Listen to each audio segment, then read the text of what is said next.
very good morning, everyone, and welcome to Classic Replay on Rivalry Family Media. I'm Todd Robbins. Happy to have you along with us for this Thanksgiving Day Classic special. And a happy Thanksgiving to one and all out there on behalf of all of us here at Rivalry Family Media and in our extended partnership and family at the K-Zone AM1280 and 105.3 FM WPKZ in Fitchburg. It's so great to have you here with us as a part of this 6-hour special of broadcasts where we'll offer 3 radio broadcasts of historic moments in this rivalry over the last decade and more. One thing that we know about this rivalry is that the radio and radio broadcasts have played such an important part in everyone's Thanksgiving morning, whether it was on the way to the game to play, whether it was on the way to the game to cheer on your alma mater, or to watch your relatives play in this historic rivalry over many, many decades.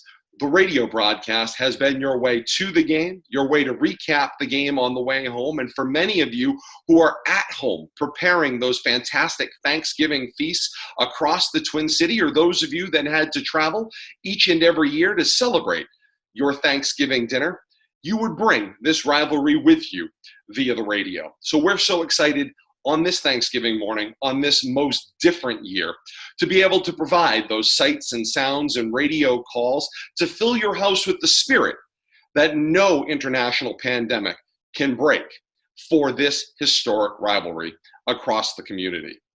So what are you going to do? Over the next 6 hours, you're going to snuggle up with your favorite smart-enabled device here on Facebook Live on Rivalry Family Media, facebook.com/Media Rivalry. Share the link out there to your relatives all across the world. We are so looking forward to, again, being able to have that opportunity for this Leominster and Fitchburg rivalry to connect with folks all across the country and all across the globe as we get to each and every Thanksgiving morning as part of our broadcast on the historic AM1280, 105.3 FM, and streaming live the world over at WPKZstream.com. Before today, we offer you these 3 very exciting games from past memory. First up, from 2019, last year's very tight 1-touchdown edition of this Thanksgiving Day Classic. And then back to 2010, a double overtime thriller that broke a historic all-time deadlocked tie. And then all the way back to the fabled 100th game of 1983. We've got all of that for you over the next 6 hours of coverage right here on Rivalry Family Media. So it doesn't matter whether you're a Blue Devil or a Red Raider. Grab your favorite mask to support your favorite team. Cuddle up with your favorite smart-enabled device. Continue to prepare that fantastic meal for each of your family members who will be joining you under your roof on this Thanksgiving morning. And we say happy Thanksgiving and enjoy the call of this 2019 Classic from the K-Zone, AM1280 and 105.3 FM to you via Rivalry Family Media. We'll talk to you all in a little while right here from our RFM studios. Welcome back. All right, Kate, thank you so much. Great to be back here. And, of course, we mentioned our key to the game brought to you by Leominster Monument in Lunenburg. Locally owned with on-site quality craftsmanship for over 40 years at Leominster Monument. Memories are forever. Online at LeominsterMonument.com. We get set, of course, as we mentioned moments ago, for this coin toss that will be forthcoming as the bands march their ways off the field. And here comes the run out for the blue and white as they come from lower left all the way to extreme top right, all the way down by where Fitchburg's entryway is. Not exactly the best place for that run out to end, but that's all right. We will have, I promise, a football game begin in mere moments as Leominster gets ready for their action. And the Red Raiders have now begun to march their way out of the locker room, out of that historic Crocker Field clubhouse, designed by the Olmsted brothers. And you can see the team marching toward a recently installed rock, of course, part of the Fitchburg lore here, with the Rollstone Boulder and other things, the rock mount behind us. That rock now out on the field, and it basically, in summation, Kate and Billy, and kind of roundabout way, says if you're not ready to play, turn around and go back from whence you came. If you're passing that rock and coming out onto the field for the run out, as the Red Raiders are getting ready to do now, you're ready for football action, and we're ready for a historic game here today. We welcome in those of you that are joining us on the K-Zone, AM1280, 105.3 FM, WPKZstream.com, for those of you grabbing the radio coverage from outside of our listening range. We also welcome in our partners at Leominster TV. We say good morning to you and a happy Thanksgiving. Todd Robbins, Bill Thomas, Kate Robbins, happy to have you along with us on Leominster TV as well. For those of you that are out there and have relatives trying to get in touch from other locations and are trying to get the stream, we mentioned WPKZstream.com. Leominster TV having a small problem with their Facebook feed this morning. They are streaming the game at Leominster.tv. That's www.Leominster.tv. And then just look for the live stream of the education channel. You'll be able to get the game online there. And here come the Red Raiders out of the right end zone, straight up the middle of the field and over to their home sideline directly below us as we work our way closer and closer on this Rollstone Bank and Trust countdown to kickoff. Officially 3 minutes to the top of the hour, and we have the 138th meeting of Leominster and Fitchburg, the 114th Thanksgiving Day Classic. And Bill Thomas, this coin toss, if everything goes according to plan, which we love technology, and our friends over at Fitchburg Access Television who helped us out with this, we very well may have the crew chief, longtime crew chief of this series, Bill Goslin. If he turns his mic back on, we'll be able to hear the coin toss, Bill Thomas, for the first time as well as seeing it. So I'm being transplanted by technology. That's quite all right. I love the immediacy of it, and I hope this all works out nice. And the conversation begins as the captains head toward midfield. Exchange of pleasantries. You know, you're talking about the rock, Todd. You know, a nice little tradition. Come by the rock. Multiple meetings. How about play solid as a rock? You know, a lot of different things you can take out of that. But once again, part of that little tradition Fitchburg is bringing back, along with the restoration of the field and just the feeling that the aura that is being recreated here at Crocker. Crew Chief Bill Goslin has tossed the coin. Coin toss is brought to you by Whitcomb Insurance. You can call them at 978-840-8700 or find Whitcomb Insurance on the web at Whitcomb.com. Fitchburg has won the coin toss. They have deferred. Talking to Leominster. Let's see. Grab some low-hanging fruit. I'm going to guess Leominster is going to receive the opening kickoff, and they are, and they're going to be defending the goal to our right. Indeed, they will be. So the meetings of the minds are over. The coin toss is over, and Leominster, as Bill Thomas just said moments ago, will defend the goal to our immediate broadcast right. They'll come right to left in the first quarter of action of this 138th meeting of Fitchburg and Leominster, the 114th Thanksgiving Day Classic. And Bill Thomas, we are ready for kickoff. And with more than 25 years experience and an A+ rating from the Better Business Bureau, Troy Hebert Building and Remodeling is a name you can trust for all your home construction, addition, remodeling, and damage repair needs. Find Troy Hebert online at TroyHebertConstruction.com and set up your free estimate. Now, with the call of the game, the voice of the classic, Todd Robbins. All right, Bill Thomas, thank you so much, and happy to have all of you with us. We say a happy Thanksgiving on behalf of our K-Zone and Leominster TV families to all of you that are checking in. Even if the broadcast is not available out there on Facebook today, please send us a message somewhere out there. Obviously, if you have our numbers, you can text those messages in. You can send us messages via Facebook as well as Twitter. Send us a message. We'll have those shout-outs. We love that aspect, of course, of the Thanksgiving Day Classic. As Kate termed it last year, we're having a class reunion here on the broadcast. Always. And that is ideally what we are aiming for as well. Can I also send a quick happy 50th wedding anniversary today to my parents, Doug and Louise Leominster? Absolutely, you can. I'll say a happy anniversary to them as well. As we get ready for this kickoff, Justin Comasana puts the ball on the tee, 40-yard line at our left. Watch out for early game shenanigans. I wouldn't be at all surprised to see a surprise right out of the chute here. Chance to get a double possession potentially for the Red Raiders. Let's see. The 138th meeting of Leominster and Fitchburg, the 114th Thanksgiving Day Classic. Comasana approaches the ball, and the ball blows down off the tee. right in the middle of his leg swing. I'm going to cite a movie line because, I love to. Major League, Bob Uecker, of course, the play-by-play announcer at that time, played by the Cleveland Indians, in real life, the Milwaukee Brewers. He says, you could tell a lot about a season by the first at-bat of the year. You could tell a lot, potentially, about this game by the first attempt at the kickoff. Here we go. Comasana's second try on the approach. Kick is away, and the 138th meeting of Leominster and Fitchburg is underway. In and out of the hands on the approach, and down the right sideline go the Blue Devils. They find their way. It's Miguel Cabrera. Cabrera finds his way down that right sideline. He's got 30, 35, go 40. Then 45, now midfield, caught from behind at the Red Raider 45-yard line. Cabrera mishandled the initial fielding of the kickoff, was able to pick it up, find some room, and get a big run out to open the football game. And I tell you, if not for the kicker, Justin Comasana, he was gone. He slowed him up just enough at midfield, allowed the pursuit to catch up to him, but that had 6 written all over it, if not for the kicker. Leominster starts in Fitchburg territory. Now, 1st and 10 at the Red Raider 45, going right to left. It's a pistol snap into the hands of Caden Constant, keeps it himself.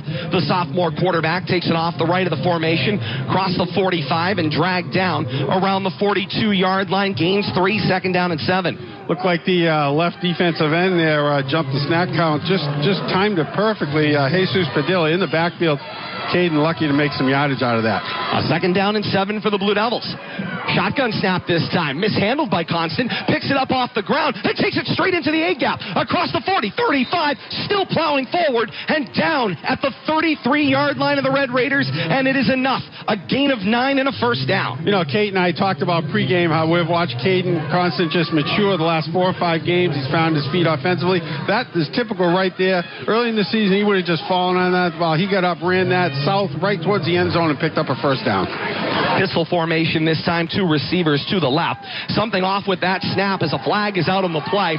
Justice Reynolds' first carry in the backfield is blown up for a loss of about 3 on the play. Let's see what we have here. Bill Goslin comes over to the near sideline. Number 1. That penalty be declined. 2nd down. And there he was. There he was. Bill Goslin joins the broadcast with that. It's going to be a loss of 2. It's going to be 2nd down and 12 for the Blue Devils from the Fitchburg 35-yard line. And from 2nd down and 12 from the 35, the shotgun snap goes rolling and ends up a direct snap to Justice Reynolds. Into the backfield come the Red Raider defense, and down he goes. Gio Maroney with the lasso around the ankles takes him out at the end.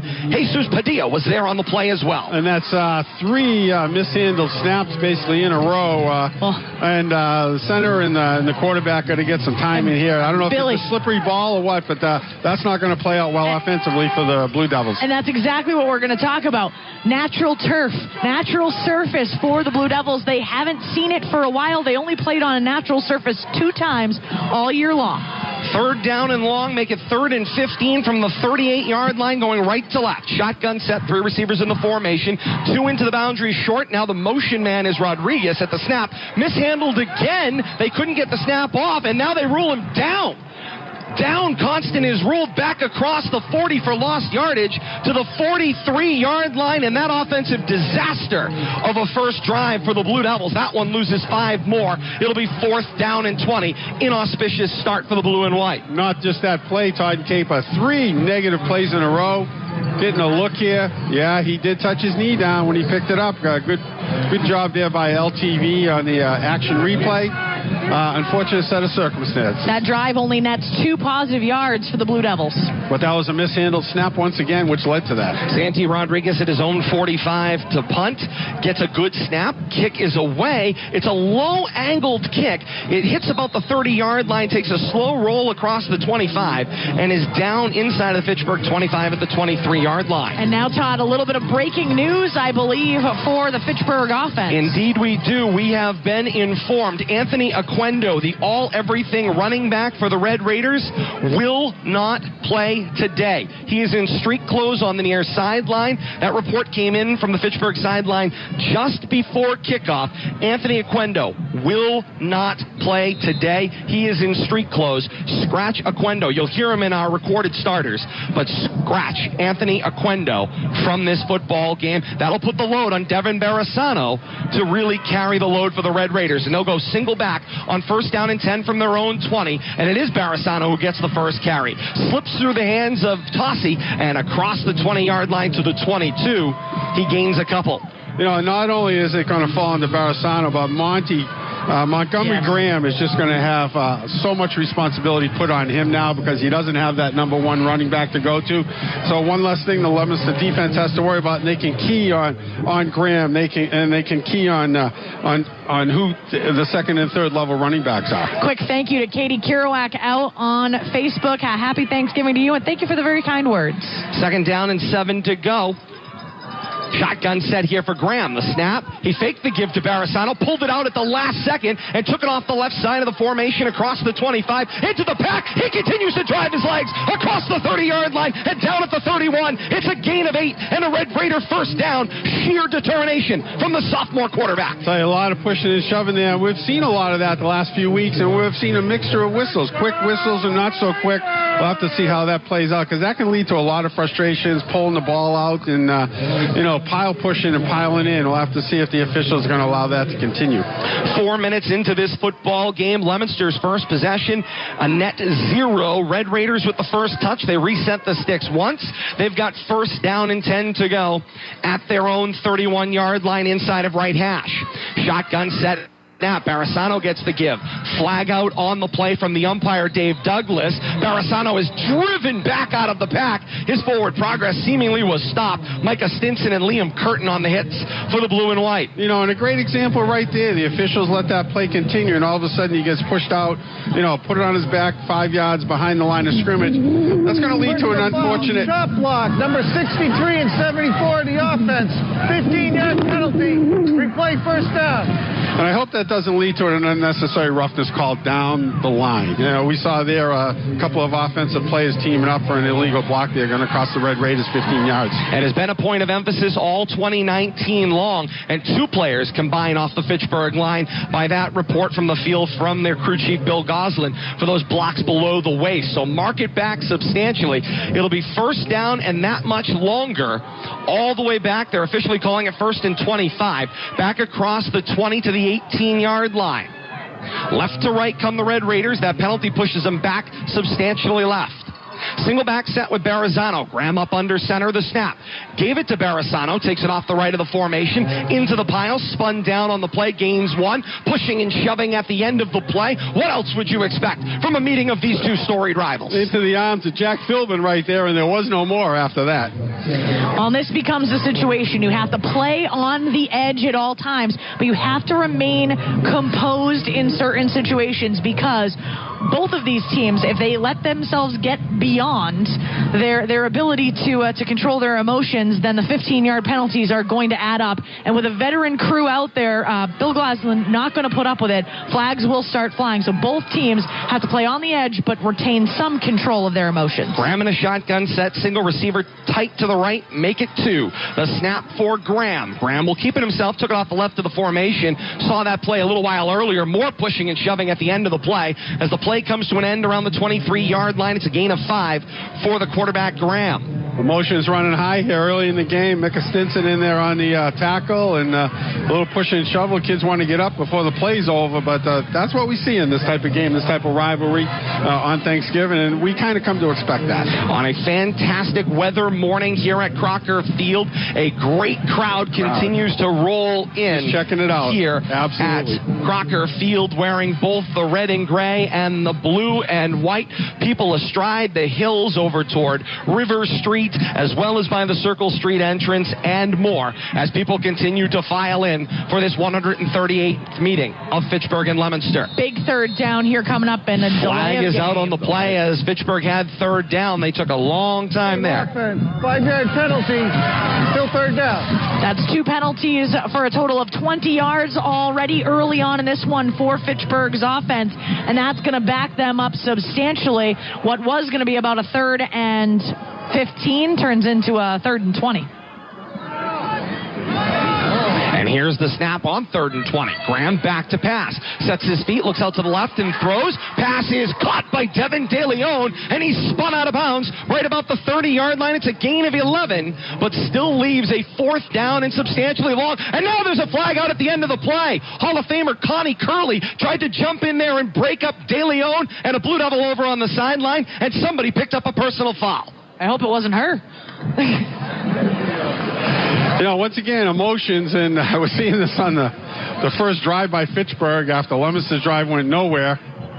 Maybe it might be offsetting here. Kids couldn't get untangled quick enough. Dead ball, unsportsmanlike conduct. Number 9 of the offense, 15-yard penalty. It'll be 4th down.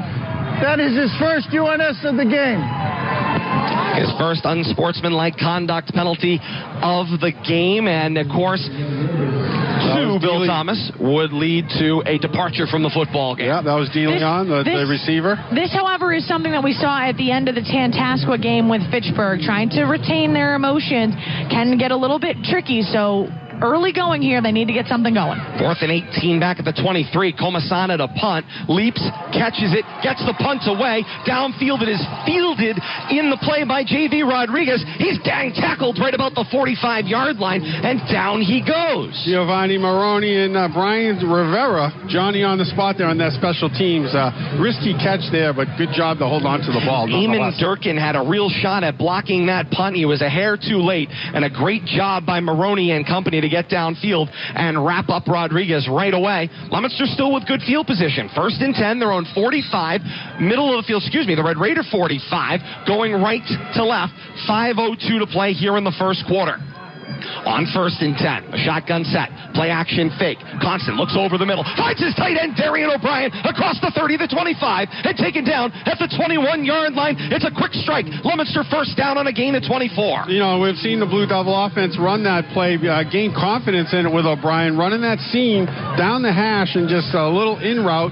Nice job, and Constant hit him in stride. And it'll set up a 1st and 10 for the Blue Devils at the Red Raider 22-yard line, going right to left. 2 receivers in this pistol set. The snap and give it to Bryant Cordero. Cordero gets to the right end, cross the 20-yard line before he's tripped up at the 19. It will gain 1 and bring up a 2nd down and 9. And the field looks a little soft there, but the footing seems okay, but just not quite enough there for Cordero to make that cut. Had to dive as he was being tackled just to pick up a couple of yards there. Chains got spun up on that one, so it's a gain of 3 for Cordero. 2nd down and 7 right now from the Fitchburg 19. A nice catch there, Kate. And they're still trying to work out those chains over on the Leominster side of the field as we look at it. Now flags are out on the play. False start, 60 offense, 5-yard penalty, 2nd down. 4:07 to play here in quarter 1, and Leominster's drive will back up on that penalty. Make it a 2nd down and 12. Ball back across the 20 to the 23-yard line. I think we got more combined penalty yards than we do total offense at You're this point in the game. absolutely right, Bill Thomas. Shotgun set, 2 receivers left into the boundary. The snap and the give for Cordero. Cordero takes it off left of the formation, across the 25 and forward to about the 22-yard line.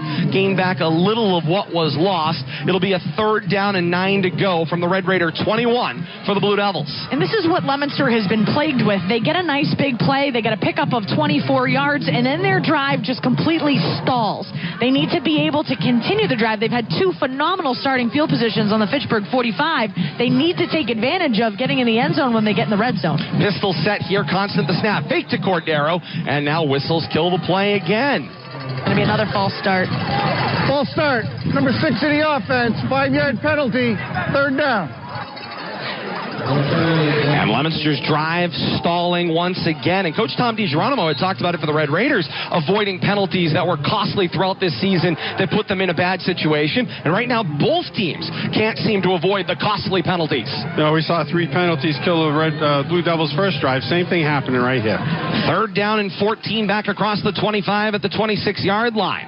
A snap, play action fake for Constant. Rolls to his right and launches downfield. And the ball is intercepted. Going into the sideline. D. Jones gets underneath it for the Red Raiders. And he's got a pick at the Fitchburg 6. It's Red Raider football. Yeah, Constant just kind of lobbed that up there with really no intended target. That was kind of a toss and hope.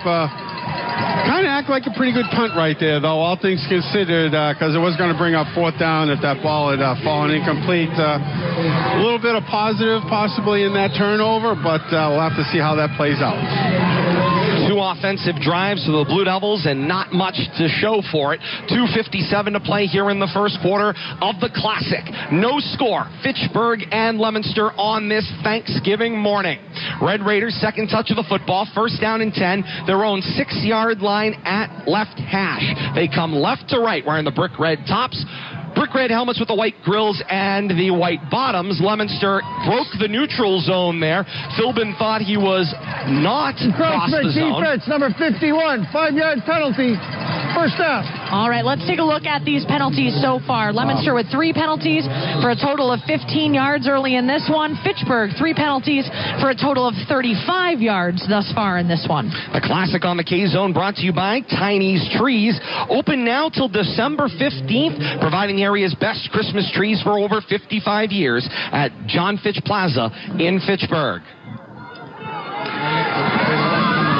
So after the penalty is enforced, make it a first down and 5 to go. Ball right about the 10-yard line. Make it the 11. Pistol set. Here is the snap for Graham. Lead block bounces out in front of him. He takes it to the left side. Got tripped up crossing the 10-yard line. Never made it to the 15. Looks like he gained the 14-yard line. Gains 2, maybe 3. It'll leave a second down and manageable. Justice Reynolds leading the defensive charge there, getting him around the ankles. Before a gain of about 3, brings up 3rd and short.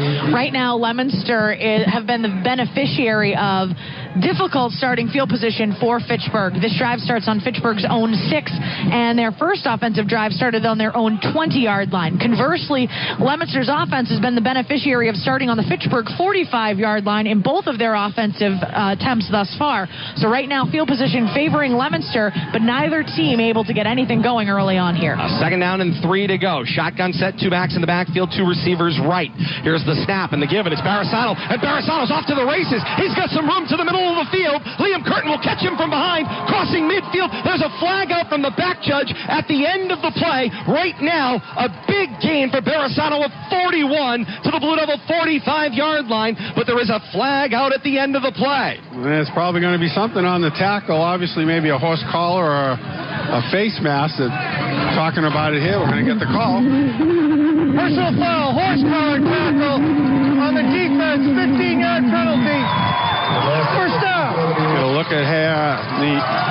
Must have come right at the end of the play there, Bill Thomas. Yeah, it's unfortunately... and yeah, you could see it there. And in Federation rules, Bill Thomas, remember, not only is it a horse collar if you get inside of the collar, but if you grab the nameplate, they consider that a horse collar tackle under high school Federation rules. You know, with the penalty, it's a gain of 56 for the Red Raiders. In Curtin, we saw him in the process of that tackle trying to punch the ball out, which he couldn't successfully do, and then he grabbed for the shoulders to keep that from going all the way. But unfortunate turn of circumstances, gained 15 extras. A first and 10 from the Blue Devil 31-yard line. Here's the snap, and the give went to the inside. Wrapped and down they went. Graham pulled it back, kept it himself. Maybe no gain on the play. Yeah, looks like a short loss as well. He gets up a little gingerly there. He got bent over backwards at the end of that tackle and came out...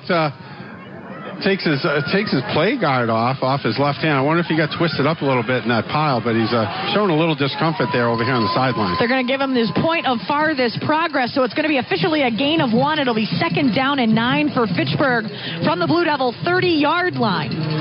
Second down and 9 to go. Ball right up on that Leominster 30-yard line, going left to right. Straight back I formation this time. It's Newton and Barasano. Here's the snap and the pitch back for Barasano. Takes it off the left side. He's wrapped and taken down shy of the 25 at around the 27-yard line.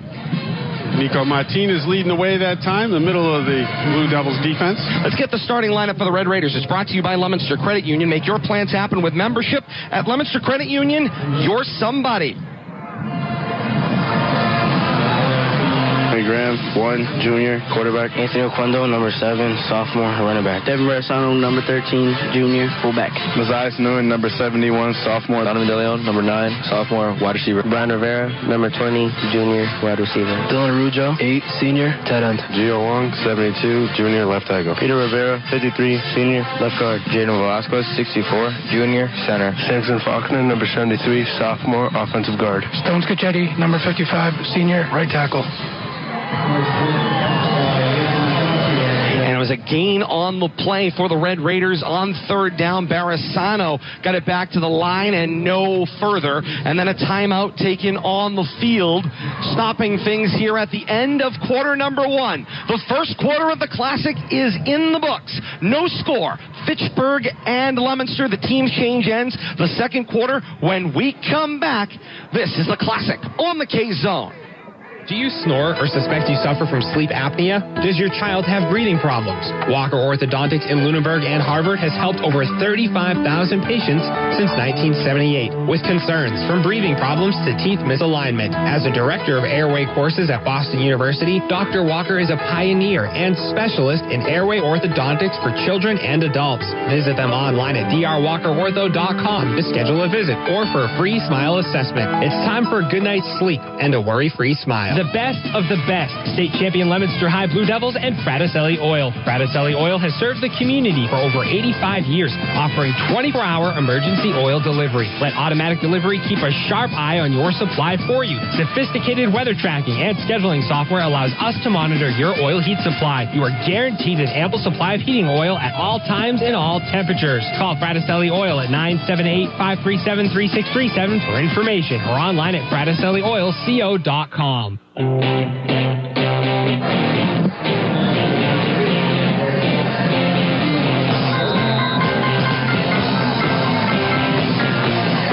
Change ends and we get set to begin quarter number 2 with the Red Raiders going from right to left on fourth down. Back to pass is Graham. Looks down toward the end zone. It's a pretty arc and a leaping play and tip made by Liam Curtin. The pass will fall. Incomplete. Turnover on downs. The pass was intended for Devin DeLeon. He had beat Curtin downfield and Curtin timed the jump right and knocked the ball away. Well, Curtin looked like he was beat downfield, but he had inside position, and I think he knew how much room he was working with there and positioned himself perfectly. Indeed, he did. Just 6 seconds into quarter 2, Leominster makes a defensive stop, gets the Red Raiders off the field, and they've got the football. First down and 10, their own 27-yard line, coming left to right here in quarter 2. 2 receivers right. Here's the snap, and a surprise carry there for Voshan Dixon, who sees the field for the first time in as many weeks, returning to action. So Leominster has a returning running back in Voshan Dixon. Meanwhile, the Red Raiders have a star running back out in Anthony Oquendo. If you're just joining us, Oquendo not eligible to play today. He's injured on the sideline. We believe, we got no further reports other than he's in street clothes and will not be in action today. Yeah, and it's great to see Dixon back on the field. You know, he's battling leg and ankle injuries most of the season. He's 4 or 5 weeks since he's played, fully recovered right at this point, it looks like. Second and 13 out of a pistol, and the give is for Dixon. And Dixon will take the carry forward to the right, and he's whipped down across the 25 at the 26-yard line. He gains a handful, but he paid for it in the process. Yeah, not a lot of yards there. And once again, the footing's a little suspect, and you know, these running backs don't have that ability to cut like we expect to see on a turf field. We saw the run by the Red Raider running back straight up the middle, and that's what you got to do. I think you just got to run into the line and hope you find an opening, and then get into the second level.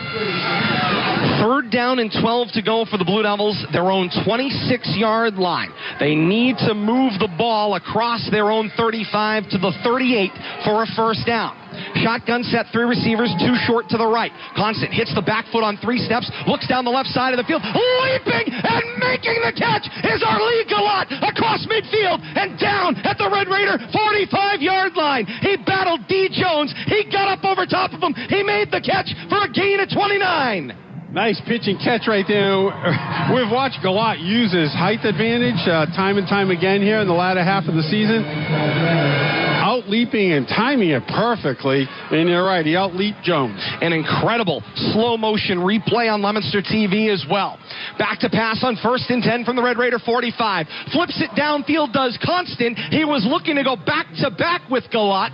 He ended up overshooting him and actually put it closer to Jones, who was closer to that ball when it fell incomplete. Yeah. And I think the offensive coordinators see something they like out there. They're going to use that height advantage whenever they can, and I wouldn't be surprised to see him utilize that play again. The only thing I get worried about is the defensive back, D. Jones, had the one interception close to the Fitchburg end zone. So a little bit nervous because Constant has underthrown one ball already today, and D. Jones has clearly shown himself to be a prolific defensive back for Fitchburg. 2nd and 10 for the blue and white Red Raider 45-yard line. Out of the shotgun set, the snap for Constant. Constant keeps it himself, straight up the middle of the field, across the 45 into the Red Raider 40, going left to right. Gains 6, 3rd down and 4 to go. Let's meet that Leominster offense. It's brought to you by Leominster Credit Union. At Leominster Credit Union, you're somebody. Caden Constant, number 17, sophomore. Justice Tyler Reynolds, 26, senior, running back. Brian Cordero, number 34, senior captain, running back. Ali Gillot, number 1, senior, wide receiver. Davey Rodriguez, number 11, junior, wide receiver.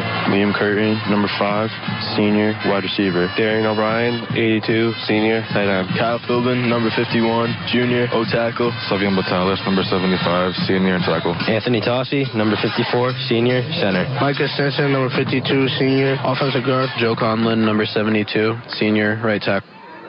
And on the 3rd down carry, it's Bryant Cordero straight up the middle of the field, across the Red Raider 40 and down at the 36-yard line at left hash. Leominster's got a 4th down and 2 to go, and they're right back on the football. Snowplow play setting up in front of Constant. Constant deep back, 3 backs in front of him. The snap and forward he goes. They plow the field across the 35-yard line and down at the Red Raider 33. It's a Leominster 1st down, and boy, does that plow clear the field. I tell you, I love the looks of that play, and as an opposing defense, when you see that 3-man set up there, it just must create a nightmare scenario for you. Want to say a quick hello to Melissa, Saki, Iris, and Aria in Fitchburg. Thank you for checking in with us. And that is, of course, Kate and my hairdresser, Melissa Lenahan, who's okay. And I thought stylist, thank you. I thought the best comment was my hair sounded good. I appreciate that, Mel. Hair by Mel. Carries straight up the middle of the field. Justice Reynolds on the 1st down carry. Forward he goes to the 30-yard line and down there. And so it's a gain of about 3, 2nd down and 7. 8:04 and counting to play here in the 2nd quarter. No score. Leominster and Fitchburg, the 138th meeting of these two storied rivals. The 114th Thanksgiving Day Classic here on the K-Zone. 2nd down and 7 to go. The give this time, it was Reynolds again. He took it off the right of the formation. He got tripped up quickly in the backfield, down around the 30-yard line again. No gain on the play. 3rd down and 7 to go. Leominster needs to move the football across the Red Raider 25 to the 23-yard line for a 1st down from left to right. I think they got to pull that snowplow play out when they need 5 or more. Yeah. They seem to get at least 5 every time they run it. Right now, 9th play of this drive coming up for Leominster on 3rd down and 7 to go. Galat short to the left, and the handoff on 3rd down and 7 went to Cordero, who found some room off the left of the formation, across the 25, still churning toward the 20, and down at the 19-yard line. It's a gain of 10 for Bryant Cordero, and it's a Blue Devil 1st down. Not only still churning, but runs right out of the tackle of Maroney over there on the left side and gained about an additional 6 or 7 yards right there. Replay, 3rd down. Ooh, and it's coming back off a hold. Yeah, there was a hold there somewhere on the play. Right near the point of tackle, it looks like. They're marking it off from the 20-yard line, which was well beyond the 1st down marker. That's Leominster's 5th penalty of the game, with 40 yards of penalties right now for the Blue Devils, and that one does come right at the end of the tackle. It's going to make it a 3rd down and 7 from the Fitchburg 30-yard line. It's basically a reset. Take that 10 yards that Cordero earned to gain that 1st down, put the ball back to the original line of scrimmage. You got that right. Leominster looks toward head coach Devin Gates, sending in the signals to quarterback Caden Constant and crew. Shotgun set sits up here on 3rd down and 7 to go. Ball back around the 30-yard line. trip receivers out to the right. Constant eludes as he drops back to pass. Now launches one downfield. Flag out on the play. Jump ball at the end zone. Darian O'Brien makes the catch for a Blue Devil touchdown. There is a flag out before the play. There's a flag out in the end zone. Crew Chief Bill Goslin will sort this one out, but at the moment, it's a Caden Constant 30-yard touchdown strike to Darian O'Brien. Looks like Caden Constant looks happy. We're going to have to see what the call is. Ineligible receiver downfield, number 82 of the offense. 5-yard penalty. Replay third down. 82 is ineligible? How does he must not have So he had to have been covered up. That would be the only way that you would have your tight end become ineligible, is he had to have been covered on the play. Conversations now between the officials, because there is still a flag down in the end zone that they have to deal with. Now, if that was for illegal celebration or something like that, they would have to pick this up, as clearly there was no touchdown that happened. It was nullified. After the play, dead ball on sportsmanlike conduct, number 82 of the offense. Results in a 15-yard penalty. That is his first unsportsmanlike conduct penalty of the game. So tack another 15 on. And from a 30-yard touchdown strike to that. 30 yards of pace. And all I saw O'Brien do, and I'm not sure if he said something, but he spun the ball out of his hand like a top after the touchdown. If that's you can get away with it in college, Bill Thomas. You can get away with it in the NFL. You can't get away with it in high school sports. It's just not how it is. Take the fun out of it. I know. So that brings the Blue Devils all the way back to midfield. It's going to be a third down. And forever, officially 3rd and 27. Leominster needs to move the football to the 23-yard line for a first down. The handoff is for Reynolds. Reynolds races to the right edge. He got midfield 45 before being taken down at the 43-yard line. Joe Conlon got mixed up with the Red Raider bench on the near sideline. Things are starting to get testy here. We're not even at halftime yet. And Leominster's offense is staying on the field. It's going to be a fourth down, and it looks to be about 17 yards from the Fitchburg 41. Leominster still had all of their timeouts. I think Coach Devin Gates was going to try to see if he could draw the Red Raiders or come up with something creative, and he burned the timeout instead. Timeout, Leominster. And that is Leominster's first charge timeout. 6:11 to play here in the second quarter. No score. Leominster and Fitchburg, the 138th meeting of these two rivals. Let's wrap up the Fitchburg defensive starters, brought to you by Leominster Credit Union. Peter Rivera, 53, senior, DN. Sam Robichaud, number 6, senior, defensive tackle. Mazias Nguyen, number 71, sophomore, D tackle. Colin Dudek, 46, sophomore, outside linebacker. Dylan Arujo, 8, senior, linebacker. Jesus Padilla, number 11, junior, outside linebacker. Gio Maroney, number 18, senior, linebacker. Latrell Bodie, number 3, senior, cornerback. D. Jones, number 5, senior, defensive back. Anthony Oquendo, number 7, sophomore. Miguel Torres, number 25, junior, safety. And that is the Red Raider starting lineup for their Red Raider defense. You heard Anthony Oquendo in there. Again, we've been chronicling it for those of you just joining us here on the Classic. Anthony Oquendo not playing today for the Red Raiders. He is in street clothes on the Red Raider sideline. We are told potentially injured. That is the extent of what we know. Fourth down and incredibly long for the Blue Devils. 4th and 19 officially. The ball is at the 41-yard line at right hash. They need the Red Raider 23 for the first down, and they're going for it. Now whistles kill the play right at the moment of the snap. The Red Raiders call the timeout. First timeout, Fitchburg. Coach Raff is not happy. He's screaming at his defense there. He didn't like something, and Leominster was going downfield over the top, and it doesn't look like the Red Raider defense was ready for it. Did not work. One last group of starters to get to. They're not out there right now. Leominster is still on offense, but let's get to the Blue Devil defense as well. It's brought to you by Leominster Credit Union. Kyle Philbin, number 51, junior, D tackle. Mike Simpson, number 52, senior, nose guard. Joe Conlon, number 72, senior, defensive end. My name is Caleb Nachioni, number 67. I'm a defensive tackle. Nico Martinez, number 44. I'm a sophomore and I play linebacker. Jack Philbin, 33, junior, inside backer. Anthony Tossi, number 54, senior, middle linebacker. Darian O'Brien, 82, senior, linebacker. Harley Gillott, number 1, senior, DB. William Curry, number 5, senior, strong safety. Caden Constant, number 17, sophomore, outside linebacker. And here comes Leominster out of the timeout. 4th down and long. 4th and 19. They need the Red Raider 23 for the first down. Snapping from the Red Raider 41, going left to right. The snap, double move, floats downfield. He was looking for Darian O'Brien. Nowhere near him. Long and incomplete. Turnover on downs. Leominster's sideline, apoplectic, looking for a flag. They're not going to get it.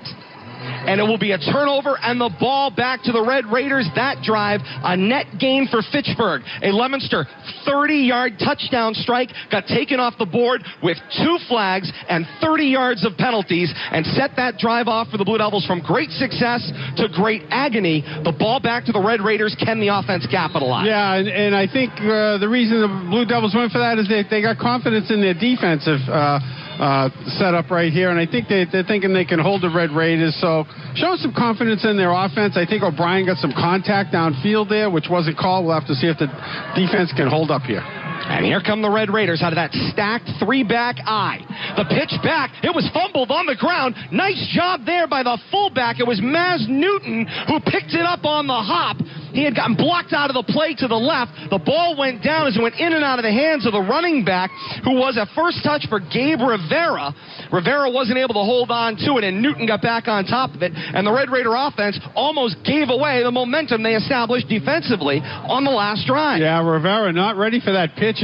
Luckily, it bounced right to the fullback, right at his feet. He was able to get on it. And here come the Red Raiders on 2nd down and 13 out of the stacked eye. Give it to the second back to the hole. It was Barisano, and he is wrestled to a stop at the 41-yard line. Gained back what was lost on the previous play, bringing up a 3rd down and 10 to go for the Red Raiders from their own 41, going right to left with 5:13 to play here in the first half. No score. Fitchburg and Leominster, the 138th meeting between these two schools, the 114th Thanksgiving Day Classic here on the K-Zone. And for Devin Barisano, that's his 6th carry for 50 yards. He's averaging 10 yards per carry right now. Fitchburg's offense accounting for only 63 yards of offense on the ground. They have 1 reception for 11 yards. 3rd and 10 from the 41 for the Red Raiders. 2-back shotgun, 2 receivers to the right as they look from right to left. The snap, the lefty, back to pass, double move, looks on the slant. It was deflected, but found its intended target in Brian Rivera at midfield. He'll be about a yard shy. The officials are pointing at the 49 saying first down. I don't know about that's that. a generous spot. Now Bill Goslin says forward for the first down. They're not going to bring the chains in here. Leominster's defensive coaching staff, apoplectic, defensive coordinator, not happy with this one is Kevin Murphy, but they reset the sticks and do not bring out the chains. Remember, no replay here. You can't check the spot. That looked like midfield for Rivera. They gave him the 49 of Leominster, and they say that's enough for a first down. Fresh set of downs for the Red Raiders. Out of a 3-back set, Graham takes the snap himself, bounces it out to the left, across midfield and down at the Blue Devil 48 after a gain of 1. Interesting turn of developments here under 4 minutes to play in the first half. I got to tell you, that was a quick decision here by the side judge. It looked like it was well short. Leominster freezing it, as Leominster Access Television freezing it on the replay. He did make the catch, and it does appear that he was down across midfield at about the 49-yard line, which would have put him right on the sticks. Would have liked to have seen a measurement come in to confirm it, but a good look at the replay there from Leominster TV. Nice job down there, guys. I agree, but I think a measurement would have just helped to confirm what the officials thought they were seeing and take the pressure off the sideline of the Blue Devils over there. No avail. Shotgun, 2 backs. Here's the snap. Graham gets a block to the left and bounces the play out to the right. Out across the 41 and down right about the 45-yard line. The 46 at the 45-yard line. And it'll bring up a 3rd down. 3rd down and 6 to go for the Red Raiders from the Blue Devil 45. They need to move the ball across the 40 to the Leominster 39 for a first down going right to left. Good job by Kyle Philbin there from his defensive end position, staying with Graham. Dancing his way down the line there, trying to find a hole, but nice job there to take him down before he could gain many yards. Conversation, now the huddle broken, and they will walk to the line. 2 receivers go out to the left of the formation, 2 backs tight in the backfield with the quarterback, Graham. Graham gets the snap, gives to Barisano, who was the right back.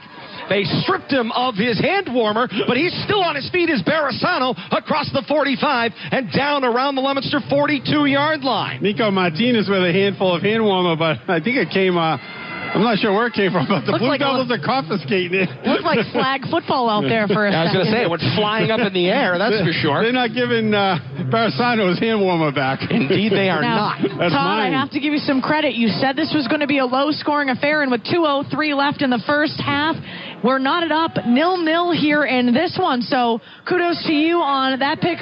Remember, however, Fitchburg always been a second-half team all year long. They have been, and the defenses thus far have played the day, as have the penalties. On this 4th down and 3 to go, the Red Raiders need the Leominster 39. Here's the snap. Graham back to pass on 4th down. Lots of time. Looking for a place to go. Tucks and runs himself. Slips a defender. Cross the 40, then the 39, and down at the 37-yard line with a Red Raider first down. Way to keep his wits about him for the junior quarterback, Monty Graham. Split through the defense, kept the play alive, and got himself a first down. Yeah, I mean, you talk about dancing his way through the line right there and getting into the second level. Somehow J.V. Silva was able to get him around the ankles, but not before he gained enough yards for a first down. And with that first down carry for Graham, he's rushed the ball 7 times from the quarterback position for a total of 27 of Fitchburg's 76 yards of rushing offense thus far in this one. Bill Goslin having a back and forth with Tom DiGeronimo. Emotions running high on all sides here as the Red Raiders have a first down and 10 to go at the 37-yard line of Leominster. Here's the snap. Barisano takes it himself off the left, carries 2 defenders with him. Jack Philbin, Justice Reynolds there across the 35 and down at the 33-yard line. And the Red Raiders will take a timeout, and the conversation continues between Tom DiGeronimo and Bill Goslin. Contentious now. Tom DiGeronimo, not somebody that I would... Timeout, Fitchburg. Last minute to play here of the first half. Red Raiders take a timeout. No score, but Fitchburg threatening here as we head toward halftime. Second timeout of the half taken by Fitchburg. Yep, 1 remaining. 1 left. Check of the time and temperature. It's brought to you by Acme Carpet One in Lunenburg, a local family-owned floor covering store doing business in the same location for over 50 years. Online at acmecarpetone.com. 41 degrees under cloudy skies with the wind chill feels like 33 at 10:42 on this Thursday, November the 28th. Happy Thanksgiving to one and all on behalf of all of us here at the K-Zone and Leominster TV. What a day we've had thus far, and an exciting conclusion on tap as we head toward halftime here at Crocker Field of the 138th meeting of Leominster and Fitchburg, the 114th Thanksgiving Day Classic. Second down and 6 to go. Shotgun set, 3 receivers out in the formation. Make it 4, 3 wide to the right. Back to pass, Graham. Drop back 7 steps. Now the hole opens up on the delay. Forward he goes. Across the 30 to the 25. He's down with a Red Raider first down. Clock stopped temporarily at 52 seconds to play here in quarter 2. And now they'll reset the sticks and they'll wind the clock. Justice Reynolds doing a good job there on that tackle, keeping the ball carrier inbounds. With that 7-yard pickup for Monty Graham, he's got 8 carries for 34 yards and keeps this drive going. 3 receivers right as Graham snaps back to pass. Flush toward the trips. He looks, throws a wobbling pass to De Leon, who makes the catch going into the boundary, but he's out of bounds. Not able to get a foot down going into the sideline. Pass is incomplete. Clock stop 31 seconds before halftime. No score. Fitchburg and Leominster here in the Classic. Oh, go ahead, Billy. Okay, no, I was going to say, Graham a little late there, but he did have a receiver. Unfortunately, he couldn't get him inbounds. Thus far, Graham in the aerial attack, he's 2 of 4 in the air for a total of 21 yards passing. He's averaging 10.5 yards per pitch and catch. He's completed 50% of his passes. And now there's a flag out with nothing going on. It was toward Leominster's sideline. It will be a sideline warning. Leominster, that's their first of the game. Leominster, huh? And so Leominster picks up the sideline warning. I could see there was conversation and chewing on the wing official. Josh Rusak, the wing official on the far side, not having anything to do with the Blue Devil coaching staff right now. You got to manage the game, and right now, emotions running high as they always are. Second down and 10, Graham the snap out of a gun. Rolls out to his right and throws underneath. Pass caught by De Leon. Got a block from Rivera. Sprung him across the 10. Spun down shy of the 5. drive at the 6-yard line. Under 20 seconds to play in the half. It's a gain of 19. Leominster says there's a fumble, and they have it. So the clock is stopped with 20 seconds left. They're peeling apart bodies, and I see the arm is up. It's Blue Devil football. A fumble at the end of the play, and Leominster comes up with it. There is face-to-face conversation happening. The officials will step in to send players to neutral corners, but Leominster's got the football back 20 seconds before halftime. Now, I'm not sure what happened at the end of that play. It looked like that was going to be a little pitch and catch and lateral. See the pile here, but a lot of bodies in there. One of the Blue Devils came up with it somehow. Big turnover here as the half runs down. That stalls a 53-yard drive for the Red Raiders that has covered 6 minutes of clock. The drive started at their own 41-yard line. It was 11 plays long. And for Leominster, backed up against their own goal line. 1st and 10 at their own 7, coming left to right. Give it to Bryant Cordero. Cordero engaged immediately by Gio Maroney and Colin Dudak there before being spun down on the play. Gains about a yard, maybe 2. It'll bring up 2nd down. Leominster will not have to run another play. 3 ticks left in the half, and we will head to halftime. Everybody's frustrated down on the field, but we have got another classic in the classic. 138 meetings of Leominster and Fitchburg. And we are scoreless at halftime between these two storied rivals. I got to tell you, a great half of football played between the 20s. Unfortunately, too many flags just killed any momentum either team could build up. But you were right, and the coaches appeared to be right. They expected a low-scoring game, and can't get much lower than 0-0 at halftime. Coach Devin Gates has pulled the entire program together, standing at the goal line before they go into the locker room. Leominster having a conversation, and now he dismisses them to the locker room for halftime here at Crocker Field. No score. Fitchburg and Leominster. 138 meetings of these two storied rivals. The 114th Thanksgiving Day Classic. Hardworking player spotlight. It is brought to you by High Country Workwear in Leominster, the store that works for you. From medical wear to chef's coats, rain gear, and more, High Country Workwear, 155 Hamilton Street in Leominster. Online at highcountryworkwear.com. Bill Thomas, what stood out to you here in the first half? Well, I got to tell you, it was a lot of defense and a lot of flags flying, but I like the aggressiveness of the Fitchburg offense. They're mixing it up, some unexpected success in the passing game. I'm not really sure if there was an outstanding player in the first half. I mean, it's kind of a tough when you got a 0-0 game. Where do you go with that? Two defenses, Bill Thomas. I say it's two defenses. Let's give the defensive credit, exactly, to get us where we are right now. We have 24 minutes of football to settle this one, so it's really up in the air right now. I'm not going to give credit to anybody else other than the defenses. And Bill Thomas, maybe we harken back to 2010.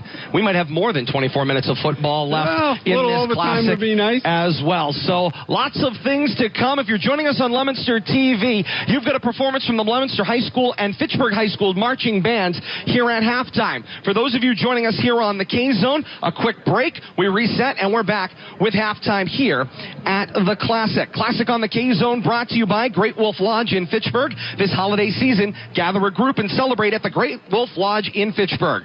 Great Wolf and Santa are throwing a big holiday luncheon Fridays in December. Contact sales at 978-516-0146 for reservation details. No score. Fitchburg and Leominster. Halftime of the 138th meeting of Fitchburg and Leominster, the 114th Thanksgiving Day Classic. This is the Classic on the K-Zone.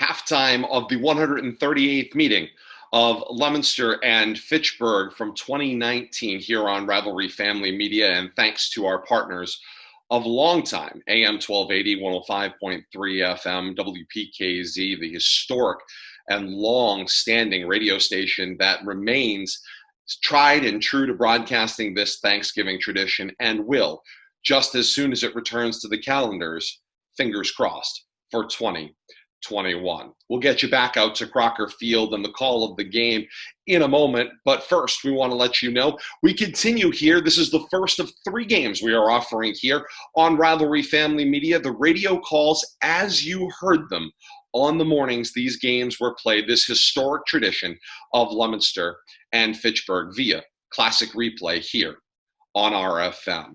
It's time to get you back out to Crocker Field, facebook.com/Media Rivalry. Share the link out there to your relatives all across the United States and the world over as we continue to celebrate this Thanksgiving safely at home with the hopes of returning to this fantastic 139th meeting of Leominster and Fitchburg in calendar year 2021. We hope you're staying safe, and we continue to enjoy the call of the 138th meeting of Leominster and Fitchburg right here on RFM. Crocker Field in Fitchburg on this Thanksgiving Thursday, November the 28th. Happy to have you joining us wherever you are out there on AM1280, 105.3 FM, and WPKZstream.com with us the world over for this classic battle of these two arch rivals. It's Fitchburg nothing, Leominster nothing at halftime here at Crocker Field. Leominster High School's marching band out there with a performance. If you want to check out the marching bands here in halftime, Leominster TV will have the marching band performances for you. We continue with our coverage of the action, and there's so much information to get to. None of them are scores, but there's a lot of things we can talk about in this first half of action. Halftime show brought to you by Hometown Bank. We say that's my bank because we feel like our bank is looking out for us. Hometown Bank wants you to call them your bank, and Hometown Bank knows what it takes to earn your trust. They don't answer to Wall Street, they answer to you. Visit hometowncoop.com to learn more. Hometown Bank, Sack Boulevard, Leominster, and 7 other area locations. Nothing, Leominster and Fitchburg at halftime here at historic Crocker Field in the 114th Thanksgiving Day Classic, celebrating 125 years of this rivalry. Let's get our first half recap. It's brought to you by ClearPath for Veterans New England, supported by Northeast Insurance Agency. Supporting ClearPath for Veterans New England's Community Center at Devens supports families and provides connections to the latest in wellness options. We owe it to them to do our part by supporting them. Donate now at clearpathne.org. This message brought to you by Northeast Insurance Agency. Kate? ClearPath for Veterans New England, brought to you by Northeast Insurance Agency, brings you your first half recap. All right, well, the important stat of the day thus far is we are netted at 0-0 here after the first half of play. Defense has been dominant. Let's take a look first at team totals first for the visiting Leominster Blue Devils. They have a total of 92 total yards, 53 coming courtesy of the ground game, 39 coming courtesy of the rushing attack, and 53 coming courtesy of the aerial attack. Leominster has 23 plays on offense, 4 first downs, and 2 turnovers. They've had the ball for 10 minutes and 30 seconds thus far in this one. On the Red Raiders side of the ball, a total of 127 yards of total offense, 40 coming via the aerial attack, and 87 coming in the ground game. 22 total plays on offense for the Red Raiders, 5 first downs, 2 turnovers. Fitchburg has had the ball for a total of 13 minutes and 30 seconds thus far in this one. Now let's take a look at individual notable statistics. First, for the Leominster Blue Devils, Voshawn Dixon, 2 carries for -2 yards. Justice Reynolds, 3 carries for 5 yards. Bryant Cordero, 7 carries for 20 yards. And the quarterback, Caden Constant, 5 rushes for 16 yards. Caden Constant from the quarterback position has been 2 of 5 in the air. He's completed 40% of his passes for a total of 53 yards. He's averaging 26.5 yards per pitch and catch. Those catches come courtesy of 2 different receivers, a 29-yard reception by number 1, Arlie Galat, and a 24-yard reception by Darian O'Brien. Another notable item for the Blue Devils, 2 turnovers, 60 yards of first half penalties for Leominster thus far in this one. And now we take a look at the Red Raiders side of the ball.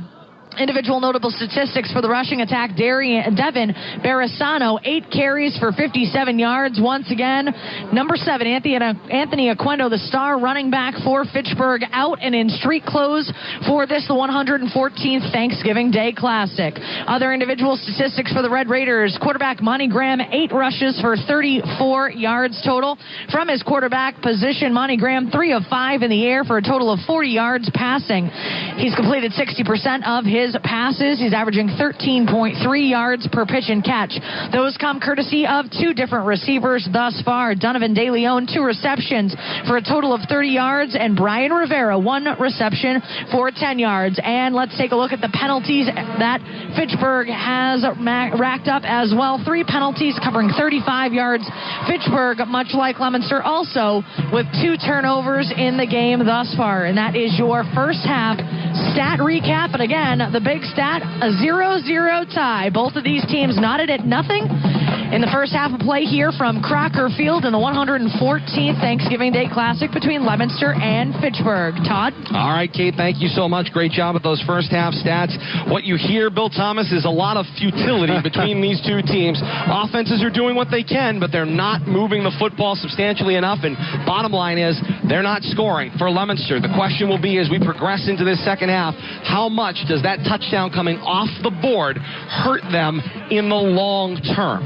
Well, we had heard a lot of talk about this being a low-scoring, 1-score game possibly, and that's what's staring at us right now. You know, the stats tell us a lot, though. We see some offense by Leominster, some offense by Fitchburg, and a lot of yards by the Zebras. I think they have more total accumulated yards than either individual offense does. Let's take a look at that. But, I mean, over 100 yards in penalties combined. I don't think each individual offense has accumulated 100 yards on their own. So 95 yards in penalties thus far. If we take a look at total yardage, that is more yards than Leominster's entire offense.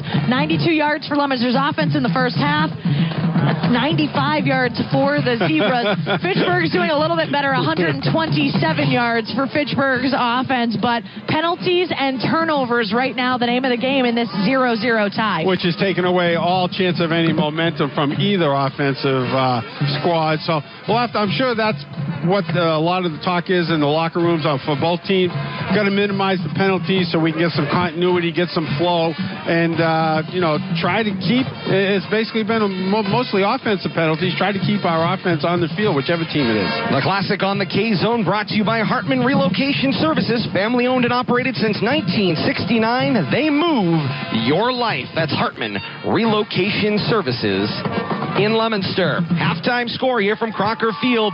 It's Fitchburg 0, Leominster 0 in the 138th meeting of these 2 historic programs. Let's get some scores out there. Not much on the halftime scoreboard. It's brought to you by Fraticelli Oil. Service available 24 hours a day, 7 days a week, same-day delivery. Online at FraticelliOilCo.com. Fraticelli Oil is the place to save heating dollars. Out there, halftime scores across central Massachusetts today. Shepherd Hill late in the second quarter on top of Tantascwa, 15-6. Algonquin and Westboro out at Algonquin. No score at halftime. Algonquin and Westboro knotted at 0. A lot of defense being played across the region today. Through one quarter, Neshoba on top of Clinton, 13-0. And out at Victory Field in Watertown, Belmont has a 1-touchdown lead over Watertown, 7-0 at the end of the first quarter in the 98th meeting of those 2 rivals in eastern Massachusetts as well. Those are the scores out there here at halftime. We'll hopefully get you some more scores as we wind our way toward the end of this one in our long post-game coming up as we get you ready for triple header coverage NFL football on throughout the rest of the day. But the mornings in Massachusetts on Thanksgiving, that belongs to the high schools, and we have got a dandy for you here. Leominster 0, Fitchburg 0, 114th Thanksgiving Day Classic at halftime. A break, and we are back with more. We'll have our peak performance and mid-game adjustments as we wind our way towards second half kickoff. You are listening to The Classic on the K-Zone. From everyone at Crystal Cleaners, we'd like to take this moment to say thank you for your continued loyalty and faith in us. May you and your family have a safe and happy holiday season and a happy new year, and let every day of this holiday season be filled with happy memories. Crystal Cleaners, with 2 locations to serve you, 58 Laurel Street, Fitchburg, and 264 Mechanic Street in Leominster. Selected Best Dry Cleaner by Market Survey 24 years in a row. You never forget that great gift. As a matter of fact, you probably still have it. At Elliott's Jewelers, they've specialized in those perfect gifts for 3 generations. They have a huge selection of handcrafted jewelry, designer handbags, Waterford crystal, Belief china, clocks, figurines, and a lot more. A gift from Elliott's is always unforgettable. Elliott's has the right gift at the right price. Elliott's Jewelers on Wayland Street in Fitchburg and at elliott'sjewelers.net, where the tradition continues.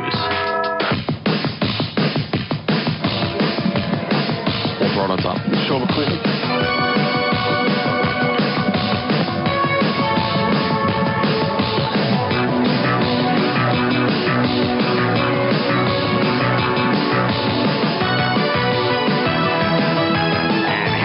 Continues here at historic Crocker Field in Fitchburg, right in downtown, and the Red Raiders have popped their way out of the locker room, getting set to come out for their mandatory warm-up period.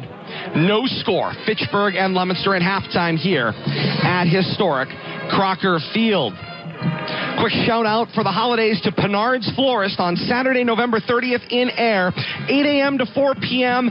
They are now offering Red Barn Coffee, says Howie Kahn. That's Penard Florist, Saturday, November the 30th in Air, 8 a.m. to 4 p.m. offering Red Barn Coffee.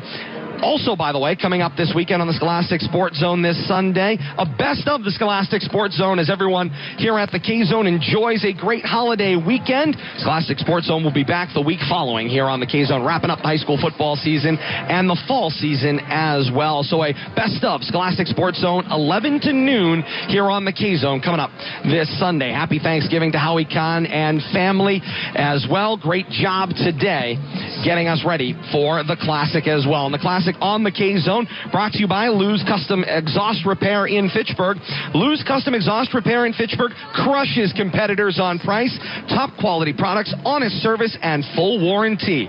Located at 280 River Street, Lou's can do it for less. Open 6 days a week, and you can call them at 978-516-2061. That's Lou's Custom Exhaust Repair in Fitchburg. Classic on the K-Zone also brought to you by Crystal Cleaners. Happy holidays from the staff at Crystal Cleaners of Fitchburg and Leominster. And Tiny's Trees open now till December 15th, providing the area's best Christmas trees for over 55 years at John Fitch Plaza in Fitchburg. We thank all of you so much for bringing this fantastic coverage to the community as you are all on your way to your Thanksgiving dinners or at your Thanksgiving tables with the radio coverage, and we're happy to bring it to you here on AM1280, 105.3 FM, and WPKZstream.com. No score at halftime between Fitchburg and Leominster.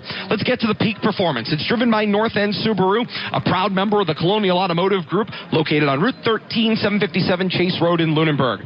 North End Subaru is proud to be a Subaru President's Club Award winner and a Stellar Performer dealer. Online at northendsubaru.com. Peak performance of the first half. I know where we're going to go. It's the defense, because both defenses have done what they needed to do, which is get the other team's offenses off the field. The peak performance by the officials have done a great job of keeping both offenses in check. Indeed, they have. Why don't we say? And by the way, may we say, by the way, not good or bad, not being over officious. They're calling what happens. They're calling. It just happens to be circumstantial that seems to be the overriding factor of the game. Up to this point, I'm expecting the coaches to emphasize cleaning that up. Here comes second half action, but we'll have to wait and see. On Bill Thomas, that leads us to our mid-game adjustments. Let's survey the field with Whitman and Bingham Associates. Civil engineering, land surveying, and environmental planning at its finest. They've got services for residential, commercial, and industrial projects, and offices in Leominster and Chelmsford. More online at whitmanbingham.com. Experience is in the name. Whitman and Bingham Associates. Bill Thomas, you're coming out of the locker room. You are Devin Gates for Leominster. You're Tom DiGeronimo for Fitchburg and their coaching staffs. What's the mid-game adjustment? Mine is control your emotions, play up to your ability, but don't let the officials take the game away from you. Take control of the game, take control of the situation, and make every play a positive play here in the second half, whether it's offensively or defensively. Just 55 seconds remaining on the clock in the mandatory 3-minute warm-up period. Both Leominster and Fitchburg going back on the fields as the Fitchburg marching band is finishing up their prolific halftime performance. Both Todd and I had the pleasure of being able to listen to the marching bands from both Fitchburg and Leominster last weekend at the Breakfast for the Bands. So that was excellent. I talked a little bit about Leominster. What do you think Fitchburg's got to do coming out of the locker room here? What is their key here in the second half, other than basically to mirror what probably was said in the Leominster locker room? I think right now, keeping their wits about them, I think the frustration is going to mount considering this is a nothing tie. Right now, Fitchburg has done a decent job in comparison to Leominster. They have nearly half the amount of penalty yardage that Leominster has in the first half. So in that respect, kind of keep doing what they're doing, but they need to get a sustained drive going. They had a pretty great drive going when they had the ball in the second quarter. They did have an 11-play drive that covered 53 yards, and their second offensive drive covered 67 yards. But each time they get into the red zone, something tends to stall that drive. So for the Red Raiders, they need to continue to convert even when they get into the red zone and make those long sustained drives stop stalling. And we can see out at midfield, there is the two principals, Dr. Steve Dobzinski from Leominster, Dr. Jeremy Roach from Fitchburg. That, I believe, is the canned food drive results, and it appears that Fitchburg is carrying the trophy. The student councils, of course, compete with how much canned food they can raise for local food pantries. And no, they have just made the announcement here at Crocker Field. Jeremy Roach gives it to Dr. Steve Dobzinski. Leominster has won the canned food drive for 2019 and takes the canned food drive trophy home, Kate. If we get back to with regard to the football game, the 0-0 tie, information coming in from Mark Bedanza in Leominster that not counting the 2014 playoff game, this is the first scoreless first half Thanksgiving since 1978. We have a litany of 0-0 ties at the end of the Thanksgiving Day game. 10 ties all time, historically. Yes, the last one coming in 1959 from what it looks like. But this one can't be scoreless at the end because of the overtime rules. There's going to be a winner in this one. But the last time we had a scoreless first half in Thanksgiving was in 1978, according to local historian Mark Bedanza. And we thank Mark so much for checking in with us. Great contribution to the broadcast as well. And this scoreless game through one half speaks to the defenses of the two schools. We've covered, of course, the challenges the offenses have faced. They've got a handful of minutes, 24 left in the second half, to solve it themselves, or they'll get to do it some more in overtime. As Kate was just saying, you cannot have a tie any longer under present rules. I think what the coaches have probably emphasized, especially to the seniors, this could be the last competitive organized football game you participate in. So leave it all on the field here in these last 24 minutes. Both sides emphasizing team leadership by the seniors, and play like this is your last game, because it most likely will be. Ball on the tee, 40-yard line at our right, and Santi Rodriguez is on the approach for his first kickoff of the day. He swings the right leg, and the second half is underway of the 138th meeting of Leominster and Fitchburg. Up the middle of the field is Barasano with the return from his own 20. Go 25, then 30, and popped at the 33-yard line and down. And that's where the Red Raiders will have the football. First down and 10, his own 33-yard line for Barasano. And the Red Raiders going left to right here in quarter number 3. Let's see how this starting field position with first down and 10 at their own 34-yard line happens to go for the Red Raiders. The last offensive drive started at their own 41. The one before that started on the Blue Devil 27, and their first offensive drive starts on their own 20-yard line.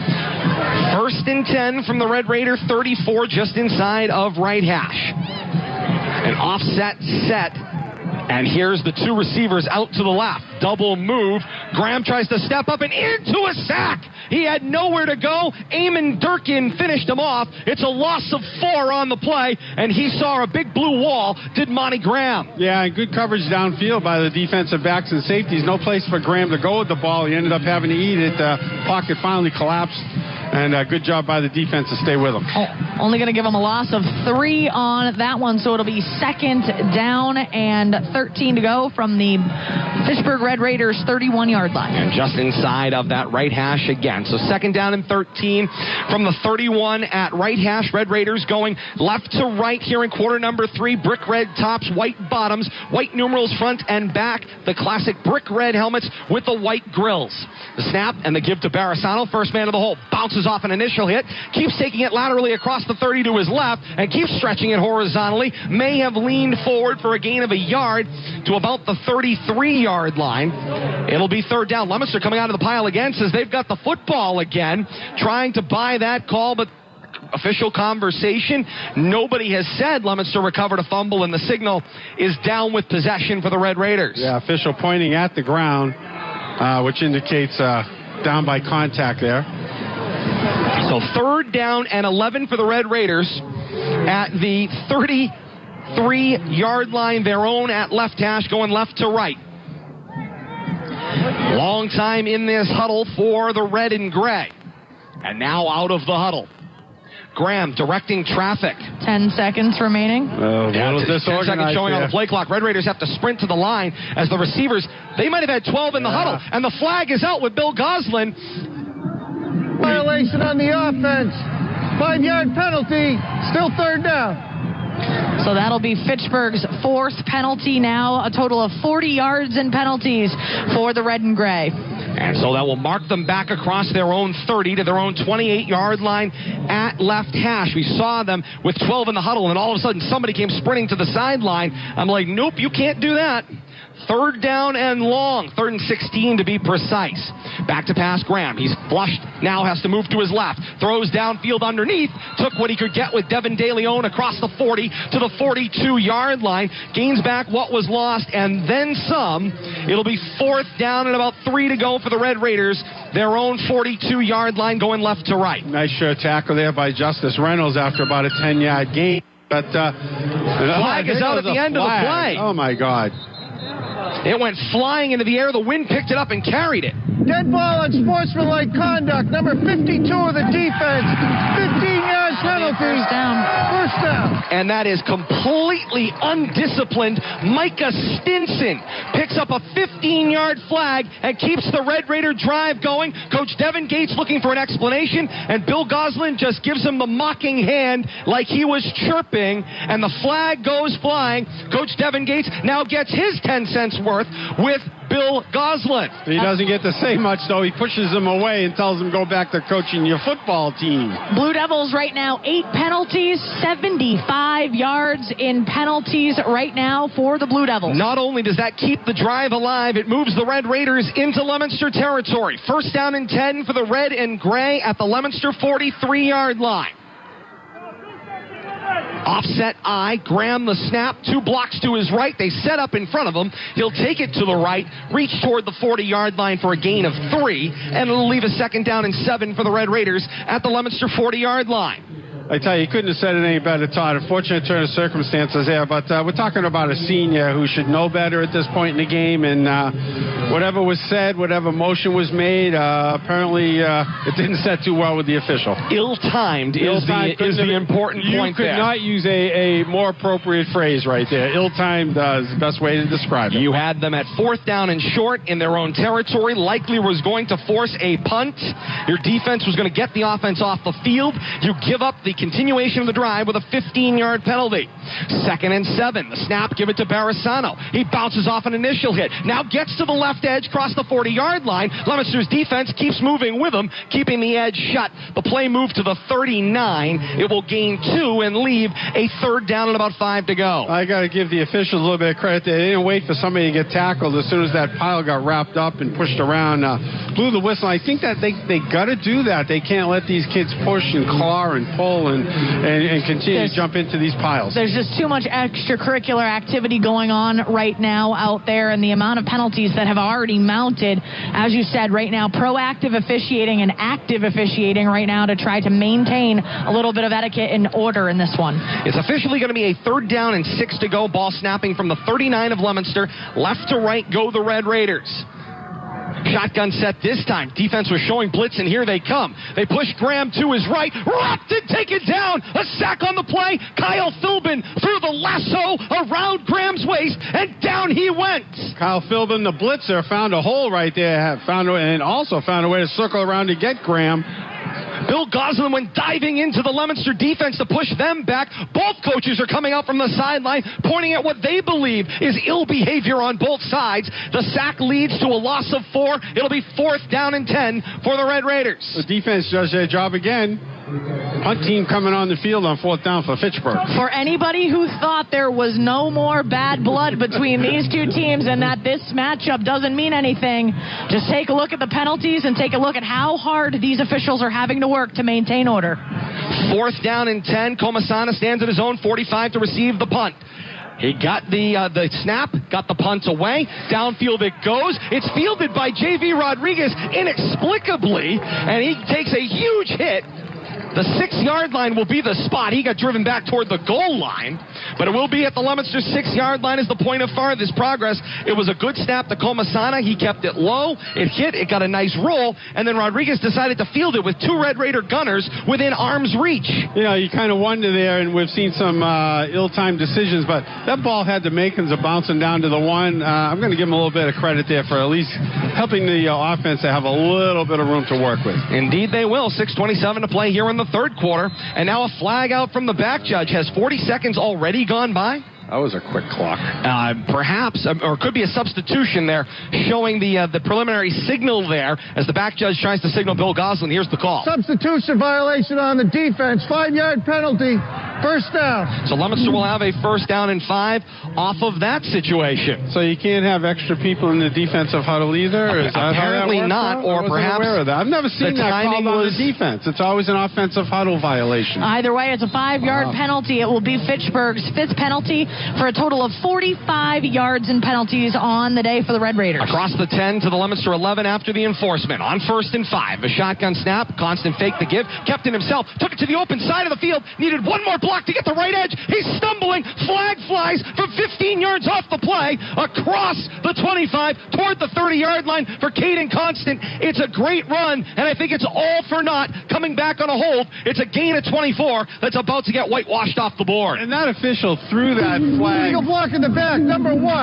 10-yard penalty, replay 1st down. 30 yards away from the play. 30 yards.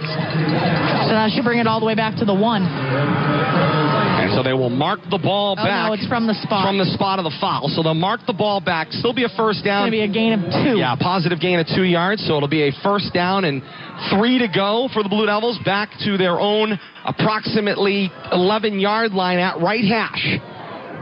Leominster coming from right to left. No score. 6:05 to play here in the third quarter of the Classic.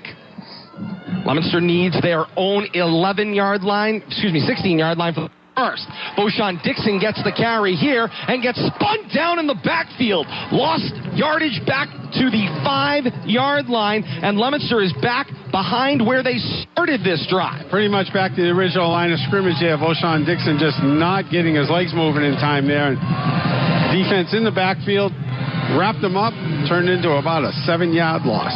And that'll make it a 2nd down and 10. Bill Thomas is, you're right. They give him the 6-yard line. Leominster looks toward the sideline. Under 5.5 minutes to play here in the third quarter of the 138th meeting of Leominster and Fitchburg. No score. Leominster on 2nd down and 10.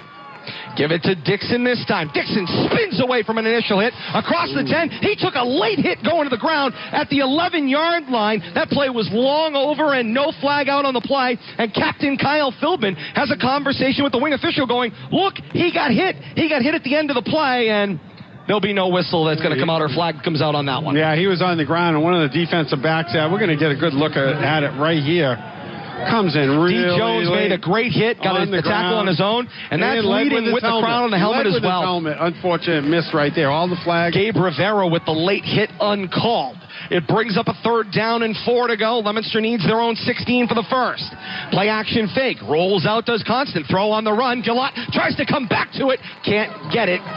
Scrapes the ground. Incomplete. Arlie Gillott was the intended receiver. He wanted that pass a little higher, and he didn't get it. It brings up a 4th down and 5 to go, Kate. And that's the third incomplete pass in a row made by Caden Constant. Right now, only 2 of 6 for 53 yards passing. So he's only completed 33% of his passes on the day thus far. 4:31 to play here in the third quarter. No score. Fitchburg and Leominster here at Crocker Field. Santee Rodriguez stands back at his own goal line to receive the snap to punt the ball away. D. Jones to return. It's a little high. Fielded by Rodriguez. He sends the punt. He kicked it on the tip of the football. He almost took out the umpire, Dave Douglas, who sashayed out of the way. The ball takes a bounce across the 30-yard line and is touched down by Leominster in their own half of the field and giving Fitchburg fantastic field position. Red Raider football. 1st and 10 at the Leominster 36-yard line at right hash. Somehow he found a way to get 25 yards, close to 30 yards of positive field position there out of that. But Red Raiders set up in great field position here for their second drive of the third quarter. And the Leominster defense will be tested once again in the 2019 season. 1st down and 10 to go for the Red Raiders. The Leominster 36-yard line at right hash, going from left to right. Graham in a shotgun set with Barisano, 2 receivers tight to the boundary right. Snap, and Graham will keep it himself, taking it out to the left. Into the Leominster pile he goes, crossing the 35 and churning his legs forward to the 32-yard line. Graham doing a lot of side-to-side dancing there, allowing the Blue Devil defense to fight off their blocks. Only able to gain about 3 there, but I think the Blue Devil defense will take that. Right now, that's Graham's 12th carry for the Red Raiders, a total of 33 yards. He's only averaging 2.8 yards per carry. And, Bill, I think your point is salient. Doing a lot of east to west running, not getting a lot of positive yards for the quarterback in Graham. Somehow the officials found a way to give him 4 yards there when they finally put the ball down. 2nd down and 6 to go for the Red Raiders from the Leominster 32-yard line, middle of the field, going left to right. Barisano, the deep back behind Graham, 2 receivers open to the left. Here's the snap. Play action fake. The lefty rolls to his left. Kyle Philbin slipped off the tackle. Now Graham throws it away. Did he get it by the line of scrimmage? They're pointing at a receiver in Maroney downfield, but the ball never made it past the line of scrimmage. That is intentional grounding by the National Federation rules. Where's the flag? And no flag is going to come out on that play. I think the receiver in the area doesn't matter. Made it look like that was an honest attempt over there, but just doesn't matter. Ugly looking play all around. That was around. 3 yards short of the line of scrimmage. Yeah. And Coach Devin Gage chirps once again to no avail. 3:23 to play here in the third quarter. A hush falls over the crowd here at Crocker Field as Fitchburg comes out on 3rd down and 6 to go. 2 receivers wide to the right. Shotgun set here for Graham. Barisano in the backfield with him. Snap. Graham has to step up in the pocket. The lefty launches downfield. Looking for De Leon. Reaches out his arms. Tried to bring it in. He couldn't complete it. A well-timed defensive play by who else? J.C. Cora returning to the football game. And some words, J.C. Cora having words down there with the receiver, and the officials and the players had to get in the middle of that. Looked like De Leon was going to go back at him. Fortunately, some players there were able to maintain some cooler heads. Stunned crowd here at Crocker Field as they are watching what is going on in this one. No score, 3:16 to play in the third quarter. Bringing up a big 4th down right here, and it's 4th and 6 to go for the Red Raiders. The Red Raiders are going to keep their offense on the field. Right now, the Red Raider offense 0 of 1 in 4th down conversion attempts on the game so far today. And Fitchburg will continue on the field. Barisano will be in the backfield with Graham. 3 receivers out in the formation. 2 tight to the left. Single receiver wide is Latrell Bodie to the right. Graham back to pass. Leominster throws the blitz at him, and down he goes. A sack in the backfield. A 3rd for everybody. And down goes Monty Graham. Turnover on downs, and the ball back to Leominster as the defense stands. And Kyle Philbin just blowing up that offensive line on every play with blitzing and right through the hole there, and just no chance for Graham to set up there. Got some help. Graham tried to spin away, but turned into a nice sack and a turnover on downs. 3:11 to play in the third quarter. Still no score in the 138th meeting of Leominster and Fitchburg. The 114th Thanksgiving Day Classic. Defense continues to win the day on both sides of the football field. On 1st down and 10 for the Blue Devils. at their own 37. The snap, Justice Reynolds gets his first carry of the second half, and he has nowhere to go but down. The Fitchburg defense again closes in on him. Right, no footing to be able to cut back. His feet come out from under him and put it on the ground right there at the point of where he tried to make that cut. Red Raiders defense ready to stop him from any further advance. Second half action here on the K-Zone, brought to you by Fidelity Bank of Leominster. The idea that businesses do well creates a brighter today and tomorrow for everyone involved. It's a win-win-win. Now, who doesn't like that? Your Fidelity Bank, helping you get where you want to be. With heart. Second down and 12 out of a shotgun set. The motion man was Rodriguez. He got the handoff on the end around, makes it to the left end, turning the corner, cross the 35 and cut down shy of the 40 at the 39, pushing and shoving at the end of the play as Conlon is in there tied up with Gabe Rivera again. Nice little play there. JV Rodriguez in motion, takes that handoff, but nothing there on the edge. Red Raiders doing a good job of sealing off any attempt at a sweep, and the footing is questionable. I tell you, when it comes time to cut, there's nothing there. You got to just charge right up the middle, work between your tackles. 2 minutes to play here in the third quarter. A third down and 7 to go. Shotgun set for Leominster, snapping from their own 40-yard line. Rodriguez checks in motion from left to right. The snap constant back to pass. Pushed out to his left. Now tries to go back to his right. He's just running in circles, and he is sacked. Sacked in the backfield. Gio Maroney closes the door and gets in and drops him. Had a little help from Maz Newton at the end of the play as well. Constant turnaround and actually running in the wrong direction, trying to get away from the pursuit there. The Red Raiders defense, nothing going on there. Red Raiders doing a good job of staying after The him. problem there was that our Galat, the wide receiver, was wide open and asking for the ball, and Constant saw him and couldn't get the ball to him because he was completely enveloped by red jerseys. Brings up a Leominster 4th and 15, and they'll be forced to punt. Santee Rodriguez with his heels clicking the 21-yard line. Got pushed back, fielded the snap, got the punt away. High hanger, fair catch signal for. It was muffed. D. Jones came running forward, did a great job to make a play, had lost it, and he scrambled to pull it back in. It is Fitchburg football. 1st and 10 at their 44-yard line, and this classic continues tied. 1:05 to play in the third quarter. No score, Fitchburg and Leominster here on the K-Zone. Good job by D. Jones. Punt was coming down. It looked like it had a chance to hit a Red Raider that didn't see where the ball was, but good job by Jones to come up and corral that, save some field position for the Red Raiders here close to midfield. My suggestion for those that are cooking their Thanksgiving meal, put the meal on the warmer. You're not going to want to leave your TV or your radio over the next hour plus for this football game. On 1st and 10, here's the snap. Barasano gets the first down carry, and he spun down on the play. Jack Philbin got to the edge and took him down. Yeah, and the Blue Devils defense are filling the holes with their linebackers. I don't know if you want to call it a pass blitz, run blitz, but they're blitzing. They're bringing 4, 5, and 6 on every snap, and Graham just having no chance to set up if it's a pass play, but the tailback not even able to find a hole. And Billy, as you said, every time Monty Graham gets a snap, he's looking down the barrel at 7 defenders. Both the first and second level of Leominster's defense is penetrating the line of scrimmage, getting into the backfield, and as soon as Graham gets the handoff, he's got blue jerseys in his face right away. So if you have 7 in the box and they're all getting penetration, there's not much you can do. The wind continues to whip here at historic Crocker Field, hard from left to right. It blew the ball right off the spot. It was rolling on the field, and now there's a flag out killing the play. Dead ball, sideline interference on Leominster. That'll be a 5-yard penalty. Second down. Sideline interference. Sideline interference is the call.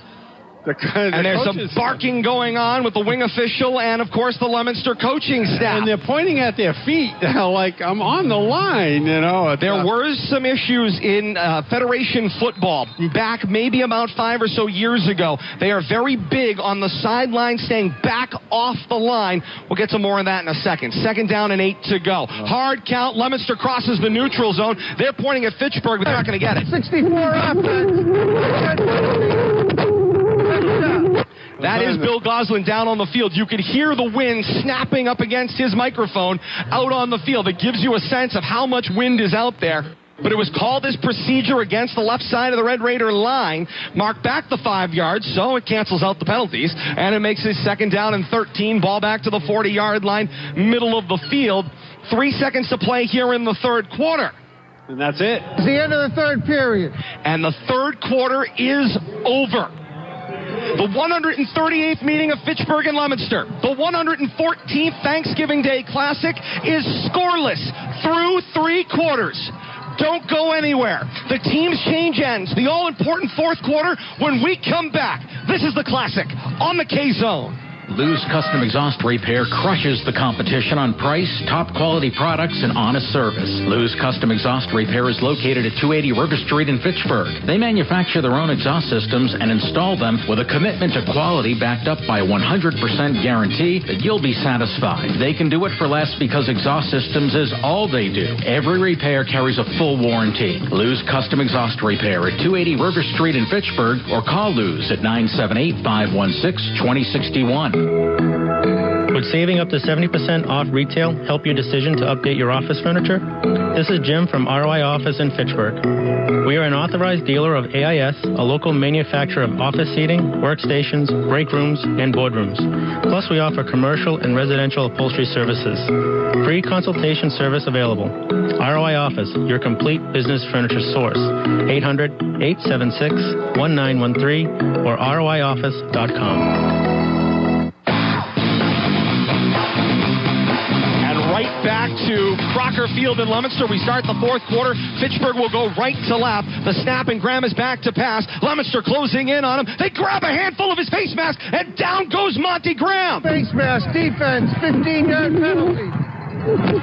It's a 15-yard major face mask. They will mark it out, and then they will measure the play from there. Kate, you've got another update. I've got another update. That's 11 penalties for the Blue Devils, 105 yards in penalties. Right now, Leominster's offense only has 92 yards of offense, 105 yards in penalties against Leominster so far. And that's going to result in an automatic first down. After they mark off 15, it was going to be 13 yards to gain. Resetting the chains via penalty. Ball across midfield, and the Red Raiders have the football. First and 10 at the Leominster 45, and now the wing official from the Leominster sideline blows the clock dead, and he comes running in, although the clock continues to run here. It has been signaled to stop, and the clock continues to run. Now they stop it. 7 more seconds came off the clock. Now more. The officials are having a conversation on the field. Somebody is going to need to reset the game clock. Crazy. And I don't think anybody's paying attention. About 15, 20 seconds have ran off during the dead ball period here. In a game that is so close and going to come down to last seconds, 20 seconds just came off the clock and nobody had anything to say about it. Unbelievable. First and 10 from the 45 of Leominster. Red Raiders going right to left. The snap, and Graham gets the carry. Bounces it to the outside, across the 45, then the 40. He'll step out of bounds across the 35 at what they say is the Leominster 33-yard line. And it is a Fitchburg first down on a great run for Monty Graham. And I think the Fitchburg offensive coordinators have finally decided if Leominster's going to keep bringing that heat up the middle, they're going to have to run wide, and might see a lot more of that of Graham, because there was once again a blitz bringing 4, 5, 6, 7, up to 7 in the box right there. Graham ran right around it. First down and 10 to go for the Red Raiders at the Leominster 33-yard line at right hash, and the sun has come out at Crocker Field. Crazy weather conditions today. But the wind continues to whip left to right, right in the face of the Red Raiders as they go right to left here in the 4th quarter. The shotgun snap to Graham. Keeps it himself with the blocks in front of him. Cross the 30 and down at the 28-yard line. There's a flag out at the end of that play. Every play a flag. Something going on. It's going to be a hold, I'm guessing, where that was thrown, but we'll see. Holding. 54 offense. 10-yard penalty. Replay first down. And a 10-yard penalty will push the Red Raiders back. 10:53 to play here in the 4th quarter. No score. Fitchburg and Leominster, the 138th meeting of Fitchburg and Leominster, the 114th Thanksgiving Day Classic here on the K-Zone, AM1280, 105.3 FM, WPKZstream.com. You know, and that play happened in the backfield. That turns into a big loss right there from the point of the foul. I think it was turned into about a 15-yard loss from the prior line of scrimmage. So Fitchburg will snap now from the Leominster 45, which is where they had the football not long ago. They'll need to achieve the Leominster 23 for a first down as they go right to left. Trips to the left of this shotgun formation. Hard roll out to the left. Throw on the run for Graham. Down the left sideline. A little push off and incomplete. Justice Reynolds was jockeying downfield with Latrell Bodie, the intended receiver. Good job by Reynolds. He knew that ball was uncatchable. He immediately put his hands up. And there's a Leominster injury at the end of the play, writhing down on the field back around the 47-yard line of Fitchburg. I believe that is Kyle Philbin. Yeah, I'm looking at numbers, and I don't see a 51. His twin brother, Jack, goes rushing right over to go and see him. Number 33 for the Blue Devils is his twin brother. And he is down on the field. He took his helmet off on his own power here. 10:19 to play in the fourth quarter. The play is going to pan away from our camera angle, so we're not going to see what happened behind the play. And right now, if you're the Blue Devils defense, this is probably the most important defensive player that you have out there right now. He's a captain, a junior captain for the Leominster Blue Devils, one of a number of captains, including his twin brother, Jack. And right now, Jack is literally looming over him and will not let him go. And Tom DiGeronimo has wandered off the near sideline as well to join this conversation and be supportive as well. This scoreless classic battle between these two arch rivals. And right now, as everyone tends to Kyle Philbin, you're going to have to arrest Jack Philbin to get him away. It is a heartwarming and tragic scene all at the same time here at Crocker Field at the moment. Yeah, he's the one player that the Leominster coaches did not shoo away from the injury, and Jack is still just holding on to his brother right now at the 47-yard line, surrounded by both Fitchburg and Leominster coaches and the training staff. But right now, Jack is helping Kyle up. And he is on his feet. And a round of applause from both sidelines. He needs a little help to get to the sideline. John Savatelli is with him and helping him to get over to the sideline, pseudo on his own power. 10:19 to play here in the fourth quarter, and one of a number of members of the heart and soul of Leominster's defense is out of this football game for the moment. The blue and white will have to rally without what has been probably their best defensive player and the heart and soul of the passion of that defense for the foreseeable future. He was able to walk off under his own power, which is great to see. We don't know if we will see him back in the game, though. Looks quite shaken up. Second and extended for the Red Raiders. From the Leominster 45 at right hash. Full receiver set. Back to pass Graham. Got some time in the pocket. Looks over the middle of the field. Defenders converge. The pass is tipped. Incomplete. J.C. Cora was there. Liam Curtin was downfield with Devin De Leon. They help each other out and give each other a little pat as well. There is sportsmanship, Bill Thomas, in this entire thing. It is a battle. It is every bit of the blood, sweat, and tears you talk about in this football game. And who is coming back out on the field after just one play off? Walks out. That's right, Kyle Philbin. Of course he does. Prancing right back in, and he is on defense for the Blue Devils yet again. And nothing was going to keep that kid off the football field. He sat out officially what he needed to, which was one play. And regardless, he'll put everything on the line. There's no tomorrow for these players. This is the end of the 2019 season, and you're in a nothing battle with 10-13 to play in the fourth quarter. Micah Stinson trying to rally the Leominster crowd over on the far sideline. Meanwhile, Fitchburg's bench turns around, tries to rally the Red Raider crowd. And now whistles kill the play, and Coach Tom DiGeronimo takes a timeout. And the wind continues to whip. Wait, that just drowned Bill Goslin right out. But that was a timeout taken by Fitchburg, their first of the second half. Let's check our time and temperature. It's brought to you by Chapdelaine Truck Center, selling and servicing trucks commercially since 1969. Chapdelaine has the best selection of pre-owned and commercial trucks, period. Stop by Route 2A in Lunenburg or online at chaptruck.com. 41 degrees under cloudy skies with the wind chill right now. Take about 9 degrees off. 32 degrees is the feel like right now. 11:39 on a Thanksgiving Thursday. Your bird is getting closer, but the timer hasn't popped yet. So stay right here and watch or listen to this football game on the K-Zone and on our partners with Leominster TV. 10:13 to play in the fourth quarter. No score. Fitchburg and Leominster. Third down and long once again for the Red Raiders, officially clocking at 3rd and 22. They need the Leominster 23-yard line, going from right to left for a first down. The whistle to return play. Trips to the left of this shotgun formation. Barisano is the back in the backfield with Graham. The snap. Graham the lefty. Rolls out to his left. Tries to throw on the brakes. He skidded and he was sacked. Sacked in the backfield by who else? Kyle Philbin returns to the football game and brings down Monty Graham in the backfield. Well, you talk about a miraculous recovery, but Kyle didn't lose a step after getting injured and helped off the field, came back stronger than ever, and a huge sack there on third down, and it is fourth and forever for the Red Raiders. And right now in this one, even with the 10th play of the drive coming up right now, this one's only netted 4 yards for the Red and Gray. It will clock in at a 4th and 31. They'll snap from their own 46. They stand at their own 35. Does Justin Comasana to punt. Got the good snap, punt away. There was a block downfield, and Brian Rivera throws a knee into the head of Tyler Bedard, going downfield as well. The play is touched down at the 26-yard line. If you don't think this game matters to these players and this rivalry doesn't matter anymore, you've missed the entire point of this football game today. And I don't care whether it's offense, defense, special teams, they all got a little axe to grind. Whose offense can muster the charge to make it to the scoring area?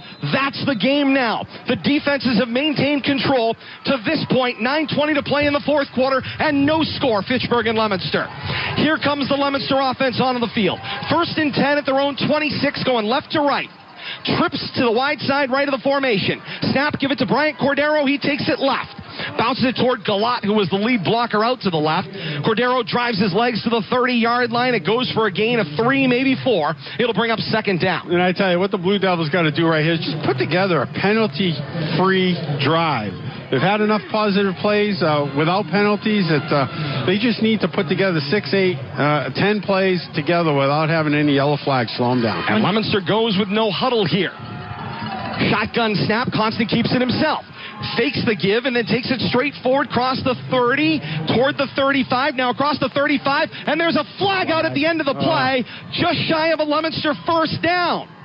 Crew Chief Bill Goslin will report out the flag right now. It's right on that 36-yard line is the mark, which would be just shy of a Leominster first down. It happened right at the end of the play.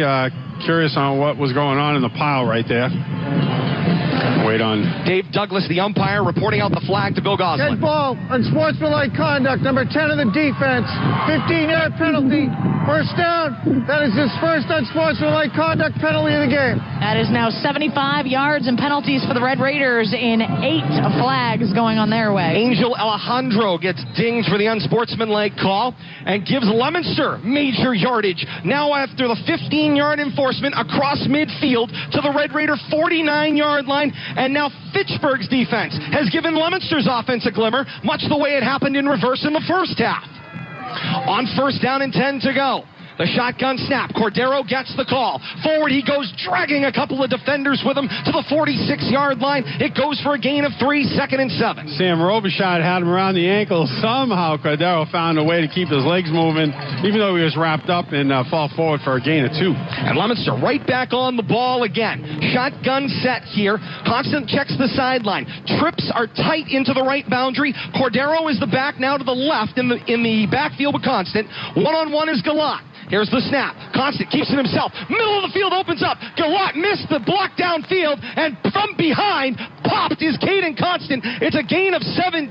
Jesus Padilla got back in the play and made the defensive contact with a shoulder block downfield. It looked like Constant had one move to make, and he was going to break to the outside, but out of nowhere, Padilla comes up to put him on the ground. It's a Leominster 1st down and 10 at the Red Raider 30-yard line. Shotgun set, 3 receivers out.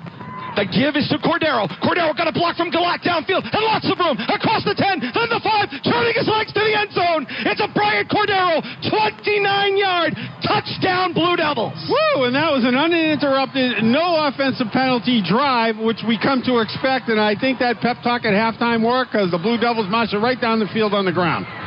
7:27 to play in the fourth quarter. There are no flags out on the play. Leominster has a 6-0 lead in the 138th meeting of these two rivals, the 114th Thanksgiving Day Classic. Very important extra point coming up right here, too. The wind at the back here. Blue Devils got to take advantage of this right now.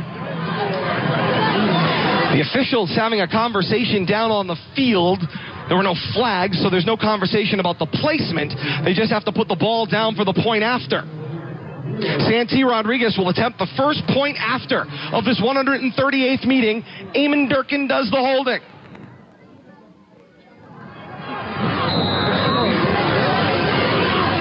Durkin to hold for Rodriguez.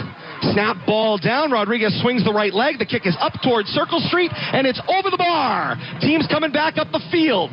Officials step in between. Pushing and shoving on. 7:27 to play in the fourth quarter. It's Leominster 7 and Fitchburg nothing. A break and we're back with more. This is the Classic on the K-Zone. If you're planning a move, one of the best decisions you could make is to hire a professional. Save time, save your back, and save money. Let the experts at Hartman Relocation Services show you how affordable it is to hire someone reputable with a commitment to customer service. Hartman Relocation Services offer local and long-distance moving, packing and unpacking services, long or short-term storage, packing materials, and more. For a free no-obligation quote, call 978-534-6249 or visit them online at hartmanrelocation.com. That's hartmanrelocation.com. Back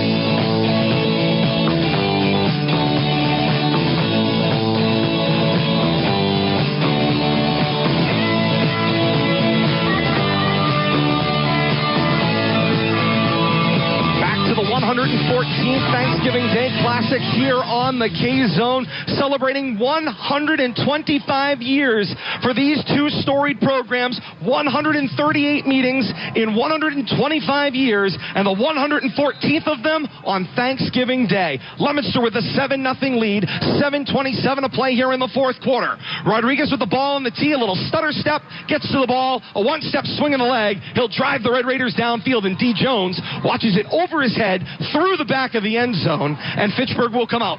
First down and 10, their own 20-yard line, going right to left, and Bill Thomas for the Red Raiders. This is the time. They need the drive. You cannot wait and try to play field position here. You must respond. There isn't enough daylight left. Well, and we'll have to see how they respond, Todd. You know, we've seen the running game be controlled by the Blue Devils defense, but the passing game, the blitz of the Blue Devils defense has completely taken the passing game away from the Red Raiders up to this point. See if the Red Raider offense doesn't run some rollouts. Try to get Graham free, but the Blue Devils defense have had an answer for everything offensive the Red Raiders have thrown at them. The Red Raiders offense has just missed. They've just missed on a couple of key plays throughout the day, so they need those to connect. Play action fake, the snap throw. Graham finds De Leon on a little slant coming from his left, wrapped up and taken down at the 25-yard line. Gains 5, and it'll be a little bit more. Make it gain 6, second down and 4. And a smart play there, Todd K. You know, if they're going to continue to rush the linebacker, especially outside linebacker and aggressive defensive ends there, those little slants are where the openings are going to be. And that is De Leon's 4th reception on the day for Monty Graham, 5 of 11 in the air. Total of 58 yards passing thus far. He's averaging 11.6 yards per pass and catch.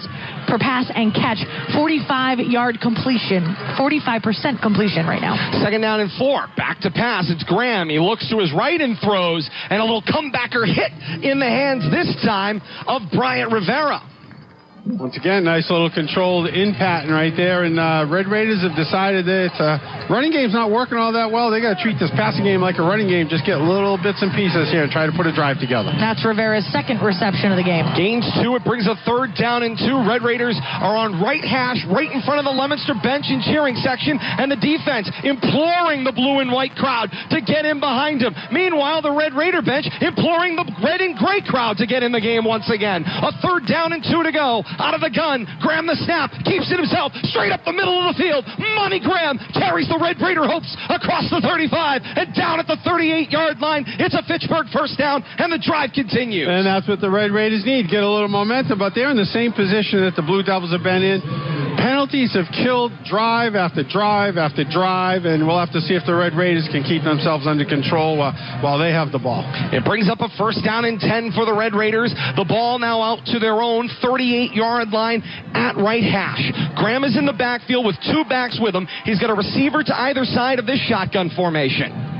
Scans and back to pass. Graham sets. He was looking for that in cut for De Leon. Now he's directing traffic, and he's riffing here. He runs back into the teeth of the defense. And who's there with the bear hug sack? It's Kyle Philbin again.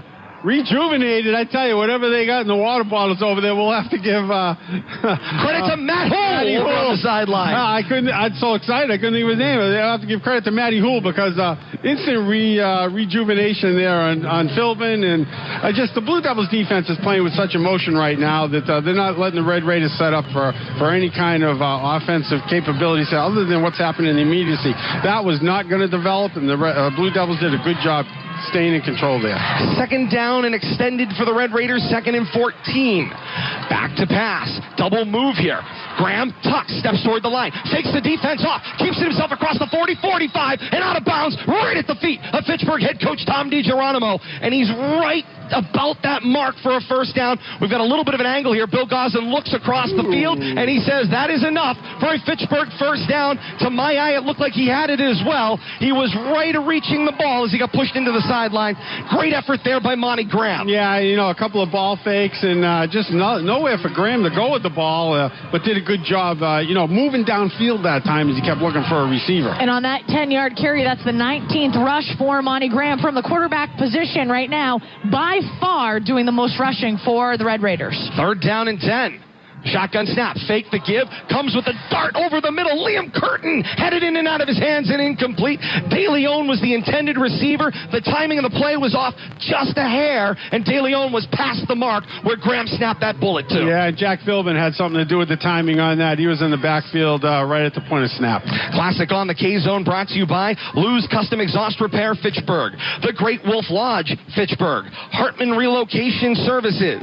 Crystal Cleaners and Tiny Trees. We thank you all so much for your support of this 114th Thanksgiving Day Classic. 2nd down and 10 to go from the Red Raider 48. The shotgun snap. The give was for Barasano. He's been quiet in the second half. Barasano gets the carry off the left side, carries some defenders to midfield. It'll go for a gain of 2 and bring up a 3rd and 8 for the Red Raiders.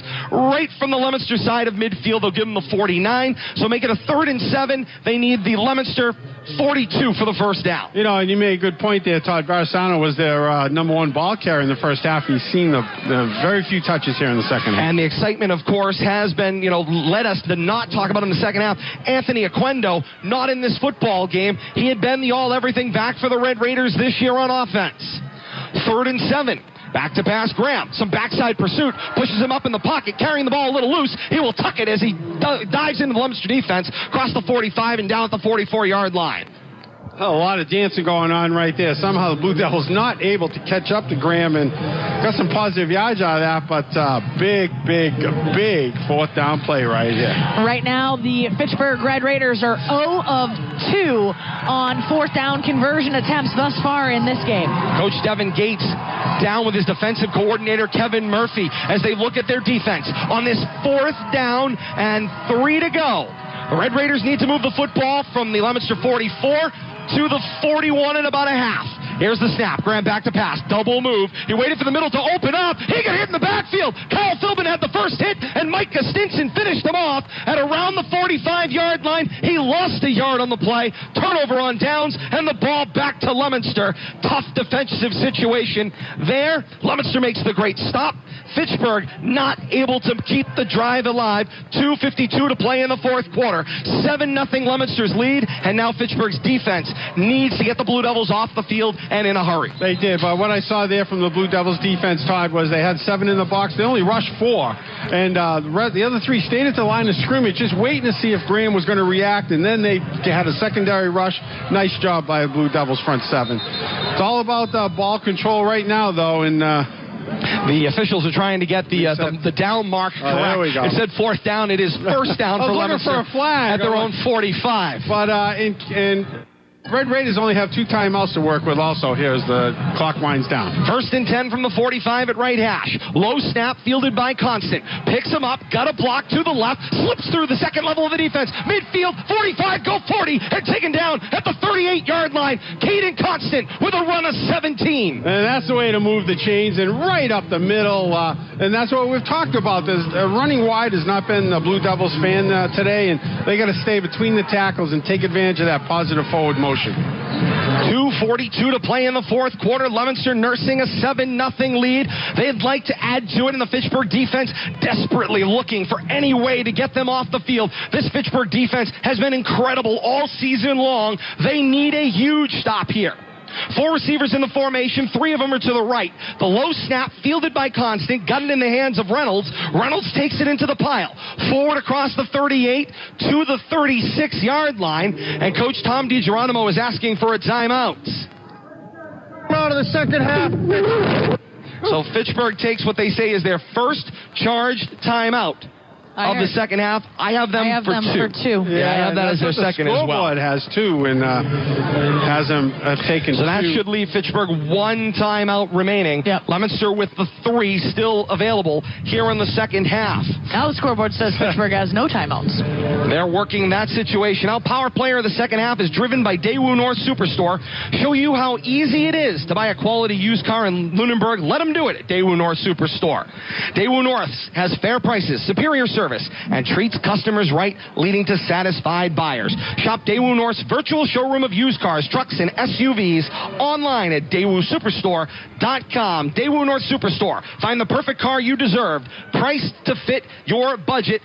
So many places to go with power players in this second half, but I got to imagine defense is leading the charge again. And I got to put 51 at the front of that. He picked them up self off the bench over there after being injured and has been involved in every defensive play. Kyle Philbin. He got back defensively. Kyle Philbin.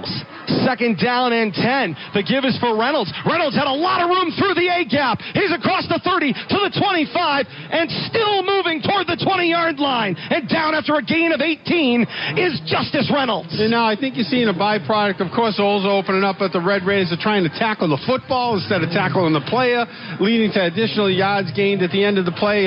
Reynolds had himself a first down, but let's tack on some extra yards while the Red Raiders are trying to tackle the football. The chains were stuck and have not moved, and now they're signaled to come down the sideline. So it is a Leominster first down and 10 at the Red Raider 21-yard line, going left to right. Under 2 minutes to play here in the fourth quarter. Leominster with the 7-0 lead. Cordero is in the backfield with Constant at his left. 3 receivers are tight to the boundary right. Here's the snap. Give it to Cordero. He got spun around and is being dragged from behind as he continues to move across the 20 and to the 18-yard line, and Fitchburg will spend another timeout. Cordero slow to get up, and the ball came squirting out of the pile. That is their third and final timeout. Bill Goslin gets that corrected, so no timeouts left for Fitchburg here in this one. And that's going to be a first down, and well, that was a first down run. 2 more plays. It's going to be close on the clock. Indeed it will. What a crowd we've had on hand here all day long here at historic Crocker Field. Great applause to the fans of the red and gray and the blue and white who have been here for this fantastic football game. Another unbelievable chapter in this storied rivalry being etched and penned here by these players wearing red and gray and blue and white. Credit to them for how this game has gone today. And these with Dandy and fans, your attention. We will be expecting you here each and every year. Put this on your calendars. And none of them are getting up and leaving. I tell you, everybody's planted in their seats, and this game is far from over. But the seconds are ticking off, and time is winding down on the Red Raiders here. 1:40 to play in the fourth quarter. 7-0 is Leominster's lead. Out of the timeout here. Red Raiders cannot stop the clock. They need a defensive stop to get the Leominsters off the field. Shotgun set for the blue and white. The snap. Constant fakes the give to Reynolds, kept it himself. Plunges it into the pile across the 20 to the 17-yard line. Now we got the 40-second clock to work with. It's going to be third down. We're going to run this down to about 50 seconds in the game when they're going to have to snap it again. And Leominster will have to snap it one more time. They've got third down and 7 to go here. I think they're going to have to snap it 2 more times, Todd. We'll have to see how the math works. Left. Yeah, I'll see where they kneel it down. They won't be able to kneel it down, obviously, on fourth down. So they need to burn some time. Indeed, they do. 3 receivers go wide to the left. Reynolds in the backfield with Constant. Constant claps for the football. Give it to Reynolds. This time he takes it out to the right, forward to the 15-yard line before being taken down. It's a small gain on the play. It'll bring up fourth down. Fourth down and about 5 to go. Under 50 seconds now remaining here in the fourth quarter. Coach Devin Gates talking to the wing official over on the far sideline. He wants to manage this clock. He'd like to see him peel off as much time as they can, burn his first time second half.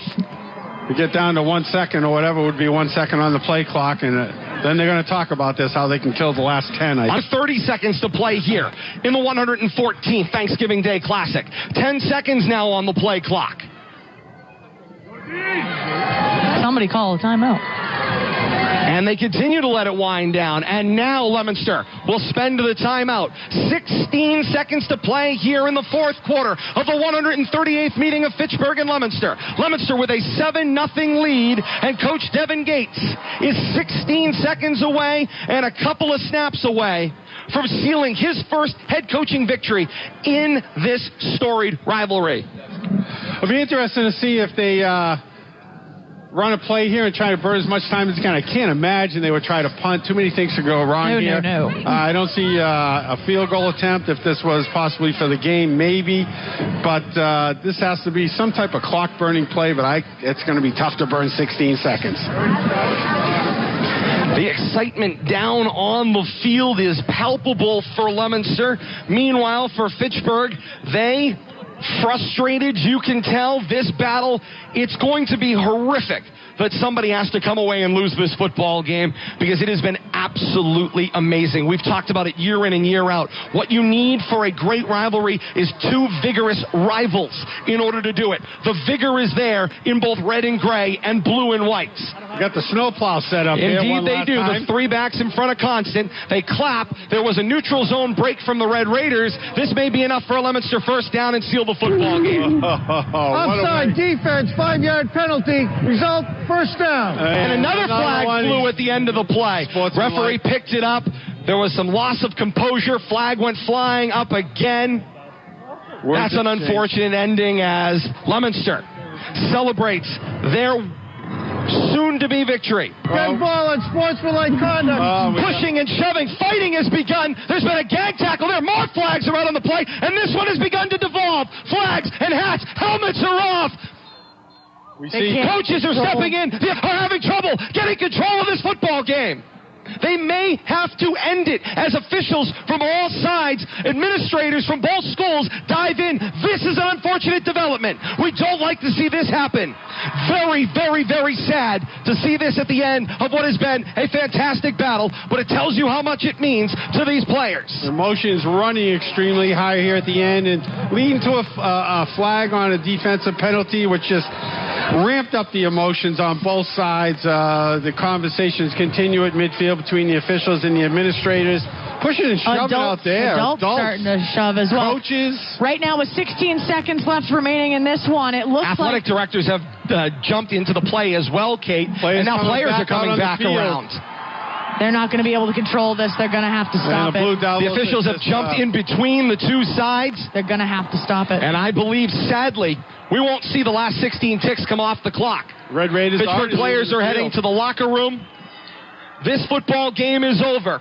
Credit to the Red Raiders, who have been smart enough to see that they need to go. And they are being led by some of their captains off this field. Nothing good can come out of this in the remaining 16 seconds of a football game that are not going to happen, Kate. And unfortunately, Kate, I'm sorry, what I see is I see people not in uniform out there continuing to look over at the Blue Devil sideline like they want to have words with them. And with the last 16 seconds now ticking off the clock in this one, this looks to be Leominster's 26th shutout victory amongst this rivalry, according to the statistics that we have. A 7-0 victory for Leominster. End of the football game. And the officials have waved the football game off. Bill Goslin now makes it official. They have restored order here at Crocker Field. To the locker room go the teams. Leominster is a winner today in the 138th meeting of Fitchburg and Leominster by a 7-0 score. What a battle we witnessed here today.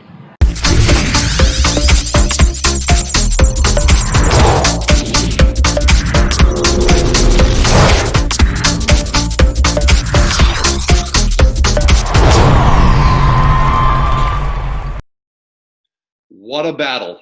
What a battle that ends 7-0 in the 139th meeting of Leominster and Fitchburg from year 2019, and the award-winning radio call on the K-Zone featuring Bill Thomas, Kate Robbins, and myself. Always a pleasure to be able to bring that to you each and every year, and we look forward to bringing you the 139th meeting of these two storied rivals in the years to come. But that's only 1/3 of the way through this 6-hour special here on Rivalry Family Media. Facebook.com/Media Rivalry. The whole 6-hour program will be archived to YouTube. You can search it up today. YouTube.com, search and subscribe and like Rivalry Family Media today. Next game here is we'll get you out to Doyle Field. We go back to the year 2010.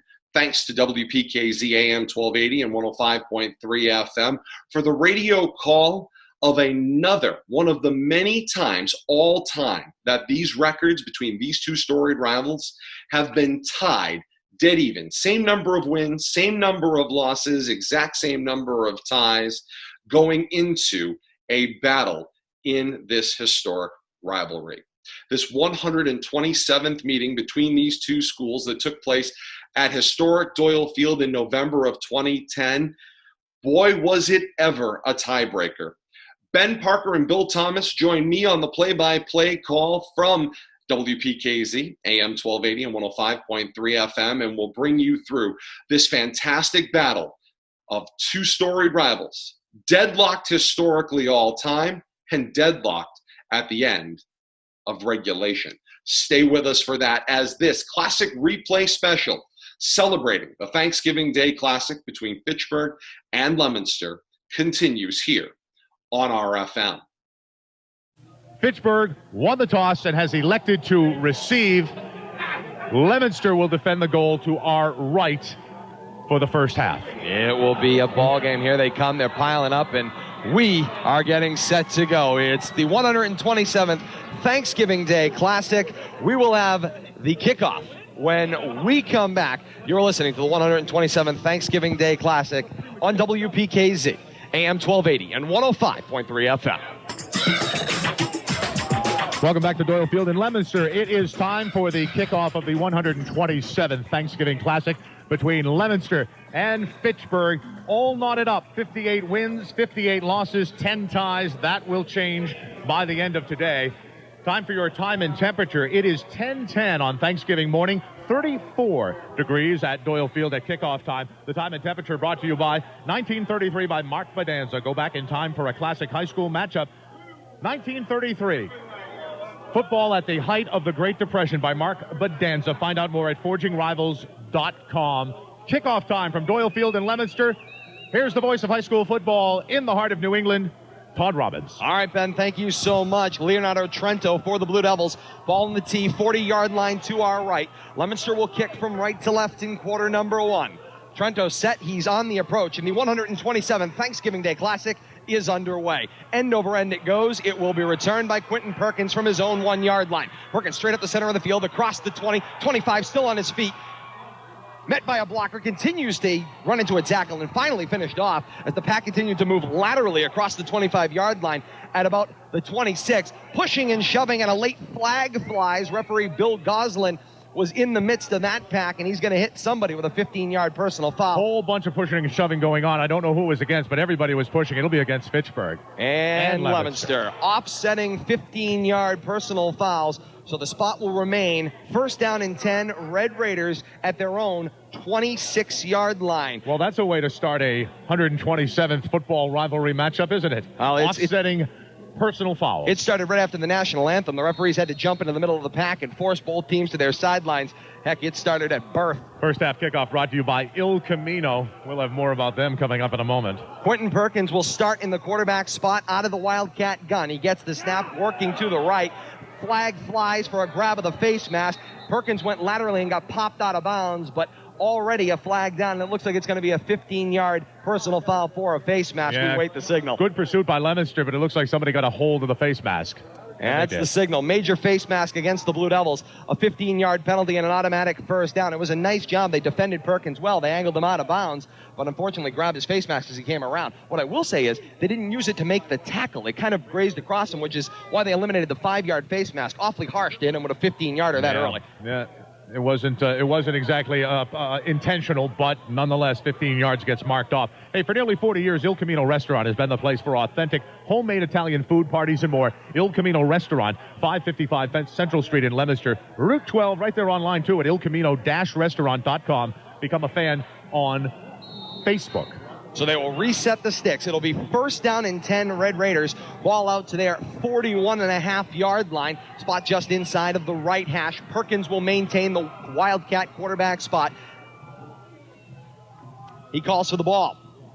Fakes the handoff and then does finally give it going back the other way. It's Stephon Teague. Teague drives his legs forward up to about the 45-yard line, maybe a little short of that. Gain of about 3 yards on the play. Going into the left-hand side of that Leominster line. Doesn't get too terribly much. Looked like Perkins might be thinking about it, having kept that ball, but then handed it off at the last minute to Teague, who gains about 4. It'll be second down and about 6. They gave Teague 4 yards in the play across the 45 to the Red Raider 46-yard line. Perkins on the snap. He's going to keep it himself in the Wildcat. Option pitches it out to Osby, who was working with him. Osby drives his legs forward, stopped just shy of midfield at about the Raider 49-yard line. It'll bring him up a couple of yards short. It'll be third down, third and about 2.5. The way that play developed, it did look exactly like it was going to be an option play. And Perkins waiting till just the last second. I mean, as he was in the grasp of a Leominster defender to pull off the option, manages to get a couple of extra yards by exercising the option there, and it's a third and short. Plenty of things in the playbook for Fitchburg here. Third down, third and short from the Red Raider 49-yard line.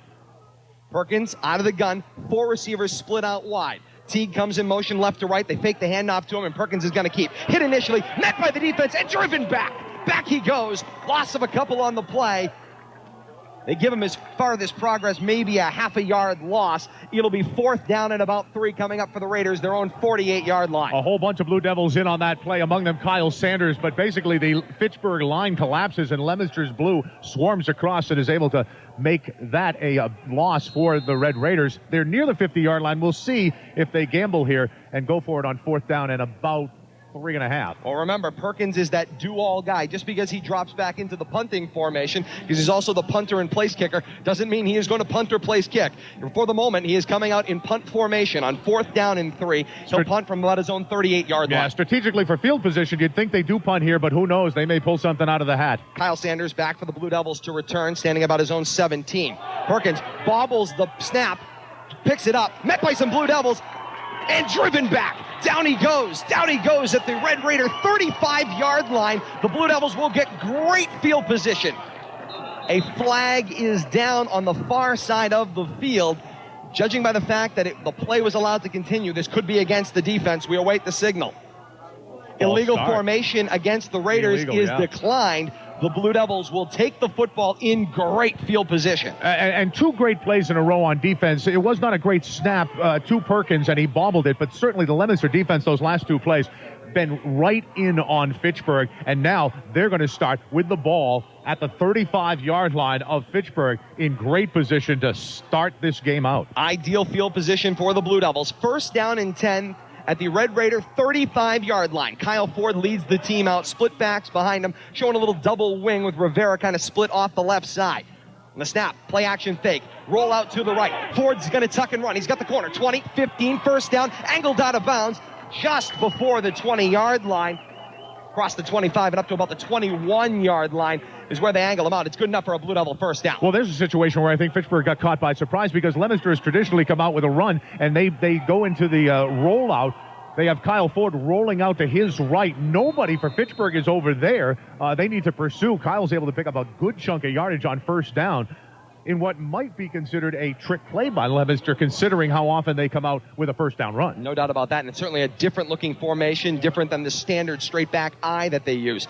Nose of the ball sniffing the 20-yard line, first down and 10 for the Blue Devils. Staggered backs again in the backfield. Ford the snap, and the give is to Wilford. Wilford bounces off a couple of tackles, still banging around inside the 15-yard line and up to about the 13 where he's finally finished off. Gain of about 7 on the play. Solid run by Nick Wilford. And Wilford trying to get the crowd going by waving his arms around and getting the Leominster side excited. Wilford did a great job there because he rolled to his left, he rolled to his right, he rolled back to his left. He rolled off a couple of different tackles and was able to make something out of what could have been nothing initially, but a great second, third effort by Wilford to get a good gain there on first down. It's a version of the double wing the Devils are running. Both Geraldo Rivera, Cortez Ludden, and Nick Wilford are in the backfield in different spots. And as they come to the line and set, offensive lineman sneezed off the end there. That looked like Dave Ferguson that may have sneezed and false started. It'll be a 5-yard penalty, and so it'll bring up now 2nd and 7 for the Blue Devils. Yeah, Ferguson jumped before the snap. It was probably a 3 count. He went on 2, and it'll set the Devils back 5 yards. But the Blue Devils certainly in great shape here early on in this first quarter to make something happen against the Red Raiders, who did nothing on their first possession. And Blue Devils knocking on the door. Certainly the sea of blue over here likes what they've seen so far, defensively and offensively, up to this point. A milky, sunny sky over historic Doyle Field this morning. Just underway with the 127th Thanksgiving Day Classic. Blue Devil football, 2nd and 7 at the Raider 16-yard line. The snap and the give is for Cortez Ludden, straight up the middle. He got upended, taken down at about the 12-yard line. He'll be about a yard shy of the first down, maybe a yard and a half. A hole opened for Ludden, and as soon as that hole opened, it closed up. A Red Raider coming in and upending Ludden. Looked like he might have a little bit more room to work with, but that hole just closed right up, and that closed Ludden up. Timeout taken by referee Bill Goslin, and he's heading over to the Red Raider sideline to speak with head coach Ray Kazenza.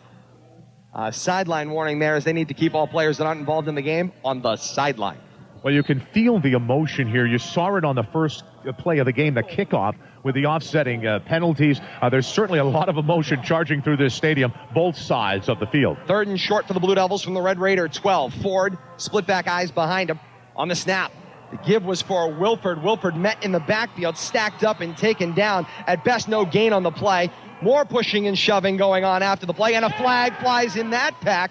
If the Blue Devils were able to get that 15-yard penalty on the Raiders, it'll be an automatic first down. We'll await the signal. That looks like it was on the Raiders. Personal foul against the Raiders. 15-yard penalty, in this case, half the distance to the goal, and an automatic first down for the Blue Devils moving the sticks. Certainly some folks came up pushing and shoving on both sides, but Leominster kind of stopped, and I missed the number of the Red Raider who got a last shoving, and he did it right in front of the referee. And the last place you want to be shoving anybody is right in front of the guy with the yellow flag. It didn't take long for that to come out, and here we go. More emotion, and this time for Fitchburg, it cost them after they had stopped the Blue Devils. It's half the distance from the 14-yard line. Should put the Blue Devils at about the 7-yard line. It'll be 1st and goal, Blue Devils from the 7. Spot center of the field. Ford comes in from the near sideline, and Ben, that's exactly what the Blue Devils wanted. They wanted 3rd and short. They did not manage to convert it. Got a 15-yard penalty to keep the drive alive. Sometimes you take those lucky breaks that you get. A penalty on Fitchburg keeps this drive alive, and the Blue Devils inside the 10-yard line. 1st and goal from the 7. The double wing snap Ford. This follows it straight up the middle across the center. Stumbles forward up to about the 4-yard line. Gain of 3 on the play. 2nd and goal from the 4.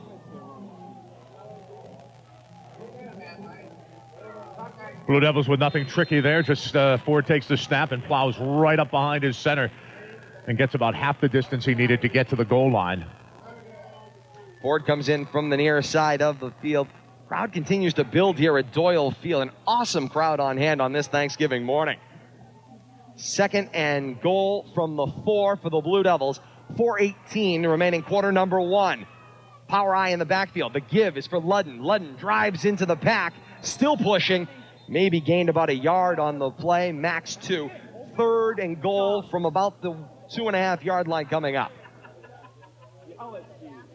Couldn't quite get enough of a surge, a push of the line to get across the goal line. Plenty of pushing and shoving from behind from the Blue Devils, trying to make that pile move. Just didn't move far enough. Blue Devils come up with a 3rd down situation here.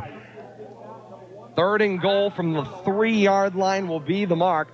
Ford goes into the huddle, 3:40 left, quarter number 1, no score. This is what we said, 10-minute quarters here on Thanksgiving by MIAA rule. Long drives could change the game. 3rd and goal. The snap. The pitch to the right. It's Rivera. Rivera leads for the end zone. Touchdown, Blue Devils. Geraldo Rivera took the pitch off the right side, followed his blocks in the power I, and took it to the end zone for 6. And you give Rivera credit there because he took the pitch. He was going off to the right. I think he wanted to try to get all the way outside. That lane was shut off. He turned it just slightly back inside, found a lane to get into the end zone. So Rivera using his eyes to pull himself back inside and get that touchdown for the Blue Devils. 6-0 Blue Devils for the moment. On to attempt the extra point. Tim Lanza, ball down on the tee. Kick is up. And kick is no good. There was some contact with the kicker after the kick went up. No flags down as the teams come back upfield. 3:25 left, quarter number 1. The score, Leominster 6, Fitchburg nothing. You're listening to the 127th Thanksgiving Day Classic on WPKZ, AM1280 and 105.3 FM. It was 1933, the depths of the Great Depression. Americans were worried about their future. But in the fall of that year, one thing brought excitement, enthusiasm, and hope. Football. Relive the magical year in 1933. A book by Mark Bedanza. Learn how 1933 was not just about football, but how football provided some of the hope needed to face the challenges that lay ahead. And join Mark Bedanza for a special book signing. Saturday, November 27th from noon to 4 p.m. at Barnes & Noble in the Water Tower Plaza in Leominster. For a taste that's truly Italian and an atmosphere that feels like home, it's the Il Camino restaurant in Leominster with homemade pasta and specialty dishes handed down from authentic family recipes. The Il Camino is a place to sit, eat, and enjoy. All of your favorites like veal or chicken parmesan, the always favorite chicken piccata, lasagna, manicotti, homemade raviolis and gnocchis, and much more. Check out the full menu online at ilcamino-restaurant.com. The Il Camino Restaurant, 555 Central Street, Route 12 in Leominster, where you really are family.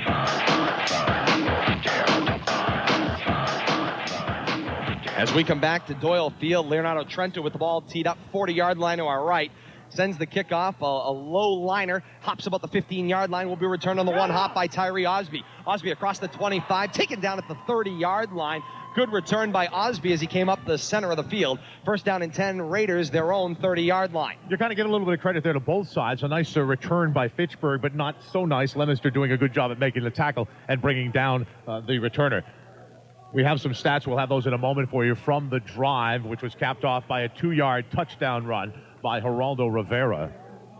Trying to get the right football out there. All right, they mark it. Now they get the right ball. Spot's going to be the center of the field. First down and 10 for the Raiders, just over their own 30 at their 31-yard line. Figueroa will take over at quarterback for the Raiders, and now whistles kill the play. Timeout on the field taken by the Raiders. We'll take it as well. You're listening to High School Football on WPKZ. If you or your loved ones are considering purchasing a stair lift, you need to call the professionals at Source Equipment, your local resource for all of your access challenges. Your friends at Source have been helping families maintain their independence and freedom for over 20 years by providing equipment solutions that work. If your stairs are straight, curved, indoors, or out, Source has a simple, safe, affordable, and dependable solution. They truly care about your independence. Call Source at 800-743-5545 or on the web at sourcelift.com.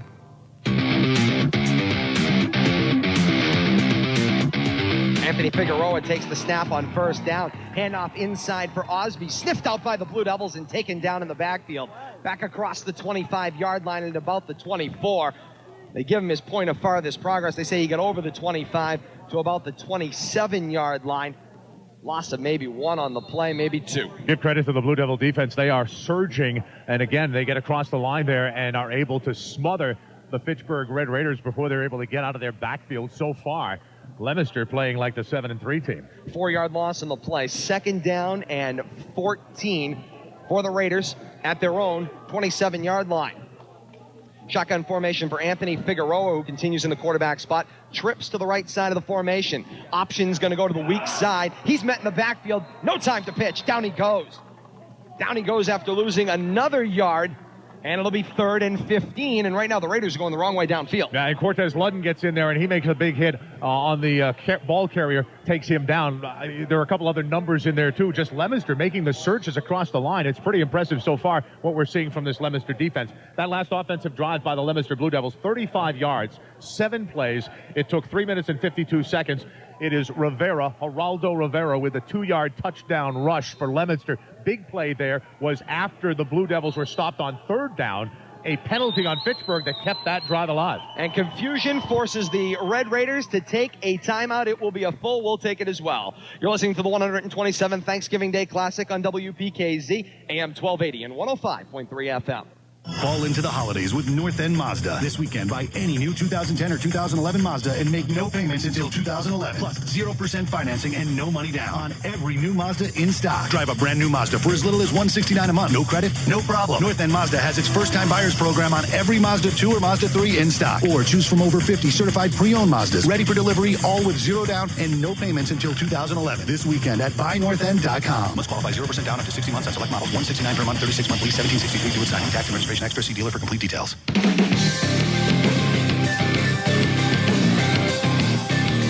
Back to Doyle Field there on WPKZ, and Fitchburg head coach Ray Kazenza getting everything he can out of his full timeout. Certainly not the way he expected this football game to start. Ben, he came in, he's the 7-3 team going to the playoffs. They haven't looked like a 7-3 team. There has been an awful lot of emotion from both sides here. The players, some pushing, some shoving. Leominster, though, has been capitalizing on the field in terms of the play. They're getting great surges from their defense, getting a great effort here on their front line. And Fitchburg, which has a pretty potent offense, hasn't been able to do anything with it. 6-0 Blue Devils are score. 1:56 left in the first quarter. 3rd and 15 for the Raiders, their own 26-yard line. Figueroa continues in the quarterback spot, out of the gun. It's the delay. The handoff goes to the inside for Teague. Teague takes it straight up the middle, driving his legs forward, finished off just shy of the 30-yard line, chews up most of the lost yardage. It'll be 4th down, 4th and about 11.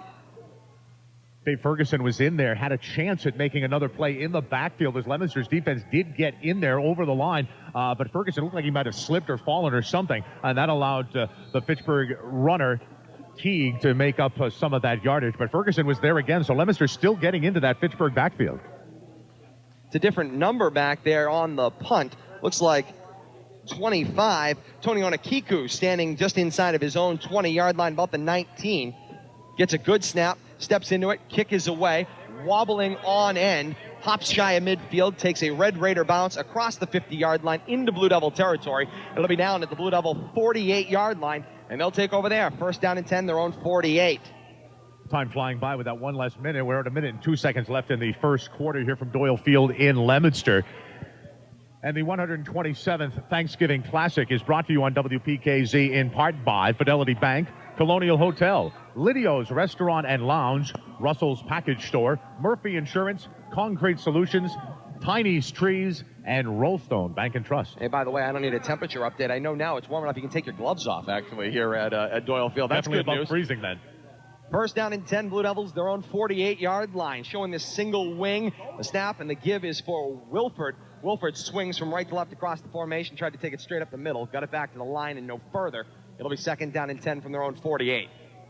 You need to play 4 quarters. We talked about that, how important it is for both teams, but especially the Blue Devils, who haven't done it all season a lot of the time, playing 4 quarters. But that being said, you've got to be happy if you're John Dobzinski, if you're wearing blue, with what's transpired, at least in the first quarter of this game. There's still 3 more to play, and you've got to play as well as you have been. But so far, you got to say the Blue Devils got to be happy with the performance they've turned in thus far in this game. Inside of 30 seconds left, quarter number 1. Ford is under center. The snap. Fakes both handoffs. Now he's on the run. Pocket broke down, and down he goes. He is sacked. Sacked in the backfield. Sacked by Kyle Phillips. Phillips got in there quick, and down he went. Big loss on the play. And that will be the end of quarter number 1 here from Doyle Field. With 1 quarter in the books, our score, Leominster 6, Fitchburg nothing. You're listening to The Classic on WPKZ, AM1280 and 105.3 FM. Okay, people, take your seats. When we began this real estate class a few months back, I said, too many people let opportunity pass them by. So what opportunities do you see out there? Jim? I don't think people realize how low mortgage rates still are. They're at an all-time low. People should be jumping at these rates. It's the perfect time to buy a home. I agree. Adam? Well, I felt it was a great time to refinance. I used the money I saved to build a spectacular kitchen. I like your thinking. How about you, Kate? Following Adam's thinking, this might be a good time to convert from a 30-year fix to a 15-year mortgage and get out of debt faster. Smart move. Okay, mortgage broker or bank? Where would you go for your mortgage? Nicole? I learned from the past, so I'm going to the bank. And in my case, I'm going to Fidelity Bank. It's my community bank. It has great rates, expert people, and their life design approach helps me make informed decisions. This is one smart group. Fidelity Bank. Member FDIC, member SIF. Equal housing lender. FidelityBankOnline.com.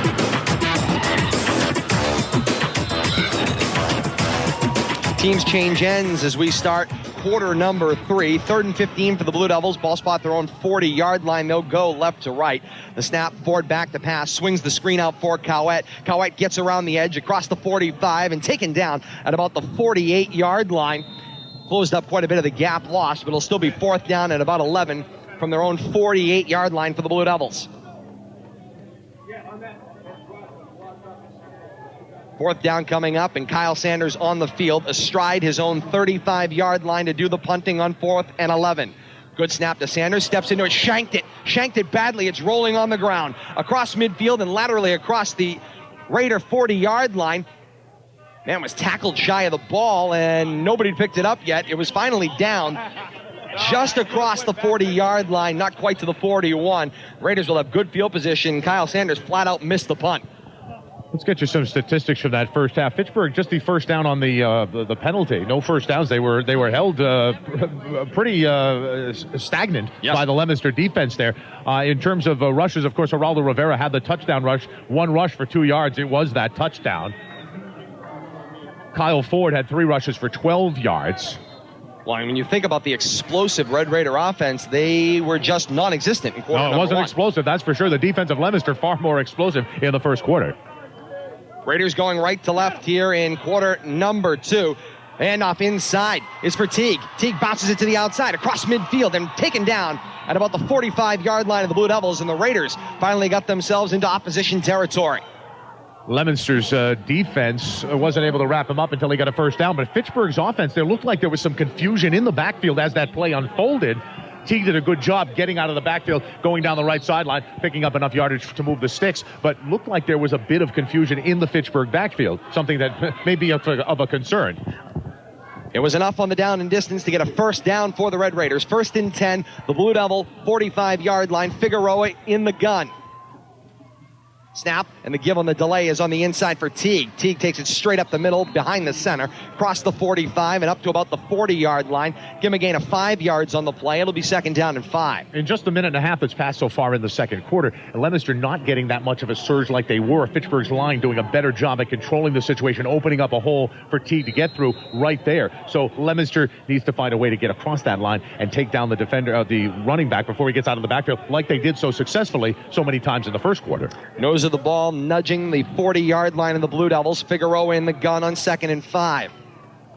Snap, fakes the handoff. Now they swing it out on the screen. Pass hits the man in the hands and falls incomplete. Wesley Colon, the intended receiver, the senior, couldn't haul the ball in. It did hit him in the hands. I don't know what happened. Probably took his eye off it just quickly enough. There were a couple of Leominster defenders in the area, may have heard footsteps and distracted him from picking up that reception. It was a short little comebacker. It wasn't a hard pass at all. He just had to make a little catch in traffic. Could not reel it in. Brings up 3rd down and 5, just shy of the Blue Devil 40-yard line, and Figueroa continues in that quarterback spot. Leominster defense will be asked to step up again here, stop them on 3rd down, put them in a 4th down and long situation, see how Fitchburg will respond. First of all, we got to get past 3rd down. Figueroa on 3rd and 5 from the Blue Devil 40. Scans the line. He's got a pair of receivers to his left. Option out, the little shovel pitch given to Teague. Teague's around the left corner. He's got the 35 and the edge now 25. Driven out of bounds, plenty for the first down, and finally finished off at the Blue Devil 20-yard line, moving the chains there. Nice run on what looked like, again, a little botch handoff. He just kind of pushed it to him, and he took it right around the left edge. It was more like a chest pass you'd see in basketball that he did there instead of an underneath shovel or something along those lines.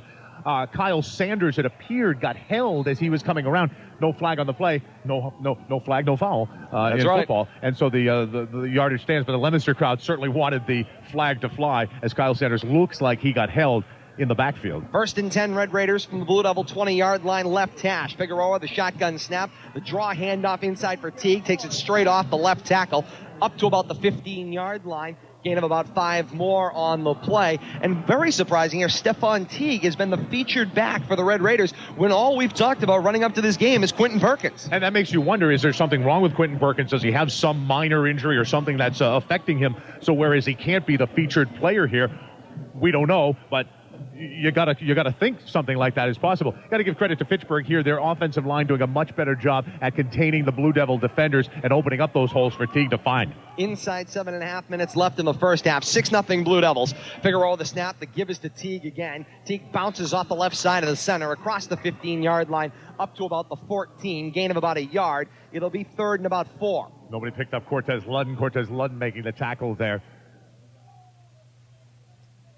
Spot will move to the left hash. Go ahead, Ben. And well, when Cortez Ludden ties you up, you pretty much know it. Cortez, a stocky fella, but he's a fast guy too. That's the thing. You know, he's got that build, that kind of football player build. Kyle Sanders hobbling off the field. Yeah, came up a little lame there at the end of that play, and so he hobbles off the field. He looks generally uncomfortable, receiving some medical attention now over on the near sideline. Spot will be left hash from the Blue Devil 14-yard line. You know, when we talk about Quentin Perkins not being featured here, forget being featured. He's not even on the field. I haven't seen him out there since the beginning of the game. No, since that first drive, which was incredibly ineffective. They ran the Wildcat with him as the quarterback, and it was incredibly ineffective. He has been standing over on the sideline. I can see him with his hands inside of his hand warmer. I haven't seen him move since. Helmet off, hands in the hand warmer, and you got to wonder what's going on. That's right. Since he fumbled the punt snap, we haven't seen him in the ball game. Figueroa, it's option to the right. He's going to keep it. He's around the right edge, leaning for the 10-yard line, reaches across the 10 up to about the 9. That would be good enough for a Raider first down, and yes, it is. First down for the Red Raiders, and it will be 1st and goal. Again, you wonder why Perkins is on the sidelines, whether there is an injury. He doesn't appear to be lame or hobbling. Maybe, well, there's got to be something. There's a reason he's not on the field. Only he and Ray Kazenza may be the ones who know it. Even stranger, doesn't have his helmet on. That is incredibly rare to see on a high school sideline. Something is amiss over on that far side of the field, or it certainly seems like it. 1st and goal for the Red Raiders from the Blue Devil 10. Figueroa in the gun with Teague. Snap, the give is for Teague. Looks for a hole. He finds it off the left side. Forward he goes up to about the 8-yard line. Gain of a couple. It'll be 2nd and goal from about the 8. The Fitchburg offensive line was able to open up a small hole, but quickly Leominster's defenders filled that hole. So a hole that was there closed up pretty quickly. Leominster's still doing a fairly decent job on defense. They haven't really allowed a huge play, a big run down the right sideline by Teague a few plays back. But overall, they've been able to close the holes pretty quickly. But Fitchburg's been consistently getting a few yards, and they're marching the ball up the field. They only need a few more yards, 6 it appears, to get in the end zone. Yeah, 2nd and goal from about the 7. Spot will be the right hash, shotgun formation with Figueroa, 2 receivers to the short side of the field. Snap, Figueroa fakes the handoff. He's going to keep it off the left side. Stood up and taken down inside of the 5-yard line at about the 4. Nice defensive play there made by Eli Sanchez. Again, bringing up another big 3rd down for the Leominster defense here inside their 5-yard line. Certainly like to stop Fitchburg here, leading 6-0 in the early going. 5 minutes left, halfway through the 2nd quarter already. That's what an extra minute off of each quarter does. It just makes things go. And a lot of running, so a lot of clock continuing to run because of the run plays. And a timeout taken by the Blue Devils. We'll take it as well. You're listening to The Classic on WPKZ. Located on the Fitchburg-Leominster line and minutes from Route 2, CJ's Auto Body is a collision repair specialist in business since 1985. They will work for you with your insurance company. CJ's offers insurance claim and car rental assistance and reminds you that if your vehicle is towed to a repair shop following a collision, you can have it moved to CJ's Auto Body at no charge. Known for quality work, highly experienced technicians, and competitive pricing, CJ's Auto Body is the name you can trust in all aspects of collision repair. 978-537-8284.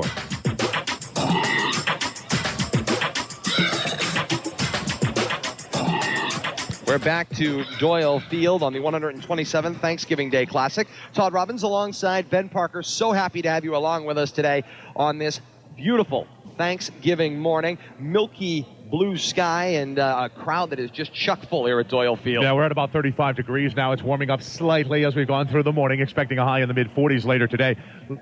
High school football on WPKZ, brought to you in part by Fireside Stove Shop, Piper Electrical, the Montachusett YMCA, Kevin Bliss Self-Defense Center, Rude Travel, VP Holman, and by Unitil. So coming out of the Blue Devil timeout, it's 3rd and goal for the Red Raiders from the Blue Devil 4-yard line.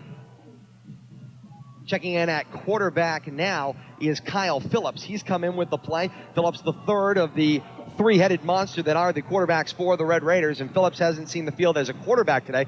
Plays a little defense as well. He's going to take the snap on 3rd and goal from the 4. He goes down under center. Single back is Teague. It's the pitch to Teague off the right side. Teague plunges forward. Whistles kill the play. Free Billy Goslin says timeout Red Raiders, and it was before the play was run. Teague was stopped just shy of the end zone, if not in, but the timeout nullifies the play. And we'll take it as well. You're listening to WPKZ. If you're an athlete and have been injured, our highly trained team of physical therapists at Physical Therapy Plus can help you get back to the activities you love. Health Alliance Hospital's Physical Therapy Plus offers convenient access at 3 locations: Health Alliance Hospital, Burbank Campus in Fitchburg, Orchard Hills Athletic Club in Lancaster, and Whitney Field in Leominster. To learn more about PT Plus, visit healthalliance.com. Health Alliance Hospital. It happens here. On 3rd down, same play coming out of the timeout. The pitch to Teague off the end, taken down in the backfield. No gain on the play. They called the timeout conceivably to change the play. They didn't change it. They ran the exact same play. They lost yardage on it. It's going to bring up 4th and goal from the Blue Devil 4-yard line. Teague's had a good run thus far. That's 5 rushes for 44 yards on this drive alone. Blue Devil defense, though, stepping up, making the Red Raiders make a 4th down decision. They're going to go for it here inside of the Blue Devil 5. Blue Devil defense going to be called on one more time on this drive. And Phillips is in the gun on 4th and goal from the 4. Directing traffic, it's Figueroa in there. They balance off the formation, receivers to each side. Phillips a snap, gets some room on the draw, angled out of bounds. He's out of bounds, it's no good. He didn't make the end zone. He is shy, out of bounds at the 2-yard line. Turnover on downs. It's Blue Devil football. It was a great defensive stand. That 3rd down stop after the timeout.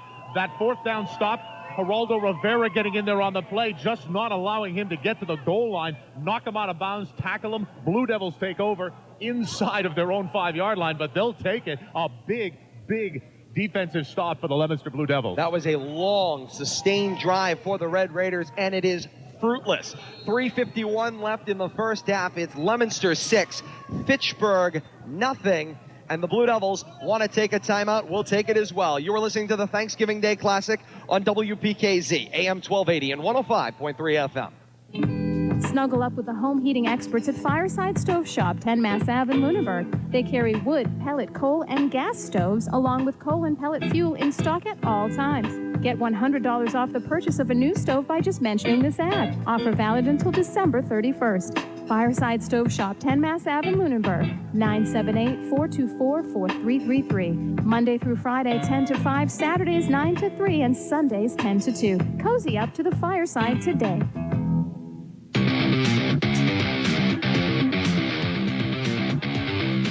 Back to Doyle Field we go. Blue Devils coming out of a timeout, coming off a huge defensive stop. They take over, well, about as deep as you can get in your own territory without being in the end zone. It's 1st and 10 Blue Devils coming out from their own end zone at their own 1. They lead 6-0 with just under 4 minutes left in the first half.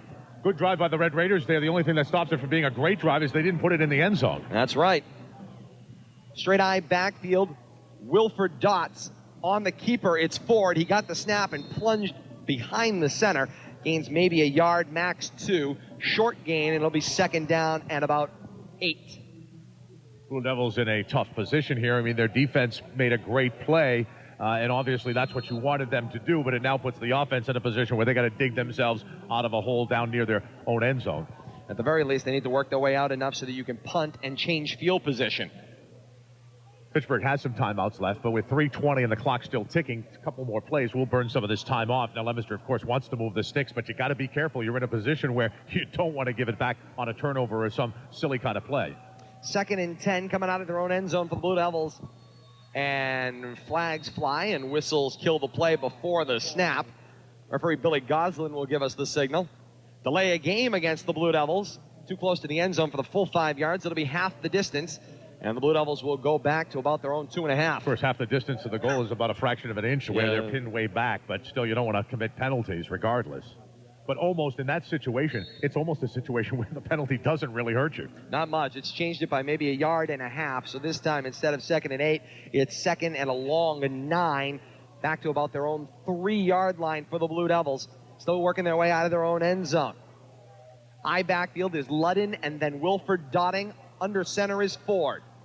Ford the snap. The give is for Ludden. The bowling ball takes it straight up the middle, across the 5-yard line, and up to about the 6. Nobody getting in the way until he gets himself a good chunk of yardage. He can make things happen. He can rumble through that line, and he did. Ludden gets him out of a hole.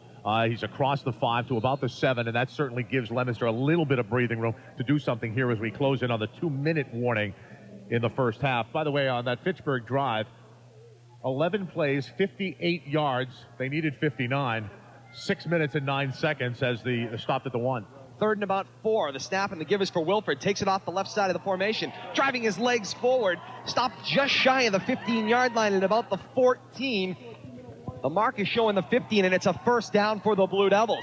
Big first down there, and a nice run by Nick Wilford off the left side. You give all the credit to Wilford there because it looked like he was going to be stopped short of a first down marker. He kept working and surged forward and got himself that first down. 2-minute warning being given now by the officials. And they say the clock is stopped at about 1 minute 58 seconds left here in half number 1. Coming up at the half here on WPKZ, we'll have an update from ABC News and a whole lot more. You're going to want to stay with us for that. We'll have stats from our NASCAR insider on first down. The give is for Ludden. Maybe a fumble football. Osby's got it. He's in the end zone. Touchdown, Red Raiders. What happened?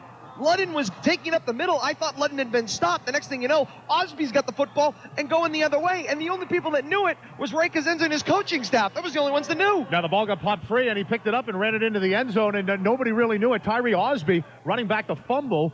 About 8 yards for, call it about 14 yards for the touchdown. It happened all so fast that, nobody really knew. Osby knew, and the sideline knew, and that was about it before he was in the end zone.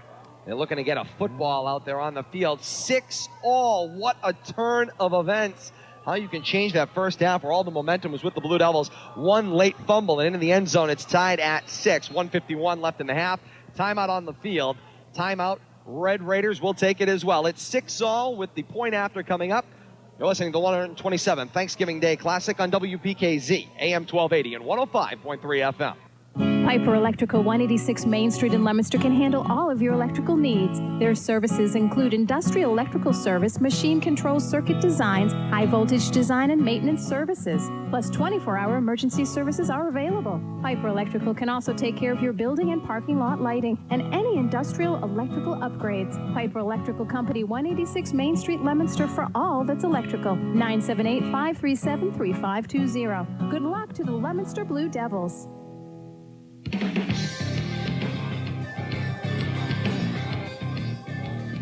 We are back to Doyle Field here on WPKZ. Todd Robbins alongside Ben Parker and taking a quick straw poll here in the press box. Still nobody can figure out how Osby got the ball and is in the end zone, but the game is tied at 6. Point after coming up here, and the Raiders look like they're getting ready to go for 2. Blue Devils wanted a false start call, but there's the snap legally out. Figueroa throws a little shot put floater to the end zone. Jump ball, and it's over the head of the receiver. Incomplete. Nice defensive play made there by Josh Cowett. He got face up, got high, and forced the angle over the head, and incomplete. 2-point conversion is no good as the teams come back upfield. 1:51 left, half number 1. Fitchburg 6, Leominster 6. You're listening to the Thanksgiving Day Classic on WPKZ, AM1280 and 105.3 FM.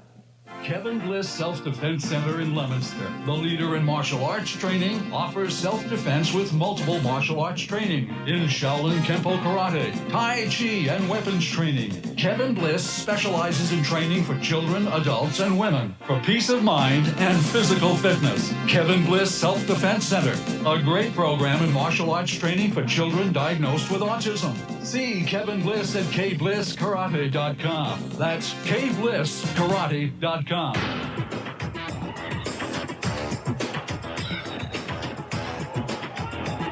back to a jam-packed Doyle Field, and during the timeout, just kind of leaning out from our home sideline press position. And Ben, there isn't a seat to be found on this side of the field. People are standing on the hills as they always do. There's just a few seats on the Fitchburg side of the field down to our right, but other than that, there are a lot of bodies here today. That's great to see. Yeah, there certainly are. Some empty seats over on the Fitchburg side. Anybody in blue who wants to go sneak over there can do so, but not much over here on the home side of the field. Right to left goes the kick after the touchdown, taken by an up man. That's Sean Addo. Addo with a quick return across the 40 and up to the 44-yard line. Blue Devils get solid field position. 1:44 left in the first half, tied at 6, and the Blue Devils will have the ball 1st and 10 at their own 45.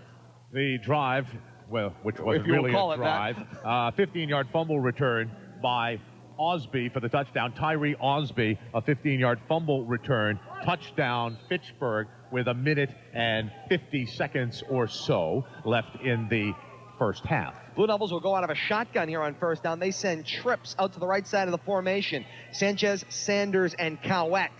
Ford takes the snap, and the give is on the inside for Wilford. Wilford follows a couple of blockers up front across the 50-yard line and pushed down at about the Raider 49. Gain of about 5 on the play. Nice run by Wilford following his blockers. I think it was Dave Ferguson out in front of him. And Wilford really wasn't tackled. He was pushed down from behind. He had some open room in front of him. The Fitchburg defender able to push him down as he just crossed the 50. And we should remind you, a happy Thanksgiving from Lidio's. Lidio's Restaurant. Listen for your chance to win a $20 gift card from Lidio's. We will give that away in the halftime show. We've got 2 today. First one comes up at halftime. Stay with us for that. 2nd and about 5. Out of the gun, the trip shift to the wide side of the field, left this time. Ford on the quarterback keeper, straight up the middle. He stood up and taken down about a yard shy of the first down. Nice square up hit by Eric Miles coming out of the linebacker core. And now a late flag flies, and personal foul is against the Blue Devils. And I think it's against Ford. Yeah. A little bit of unnecessary conversation there, and that's going to be a huge 15-yard penalty. Instead of being 3rd and about a half a yard, it's going to be 3rd and long for the Blue Devils. And Dobzinski giving Kyle Ford an earful as he did said something or taunted a Fitchburg player after that play was over, and they're going to mark off a big penalty. You're the quarterback. You need to be the senior leader on the field, and Ford was undisciplined there. The 15-yard penalty takes the ball back to the Blue Devil 40-yard line. It'll be 3rd and 15 from their 40. They now have to get to the Raider 45-yard line for the first down. Certainly not what you want to do as a Blue Devil here is move the ball backwards in the other position. You want to try to get this momentum back on your side before the half. And now with 40 seconds left, it's going to take something special to do that. Otherwise, you're going to enter halftime tied at 6. It's exactly what Coach Stubbs didn't want. 3rd and long, 3rd and 15 from their own 40. Shotgun snap. The give is for Wilford. Wilford off left side, bounces off a tackle. Still moving, churning his feet. Grabbed. He hasn't touched down yet. The ball was stripped away from him. He was tackled, but the ball was taken away. Raiders think they have it. Referees are running in saying, no, he was down. They say his knee touched down at the 44-yard line. And the Raider coaching staff does not agree. They think he had the ball pulled away from him before he touched down. It was close. I'd like to see a replay on it. Certainly he was on his way down. Did his knee hit or not? It was a fraction of a second. One referee was pointing in the other direction. And that's how the first half will come to an end. 1 half in the books here from Doyle Field. Our score, Leominster 6, Fitchburg 6. A very interesting first half, Ben. Looked like 2 very evenly matched teams out on the field. You could see the emotion, and right there, an unfortunate situation where a little bit of senior leadership goes undisciplined, and the Blue Devils aren't able to do something with that last drive in the waning seconds of the first half. Yeah, it looked like they might have only had 1 play left anyway, had that penalty not been called, and they still would have had 45 yards or so to go. So unlikely Leominster would have been able to do anything there, but certainly you don't want to see yourself going in that direction, taking even a little bit more momentum away from you after Fitchburg had sucked that momentum out with the fumble recovery and touchdown. You look at the score at 6-6, and here's what we had talked about. You look at the records. Fitchburg's at 7-3, Leominster's at 3-7. Yet they're tied at halftime. Leominster, at least for a good portion of that first half, played better than Fitchburg. The defense stepped up several times for the Leominster Blue Devils. And aside from that fumble, that's a Leominster half right there. And so Leominster is able to play with the Red Raiders. Red Raiders get the fumble recovery. They keep it tied. But certainly this is a very good game shaping up here. Who will come out with more hunger in the second half? Second halves have been tough for the Blue Devils in the last couple of games. They've laid an egg in back-to-back second halves against Shrewsbury and Marlborough. This halftime, all important, and we will see how it goes. It's coming up next. You are listening to Leominster High School football and, of course, the 127th Thanksgiving Day Classic right here on WPKZ, AM1280 and 105.3 FM.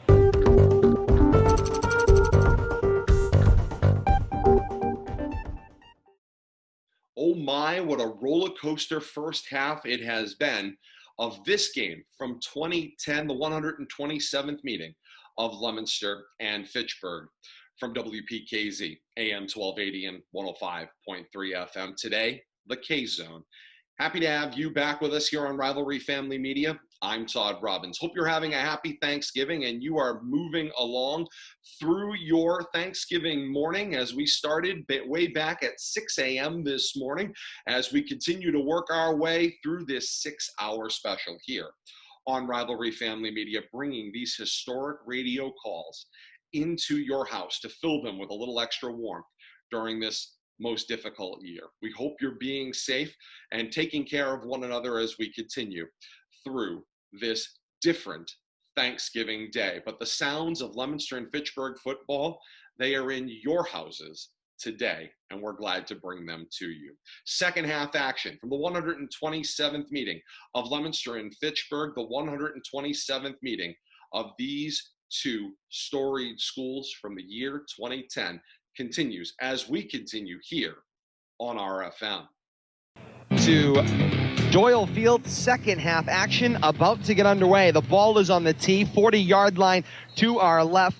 The Raiders wearing the road whites trimmed in silver and red. Getting set to kick to the Blue Devils wearing the home royal blues trimmed in white. The white helmets with the royal blue L's. And away we go. Line shot kick. We're underway. A one-hop squib will be picked up by Eli Sanchez at his own 15-yard line. Sanchez across the 25, 30, and taken down at the 33-yard line. That kickoff was sent downfield by Eric Como, the junior tight end. Another job usually held by Quentin Perkins. Second half time and temperature brought to you by Colonial West Chevrolet on the John Fitch Highway in Fitchburg. Time to head to Colonial West Chevrolet. 11:19 on your Thanksgiving morning. It is 36 now at Doyle Field in Leominster. Warming up a bit since we got here this morning at 24 degrees. Expecting temperatures at some point to get into the low to mid 40s before we see some rain and junk come in tonight. Junk. First down and 10 from their own 33 for the Blue Devils in that single wing. The pitch is for Rivera coming out of the backfield around the right end, across the 35-yard line and up to about the 36-yard line. Gain of about 5 yards on the play. It'll be second down and 5. Second half of action just underway here on WPKZ. Alongside Ben Parker, I'm Todd Robbins. Happy Thanksgiving, everybody. So happy you chose to spend some of your morning with us and out here at Doyle Field as well. And don't forget, if you've got some family members far away who've been calling you up and bugging you for the score, tell them you can go to WPKZ.net. Look off to the right side. You'll find a link that'll take you to our live streaming of the game this morning. On second down and 5. Single wing again. The snap and the give is for Cortez Ludden. Ran into a block, and down he went. Osby was in on the tackle, along with Eric Miles and others, and down he went after a short loss on the play. A hole had opened up to his right, to Ludden's right. I don't know if he saw the hole. He actually just ran into the crowd that was gathered there, and he stepped about a foot and a half to his right. There would have been a little bit of a hole there for him to sneak through. I don't think he saw the hole. He certainly saw the defenders when they swallowed him up. Lost about a yard on the play. It'll be third down and 6. Ball out to the 37-yard line of the Blue Devils.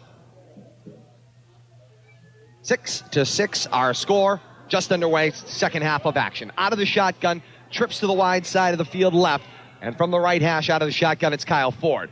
Ford, the screen down the line, complete for Kyle Sanders. Sanders has got the left edge. He's across the 40-yard line and angled out of bounds at about the 43-yard line, and it's going to be very close to a first down. They're looking all the way to the far side of the field. And the referees, led by head ref Bill Goslin, is going to ask for the chains to come in from the far side of the field. They want to be precise with this. It'll either be fourth and short or a first down. I'm going to give you the prediction. I was 2 for 2 last night. Yes, I'm going to go that they are slightly short here. It looks like they may have missed the first down by let's say, I'll go with 2/3 of a yard. 2/3 of a yard. Do I hear 3/4? We'll see if I'm close today. Here's the stretch. It is shy by about a half a yard, if that. I'd call it 2/3 of a yard myself. Yeah. All right, half a yard. Close enough. They were short, as I said. 3 for 3 on my Thanksgiving picks with the measuring. I had to get back all in year. You stride finally got it right, I'll tell you that. I had a little streak early on, and it became ugly for a while. Referees almost hung the Chang gang there as they were trying to stretch it out, and they wanted to put it down to place the ball properly.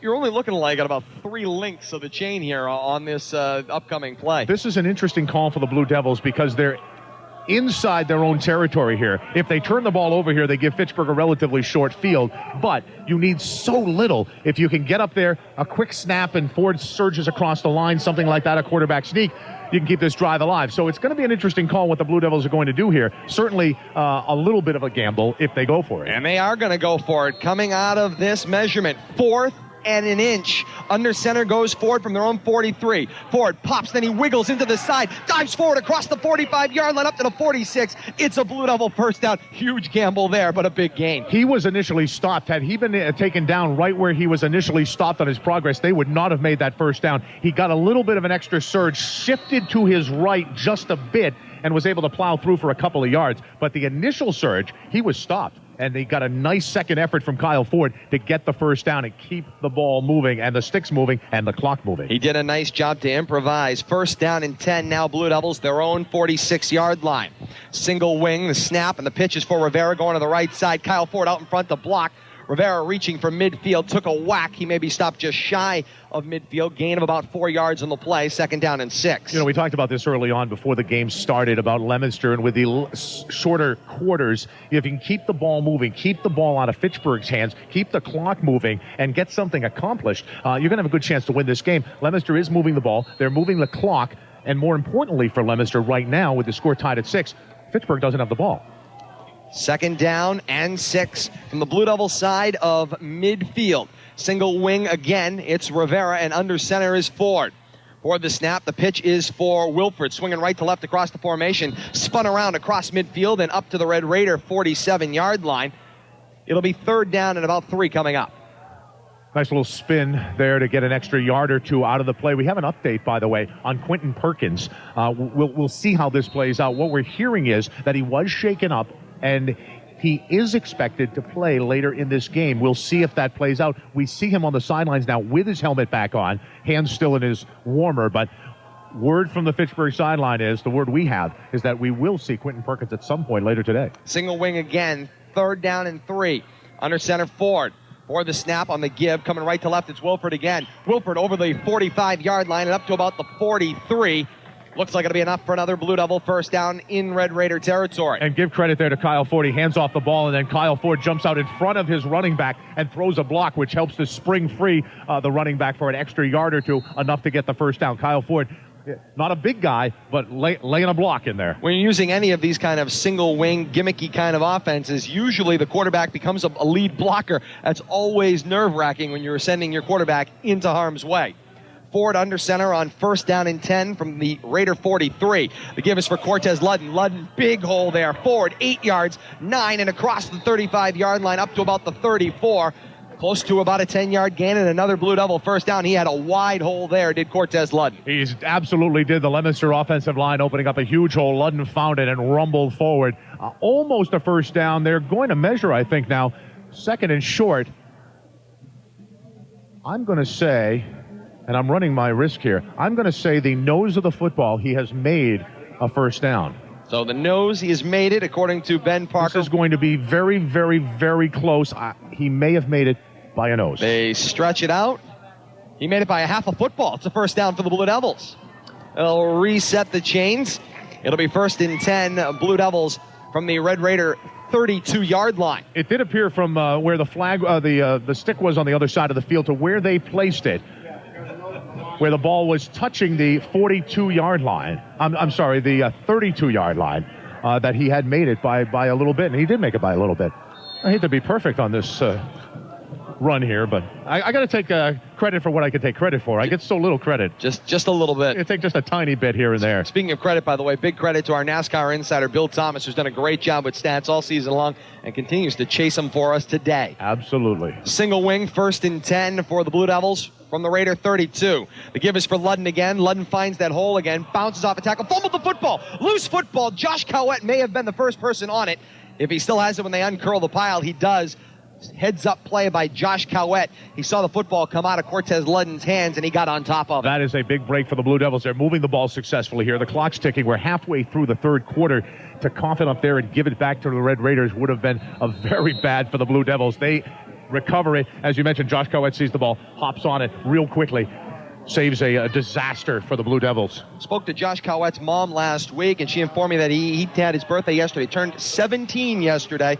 17th birthday. He'd like to get a late birthday present with a win today on Thanksgiving.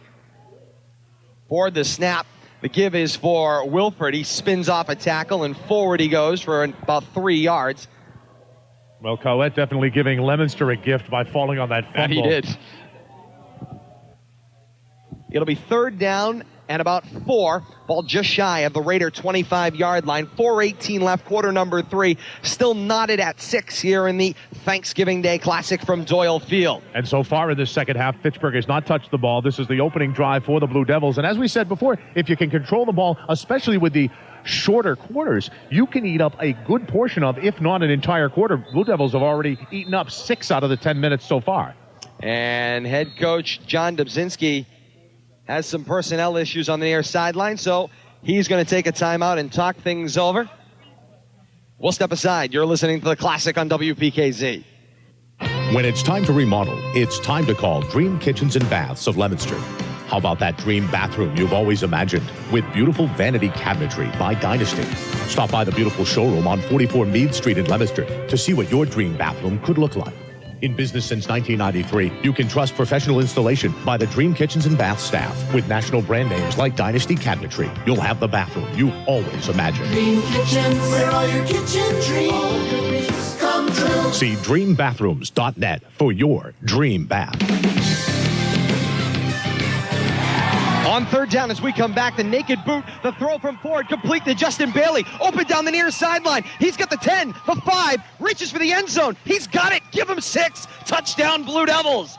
Huge play there. Kyle Ford was almost wrapped up on the naked boot in the backfield, somehow got the pass off, and then Bailey found wide open real estate down the left sideline. He's in the end zone for 6 more. An absolutely great play as Ford gets the ball off as he's under a lot of pressure. Justin Bailey standing there, wide open, gets the ball, rumbles down the left sideline into the end zone. Blue Devils worth the timeout there. Obviously saw something they wanted to capitalize on. They did, and the Blue Devils take the lead. Leonardo Trento on to try the point after. Mike Kelly gets the ball down on the tee. The extra point is up, and no good. 3:49 left in the third quarter. It's Leominster 12, Fitchburg 6. More to come. You're listening to The Classic on WPKZ, AM 1280 and 105.3 FM. For over 164 years, Rollstone Bank and Trust has been helping the people, businesses, and organizations of our region. Rollstone Bank is always there to help strengthen the communities it serves in every aspect and improve the lives of our children. You can see Rollstone Bank's support at a variety of events, athletic, cultural, educational, and neighborhood programs. With rock-solid banking and a commitment to giving back to the area, Rollstone Bank and Trust is a community bank you can count on. Rollstone Bank and Trust, member FDIC, equal housing lender. Sholen Farms, Pleasant Street, Leominster, invites you to visit the farm with gorgeous views, walking trails, and picnic areas. The perfect spot to spend a fall day. Join in the Twilight Hike on Friday, December 10th and explore the farm in the evening. Bring a special treat to enjoy, plus hot chocolate and tea provided. Sholen Farm's successful season is due to all their wonderful volunteers, and they thank the friends of Sholen Farms for a wonderful season. Visit SholenFarms.com or call 978-840-FARM.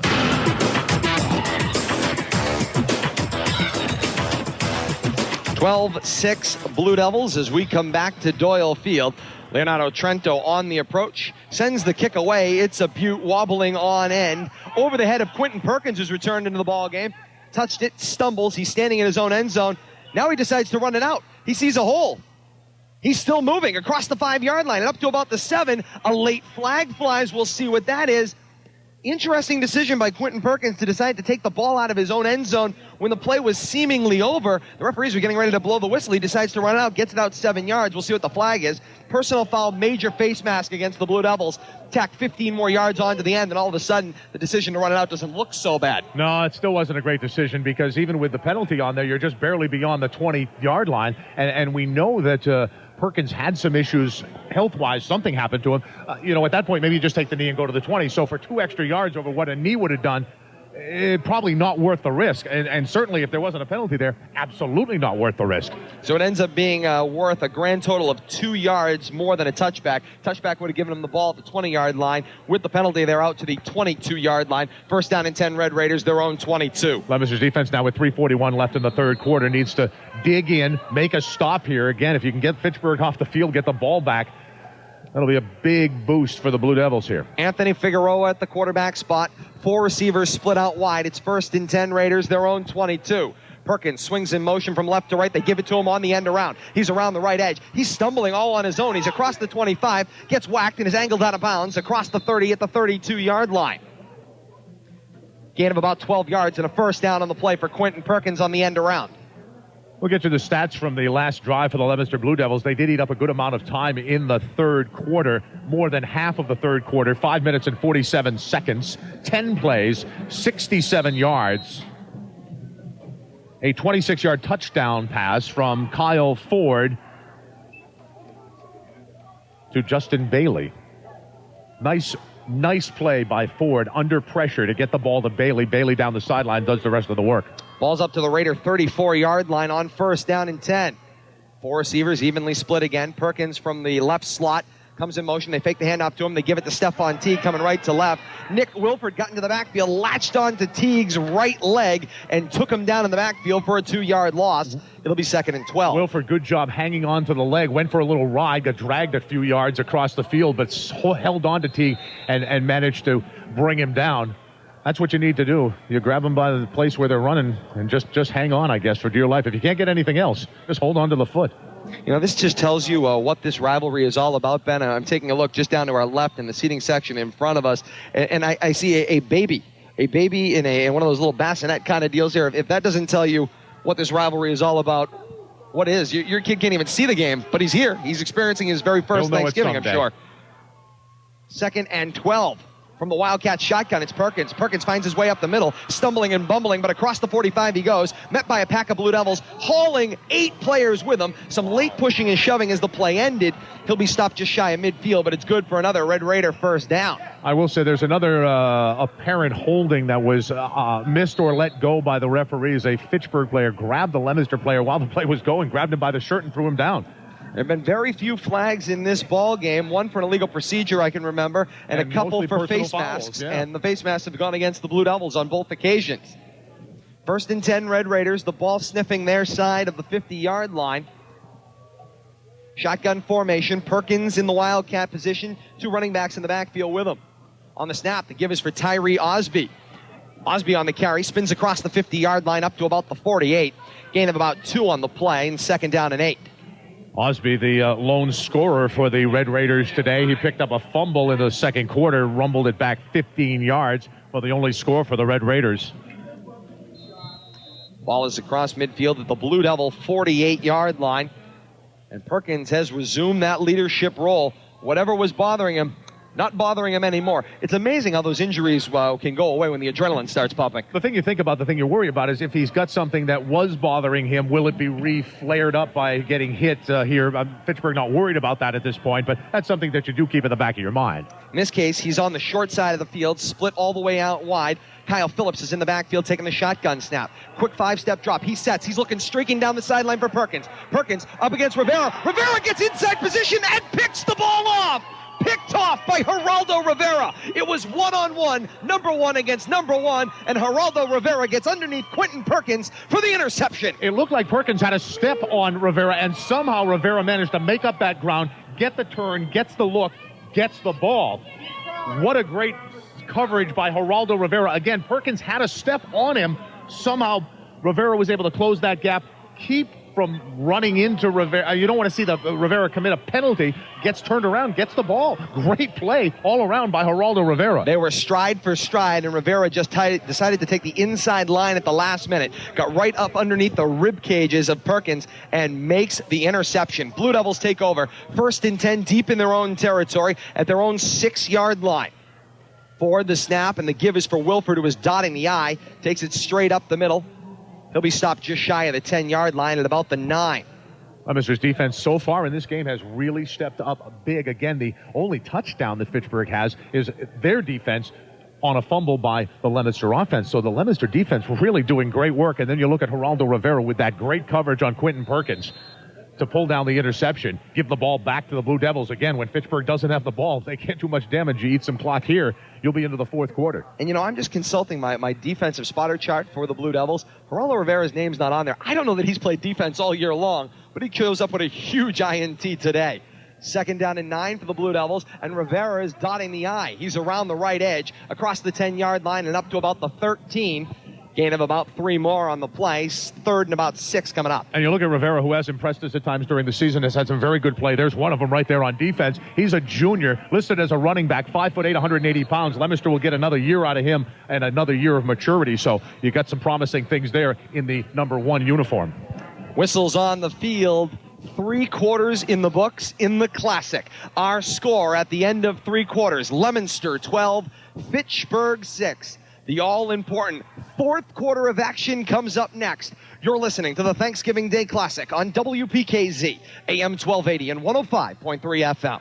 For a taste that's truly Italian and an atmosphere that feels like home, it's the Il Camino restaurant in Leominster. With homemade pasta and specialty dishes handed down from authentic family recipes, the Il Camino is a place to sit, eat, and enjoy. All of your favorites like veal or chicken parmesan, the always favorite chicken piccata, lasagna, manicotti, homemade raviolis and gnocchis, and much more. Check out the full menu online at ilcamino-restaurant.com. The Il Camino Restaurant, 555 Central Street, Route 12 in Leominster, where you really are family. Piper Electrical, 186 Main Street in Leominster, can handle all of your electrical needs. Their services include industrial electrical service, machine control circuit designs, high voltage design, and maintenance services. Plus 24-hour emergency services are available. Piper Electrical can also take care of your building and parking lot lighting and any industrial electrical upgrades. Piper Electrical Company, 186 Main Street, Leominster, for all that's electrical. 978-537-3520. Good luck to the Leominster Blue Devils.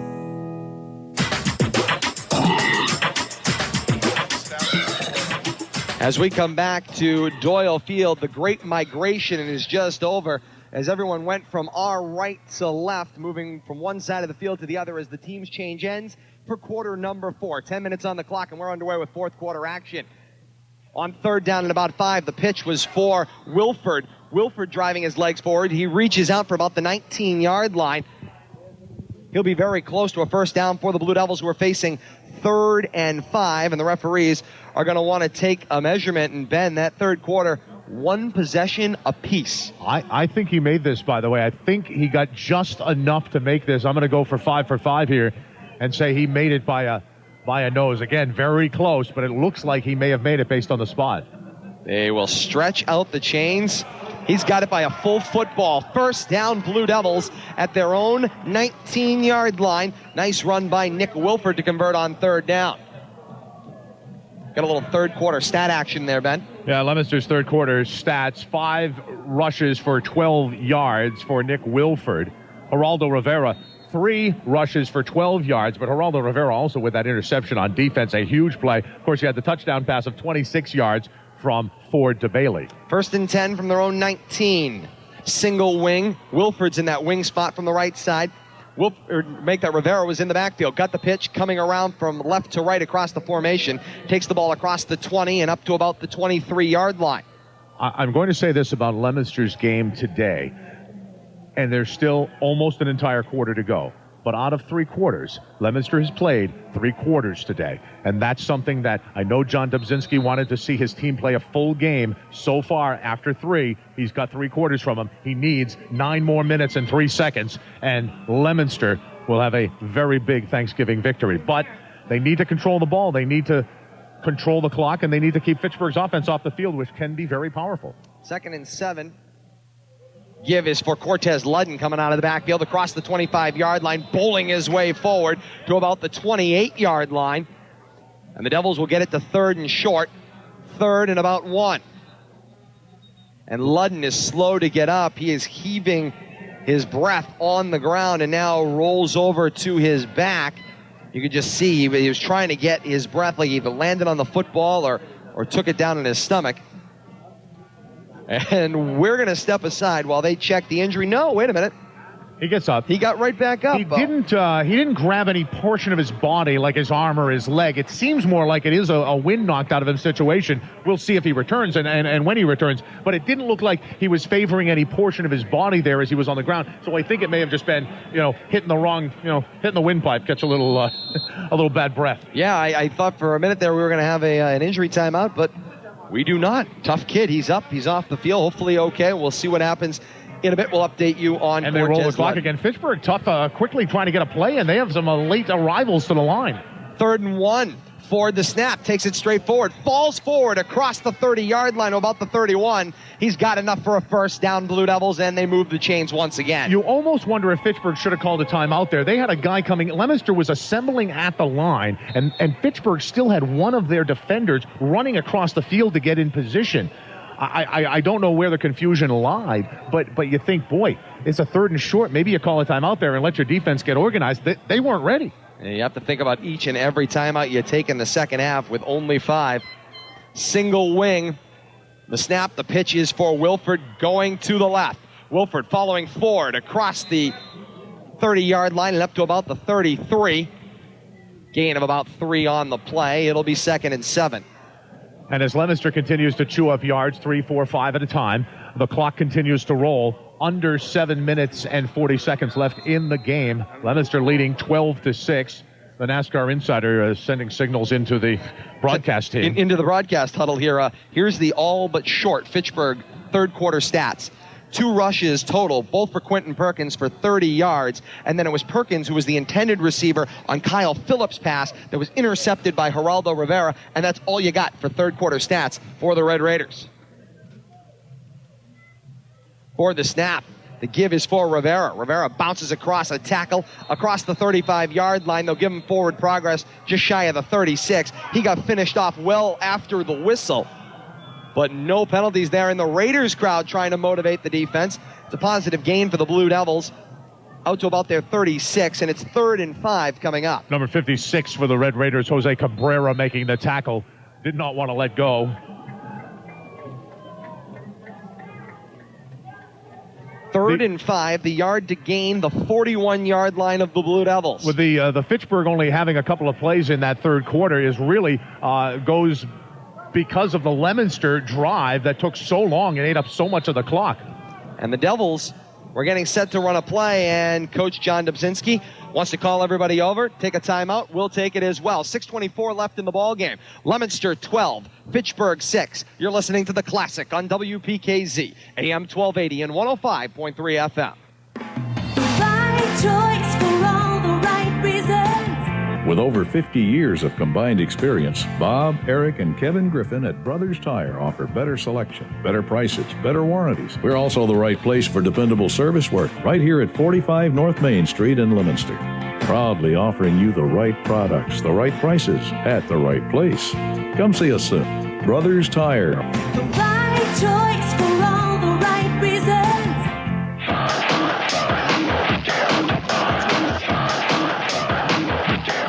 Back to Doyle Field, the 127th meeting of Leominster and Fitchburg, the Classic on WPKZ. Todd Robbins alongside Ben Parker, and Ben, the crowd getting revved up here. A big 3rd down and 5 coming out of the Blue Devil timeout. They need to get the ball to their own 41-yard line to obtain the first down. Both the blue and the white here, the home and away teams both trying to get their crowds fired up, and they have. Leominster's crowd on their feet, Fitchburg's crowd on their feet. 3rd down and 5 for the Devils. Big play for both teams right here. 6:24 left in the fourth quarter. A huge crowd on their feet, and under center it's Kyle Ford on 3rd and 5. The give is for Wilford coming out of the backfield. Swung around, got the ball across the 35. Back to the line of scrimmage, maybe gained a yard, and that is all. He'll be 4 yards shy of a first down. and the Blue Devils will face a 4th and 4 in their own territory. Leominster presumably will punt this ball away. Field position game now, and of course Leominster's defense, which so far has been key in this game, is going to be asked to stop the Red Raiders at least one more time. The Gunners set up. Kyle Sanders has his front toe on his own 25, gets a good snap, sends the kick away. It's a tough punt, angling out of bounds. Half a shank again, and this one goes out of bounds at the Blue Devil 47-yard line. So great field position for the Red Raiders. Punting has been killing the Blue Devils today. Well, they had two bad punts. They had the one that was kind of a squib kick, just very bad punt earlier. That one just shanked off the side of his foot. Didn't go very far, went out of bounds at about the 46-yard line, and that's the Leominster 46-yard line. So the Red Raiders being given a short field. Obviously some tough work for the Blue Devil defense here, but they've stepped up all day when they needed to, and they've got 5 minutes and 47 seconds left that they need to keep those Red Raiders out of the Leominster end zone. A tough road to hoe for the Devils defense, as they have got to keep their backs and keep the Raiders out of the end zone. On first down, it's Perkins out of the Wildcat, comes toward the line, thought about passing, decides to pull it back, now reverses fields, coming to the left side, sheds a couple of more tackles. Josh Cowett finishes him off across the 40-yard line and up to the Blue Devil 39. A solid 6-yard run for Quentin Perkins, who almost looked like he was going to pass there at the last second. Well, it looked like almost like it was an option, then it became not an option, then he was going to run. He was over to the right side of the field, cut back across around the left side of the field, avoided a couple of tackles as Leominster defenders reached out for him, but he managed to pull off about a 7-yard gain there. A nice little gain on first down on a play that could have ended with no gain at all. So give the credit to Perkins there. The feeling in this stadium is electric on 2nd down and 3. The fake to Osby. Perkins keeping it rolling to the right, looking to pass. Takes the pass down, angles out, gets away from a couple of tackles. He's across the 35, 30. First down for the Raiders, and he's taken down at the Blue Devil 27-yard line. Another nice run by Quentin Perkins, and here come the Raiders. Dave Ferguson had gotten into the backfield and was pursuing Quentin Perkins. The problem is Ferguson has done great on defense this year. Perkins, a little faster than Ferguson, was able to outrun the pursuit. Not allowing the Devils to substitute. Quick play run here on first down by Perkins. Perkins snaps it, takes it forward, gains about a yard, spinning all the way out of the backfield. Coach Ray Kazenza, I don't think that was necessarily the play he wanted in there, but they ran a quick one trying to catch the Devils off guard, but they hadn't even had time to reset the chains. The referee should have slowed that down and let the chains get in position. Well, what you don't even know too is if did the Fitchburg offense just on their own say we're gonna try to run a play here. You would think that they wouldn't. They would get something from the sidelines, but it did go real quick. And Ray Kazenza looked like he didn't know what was really going on. Leominster's last drive was 11 plays and took about 5 minutes off the clock, but that is about all. It didn't produce anything in the way of points. Yeah, they need to get about 5 more minutes off the clock, actually 4 minutes and 27 seconds to be precise. Leominster's defense so far today has been efficient. They have not allowed the Red Raiders to score. The only Red Raider touchdown coming on a fumble recovery. Leominster's offense fumbling the ball, and Fitchburg picking it up and running it back. Tyree Osby, a 15-yard touchdown return. So Leominster's defense so far today, perfect. They need to stay that way for another 4 minutes and 27 seconds if the Blue Devils want to celebrate the 127th Thanksgiving Classic. The ball sits on the right hash at the 27-yard line of the Blue Devils, and here comes the crowd again on 2nd down and 9. Quentin Perkins in the backfield directing traffic, and here's another whistle and another timeout taken by the Raiders out of a 30-second timeout. Now they're going to take a full timeout and bring the whole team over. 4:27 left in the fourth quarter. Our score, Leominster 12, Fitchburg 6. Timeout, Red Raiders. We take it as well. You're listening to The Classic on WPKZ, AM1280 and 105.3 FM. If you have a junk car you'd like to get rid of, look no further than E.T. Cody Auto Exchange of Leominster. Paying $200 and more for junk cars, E.T. Cody will arrange for delivery or pickup. All you need is proof of ownership. The car must be complete with engine, transmission, wheels, battery, etc., and you'll get a check for no less than $200. For used cars, engines, transmissions, batteries, tires, and more, it's E.T. Cody Auto Exchange, 9th Street in Leominster, near routes 2 and 190. 1-800-540-9620. You need it, we have it.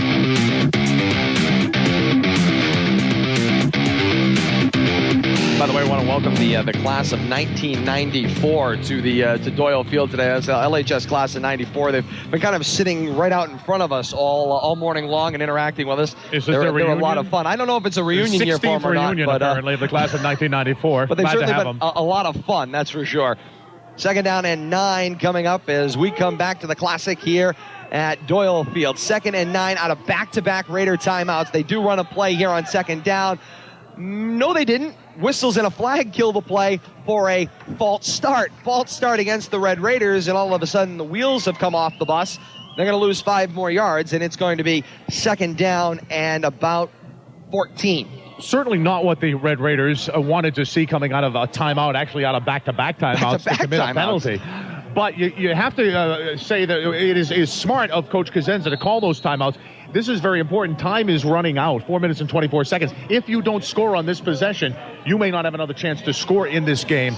And so using the timeouts here, though you won't have them at the end of the game if you need them, it is pretty smart. Get the right play in there. If you're the Red Raiders, you got to think about scoring on this possession. There may not be another possession. 2nd and 14, back across their own 30 at the 32. On the rush, it's Perkins coming to the left side, wrapped up off the edge, and rode right to the turf. Nice defensive play by K.J. Daniels, who hopped on Perkins' back and rode him all the way to the ground. Well, K.J. Daniel really just stood there waiting for Perkins to get there, wrapped him up in his arms, and down they went together. I don't know if Perkins was looking to make a last-second move around Daniel, but Daniel just stood his ground and said, "Come in here, I'll give you a hug, and I'll take you to the ground."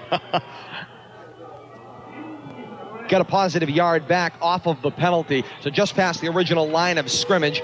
Ball at just about the 27-yard line. 3rd and about 9. And the Blue Devil 27. 3:43 left, 12-6 Blue Devils. Perkins with the ball. The snap, the give is a fake to Osby. Perkins is going to keep it off the left side. Spins away from 3 defenders. They've caught back up with him. Pack continues to move across the 10-yard line and ride him down there at about the 9. What a run by Quentin Perkins. I don't know if he ever really got his motor going, but he just kept spinning and turning and bringing defensive players with him. We told you how electric he was, and certainly the cornerstone of the Fitchburg offense, and he showed there why. Very, very sneaky, quick, right through the line. Carried a few guys with him, got a few extra yards, really made things happen there. Quentin Perkins, this is why the Red Raiders needed him in the lineup, wanted him in the lineup, got him back after he suffered some kind of minor injury in the first half of the game. But he certainly can make things happen out there. Leominster knew that. Leominster knew what he was capable of, and still they give up a big gain there on 3rd down. Now the Leominster defense needs to dig in. The ball is laying flat across the 10-yard line. 1st and goal for the Red Raiders from the Devil 10. Kyle Phillips in the quarterback spot out of the gun. The end around coming from the slot for Perkins. Perkins got the left edge, spins away from a defender, into the end zone. Touchdown, Red Raiders. And the Red Raider crowd on the far sideline comes to life. We're tied at 12 with 2:49 left in the 4th quarter. Point after attempt coming up. As Perkins came from right to left across the Fitchburg line, Kyle Phillips just puts it right in his gut. He carries it all the way across to the left side. A couple of Leominster defenders fell down or got blocked down, and Perkins was able to sneak in on the left side corner of that end zone, and it's all tied up. We'll see what the Raiders decide to do here. On this drive, his ability to slip tackles has been impressive. He has slipped them a handful at a time every time he's touched the football. Perkins is coming in from the far side. Remember, Perkins is the place kicker. Could also be part of maybe a 2-point conversion package. We'll see what they come out with. Perkins certainly taking his time coming into the huddle. 2:49 left in the ball game. We're tied at 12. Point after attempt coming up. Play clock running down.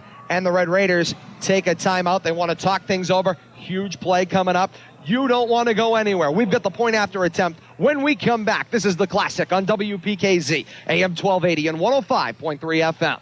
Unitil would like to take the time to say thank you to the towns and media outlets and emergency officials we've met so far to discuss our improved emergency response plans. Unitil is a company brimming with people filled with the energy needed to provide you with the necessities of life. We are local as the 65 employees who are your neighbors and work tirelessly every day to keep our lights on and homes warm throughout the year. To each of our customers and towns we serve, thank you and have a happy Thanksgiving. Unitil, energy for life.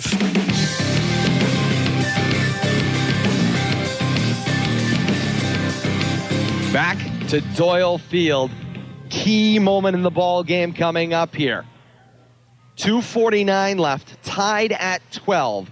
Quentin Perkins took it in for 6, and now the Raiders are coming out of a timeout for a point after attempt. Do they go for 1 to take a 1-point lead? Do you go for 2 for a 2-point lead? Either way, it will still be a 1-possession ball game. Yeah, either way, you're going to have the lead, and either way, it's going to be a 1-possession game. A field goal could win it for the Blue Devils if they opted to go that route. They got 2:49 left to come down the field. We'll see what Fitchburg opts to do here. I guess Fitchburg's going to opt to do what they think they have the best chance of converting. And it looks like they are going to go for 2. Kyle Phillips in the quarterback spot. Osby is slot to the right. Coming in motion, it's Perkins. He gets it on the end around. Devils seem to have it sniffed out. He is hauled down back across the 20-yard line. Massive loss. Perkins spikes the ball in frustration. Huge defensive play by the Blue Devils. They had it sniffed out all the way. It was going end around left to right to Perkins. The 2-point conversion is no good, and we're still tied at 12. Eli Sanchez and Brandon Herrick both coming into the backfield, disrupting that play. Nowhere for Perkins to go. It was kind of the reverse play of what they scored the touchdown on, coming the opposite way across as Perkins came from left to right, got the ball. But by the time he got the ball, both Sanchez and Herrick were in the backfield on him, and that was it. Teams come back up the field, tied at 12 with 2:49 left. This is the Classic on WPKZ. Make this your year to change and come and visit your local YMCA. The Montachusett Regional YMCA in Fitchburg will help you reach your individual goals. No other single membership provides so many ways for you and your family to improve health and connect with the community. The YMCA has everything from wellness programs to childcare. Your membership goes a long way to make a difference. Mention you heard it here and sign up on our draft membership before December 15th and receive 1 month free. And see us at montyymca.org.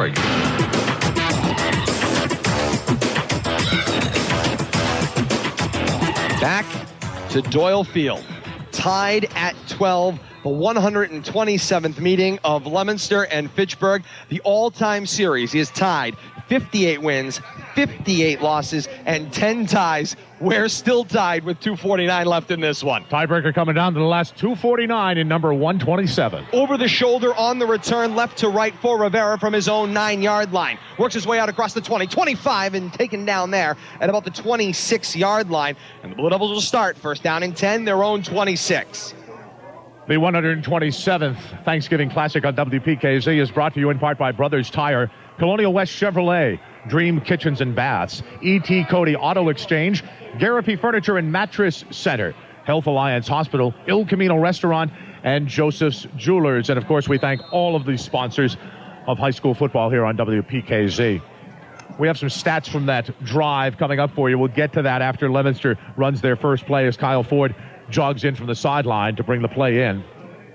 First down and 10 Blue Devils. They mark it officially at the 25-yard line.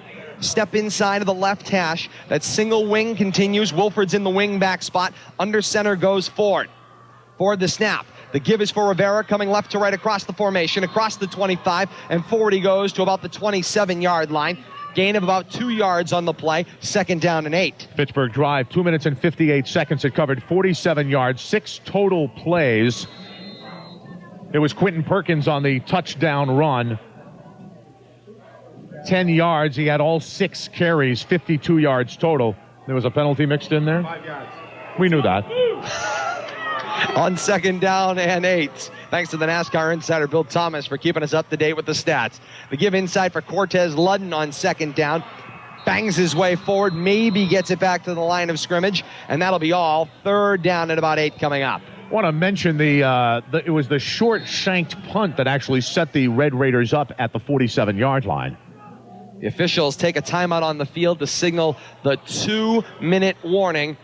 They have sunk the clock up here in Doyle Field, which is unofficial. 1:53 left down on the field. Quarter number 4, tied at 12. 2-minute warning given to both benches. Tiebreaker is in effect. It is an end format, much like they have in college. Both teams would get a crack from the 10-yard line. 4 plays from the 10 if we have to get that far. But the Blue Devils have the football. 3rd and 7 from their own 27. Quick hitter to the near side, complete to Josh Cowett. Cowett gets hit and popped out of bounds by Stephon Teague. He's out of bounds across the 35-yard line at about the 38. It's a first down for the Blue Devils, and the clock is stopped as the play ended out of bounds.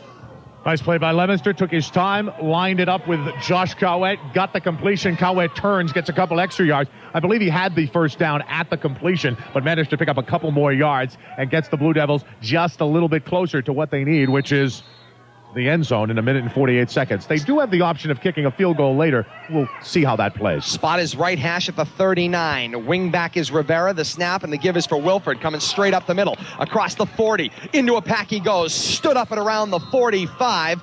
Some late pushing and shoving. The referees break up before it develops too much. Gain of about 5 yards on the play. 2nd and 5, facing the Blue Devils from their own 45. You know, early in the season, we had talked about Leonardo Trento, being able to kick some pretty long field goals, 45 yards in practice type of field goals. But he's struggled with his kicking lately. He's missed 2 extra points today. So I don't know how close they would have to get in order for John Domzinski to consider a field goal. Certainly they're not close enough yet, but it is something that may run through their mind. 2nd and 4 from their own 45. Ford is under center, scans the line, asks for the ball, play action fake. He's rolling to the short side of the field, his right. He sets, he throws, passes deflected, and lands harmlessly incomplete right between 4 hungry Red Raiders. That could have been a disaster. It really could have. It got tipped up in the air. I believe the tip was done by Eric Miles, number 51.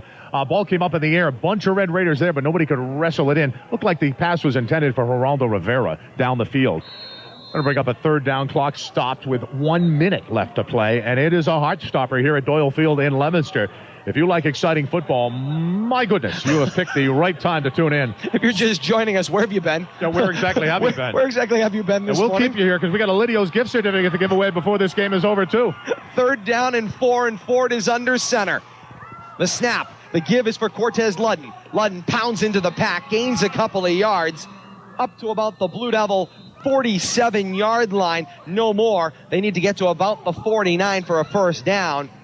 Timeout taken by Ray Cosenza on the far side of the field. He wants to leave as much clock there as he possibly can. Timeout on the field taken by the Raiders.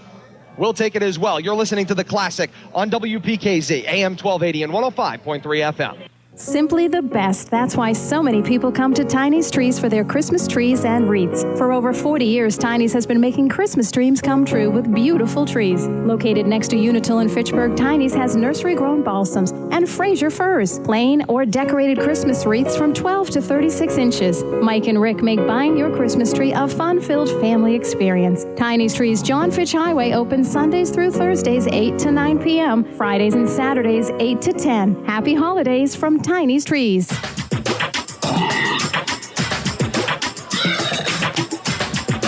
I just said it off the air, so I'll say it on the air.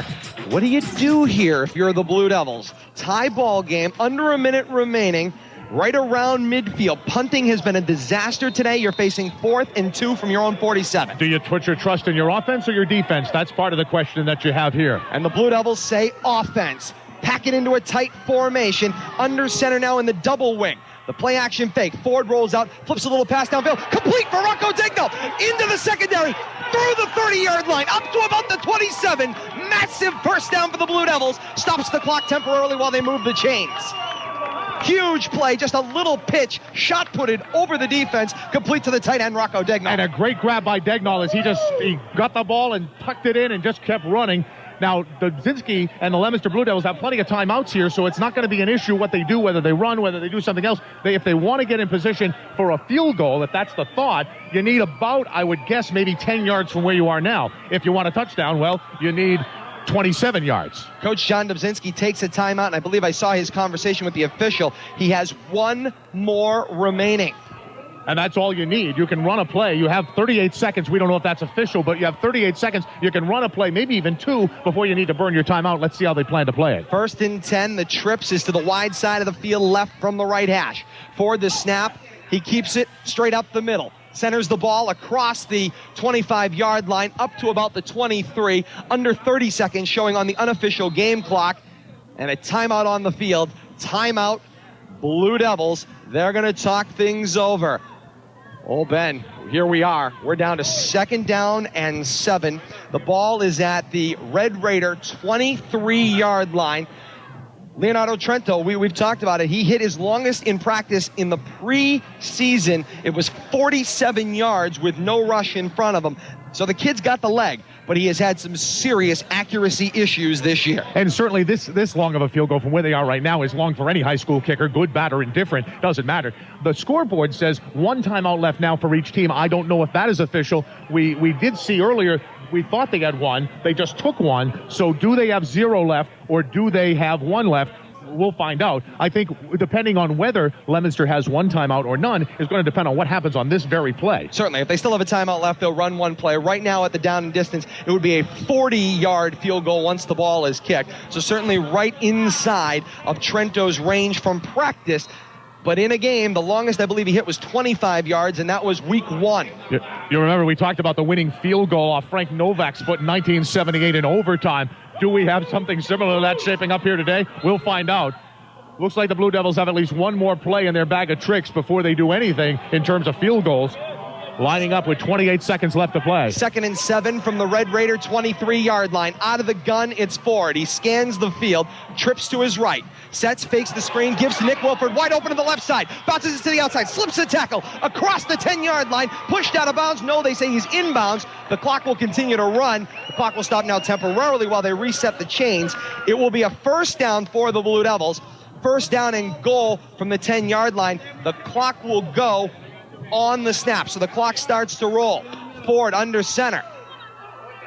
Ford scans, and he spikes the ball to stop the clock. Incomplete.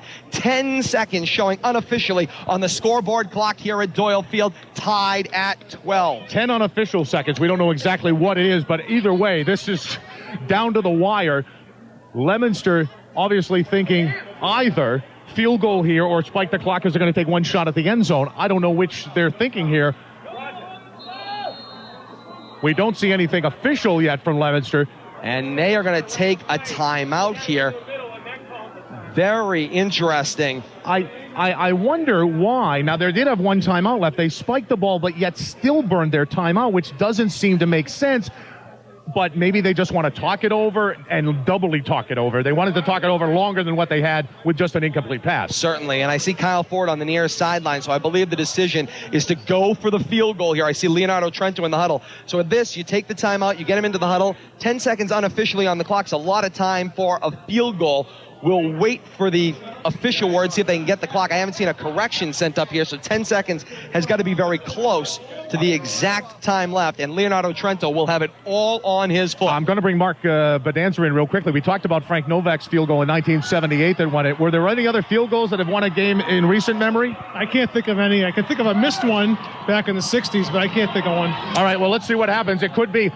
You might put Leonardo Trento's name and Frank Novak's name together in the books. Let's see. The angle will be from the left hash. Trento will kick. Mike Kelly will hold. Snap. The ball is on the tee. The kick is blocked. It's blocked, and it's wide open on the field. Loose football. Kyle Phillips has it for the Raiders. He is tackled and taken down. Nice job by the Devils to scramble and cover it up. They had that thing sniffed out immediately. The defense was in the backfield. The signal is up. The regulation of this ball game is over. We're going to overtime. Overtime. And 1. I guess you get 1 extra one, right? 58-10, and now it's 1 extra. Tied at the end of regulation. Wow. Can you get any closer than this? You cannot. Unbelievable. Mark Bedanza with us. Hang on for the finish. Everybody hang on for the finish. We're going to come back here to Doyle Field in Leominster. If you have Thanksgiving dinner plans right now, keep the turkey warm in the oven. We won't be there right now, that's for sure. 12-12 at the end of regulation. It's an end-to-end format. We'll bring you up to speed on it when we come back. You're listening to The Classic on WPKZ, AM1280 and 105.3 FM. Steve Garapi of Garapi Furniture. There's a lot of local people around that actually appreciate a store staying in business and being here and giving them the choice to not have to travel far away. We want the local customer to stay local. We really do, and we're trying to do everything we can do to provide them with the product. All my employees and stuff like that are from Leominster, Fitchburg. You know, they all work hard. We all work hard. It helps us keep the prices down. Garapi Furniture and Mattress in downtown Leominster and online at WeDoFurniture.com. Garapi Furniture. When you're here, you're home. Save big Financing now at Colonial West Chevrolet on the John Fitch Highway in Fitchburg. 0% financing for 72 months for those who qualify on selected vehicles. See the 2011 Silverado and Camaros. Check out the great selection of Cobalts, Malibus, Tahoes, Equinox, and Traverse, and the all-new Cruise. Colonial West has highly devoted sales consultants, a friendly parts center, and fully trained technicians. See their great selection of pre-owned vehicles. Test drive your new car today at Colonial West Chevrolet. Online at ChevyMVP.com. Before you buy, give Colonial West a try, or you paid too much. Back to Doyle Field and the 127th Thanksgiving Day Classic. We're not done yet. Regulation's over, and it's Leominster 12, Fitchburg 12. We're going to overtime. Captain's on the way to midfield. There will be a coin toss to start overtime. The winner of the toss will have the choice of either going first or second. They will get 4 plays apiece from the 10-yard line. Action will take place at one end of the field, so usually you pick the end where wind is not a factor because both teams are going to kick down that end. And again, 4 plays from the 10-yard line, end to end we go until this thing's broken. Yeah, this will go back and forth until somebody has scored more than the other team. By the way, on that drive by Leominster at the end of the game, regulation time, 2 minutes and 41 seconds, 11 plays, 65 yards, ended with a blocked field goal as time expired. And the excitement builds here at Doyle Field, as if you needed more excitement on a Thanksgiving morning than just the Leominster-Fitchburg game. The Raiders won the toss. They will go second, and the action will take place in the end zone to our right. Teams get together to get themselves riled up and ready to go. Overtime from the 10-yard line.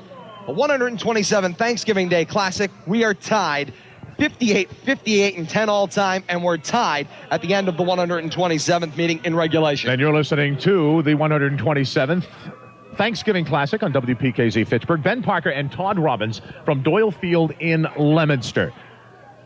We will have an opportunity for someone at the end of this game to win a $20 gift card to Lidio's. All that and Patriots football coming up next. At some point. We'll get to them eventually. Hold on, Mark Bedanza, what? The last 2 games that were where the series was tied, both ended in regulation as a tie. 2008, the series was tied. The game ended in regulation as a tie. And today, of course, the game was tied going into the game. And at the end of regulation, again, a tie. Well, you have the series tied so long, why not have overtime? I mean, if you're going to be tied, why not extend the tie at least for an extra few minutes? And the great part about this is everybody gets to touch the football. This is what the NFL does not understand about their tie-breaking problems is it's not as exciting because you can win a coin toss and win a ball game. It's not what it's for. Blue Devils coming out on the first end of overtime. Full house power I behind Ford. The snap. He goes naked boot to the left side of the formation. Rolling out. Tux runs inside the 5. Pushed out of bounds at about the 3-yard line. Rocco Degnault looked like he may have been open on the far side of the formation. Or maybe Kevin O'Connor. The coaches up here were pleading for Ford to throw the ball. It was Kevin O'Connor who was open in the end zone. Ford either didn't see him or opted not to throw it to him. But O'Connor definitely open in the back corner of that end zone. Hate to make a mistake at this juncture. Second down, end number 1 of overtime at the Raider 3-yard line. Spot will be the left hash. Power I is Bailey and Ludden, and then Wilford behind him. Under center is Ford. Ford the snap. The pitch is for Wilford. Block in front of him. He got popped by a defender coming in from behind him. Eric Miles makes the defensive play, and Wilford got it back just beyond the original line, inside the 2-yard line at about the 1.5, so it'll be third down from the 1.5. I think given the power of Fitchburg's offense and given the kicking game you've had here, I think you go for this. Either it's a 4-down drive here. You got to score the touchdown. If you kick the field goal, you give Fitchburg too much of an opportunity to win this game. Unfortunately, I'm in a tough situation. I'm not certain about the rules whether they can kick a field goal because they are so close. Under center is Ford on third down. The give is for Ludden. Ludden got his feet cut out from under him. He reached for the goal line. Referees are closing on the play, and they say it is 4th down. Just shy, within a half a yard. 4th down from the 1.5 yard line coming up on end number 1 of overtime. A huge play here for the Leominster Blue Devils, who certainly played well enough to win this game. We're in overtime now, 4th and a fraction of a yard, as the Blue Devils look to score first in overtime. And the Blue Devils are in the huddle with Kyle Ford. They're coming out on 4th down. 4th down from the 1/2 yard line. Half a yard to go out of the power I. It's Ford under center. On 4th down in the first overtime. The give is to Wilford out of the I. Plunges in. He is in. Give him 6. Now the question becomes, do you go for 1? Do you go for 2 and force Fitchburg to score and get the 2-point conversion? I would say conventional wisdom says go for 2 here, but it's a risk because if you don't get it, then Fitchburg has options. One way or another, they have to score in their end in the bottom of the first end. 18-12 as we stand right now. Blue Devils with the point after attempt coming up. They will be going for 2. It's the power I setting up with Ludden and Bailey. Wilford dots the I. Under center for the snap. The give is for Wilford. Wilford is stood up and he's denied. Denied the 2-point conversion. So that ends the top of the end number 1 in overtime. Leominster 18, Fitchburg 12. Fitchburg's end coming up right now. Teams will go into their huddles and they will come back out where their respective defenses will stay on the right end of the field. Well, now it's very simple. Leominster needs to do one of 2 things. They need to, first of all, either stop Fitchburg from scoring a touchdown, which gives them the victory. If Fitchburg scores a touchdown, they need to stop Fitchburg from converting either way, or this game is over. So Leominster knows what they have to do.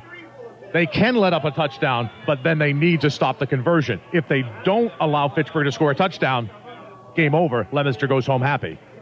4 plays, 10 yards. That's all you get. 18-12 our score to the bottom of end number 1 in overtime. 4 plays for Fitchburg to try to tie this thing up. It's Perkins in the quarterback spot out of the gun. He's going to keep it on the draw. Tries to take it up the middle. Tripped up.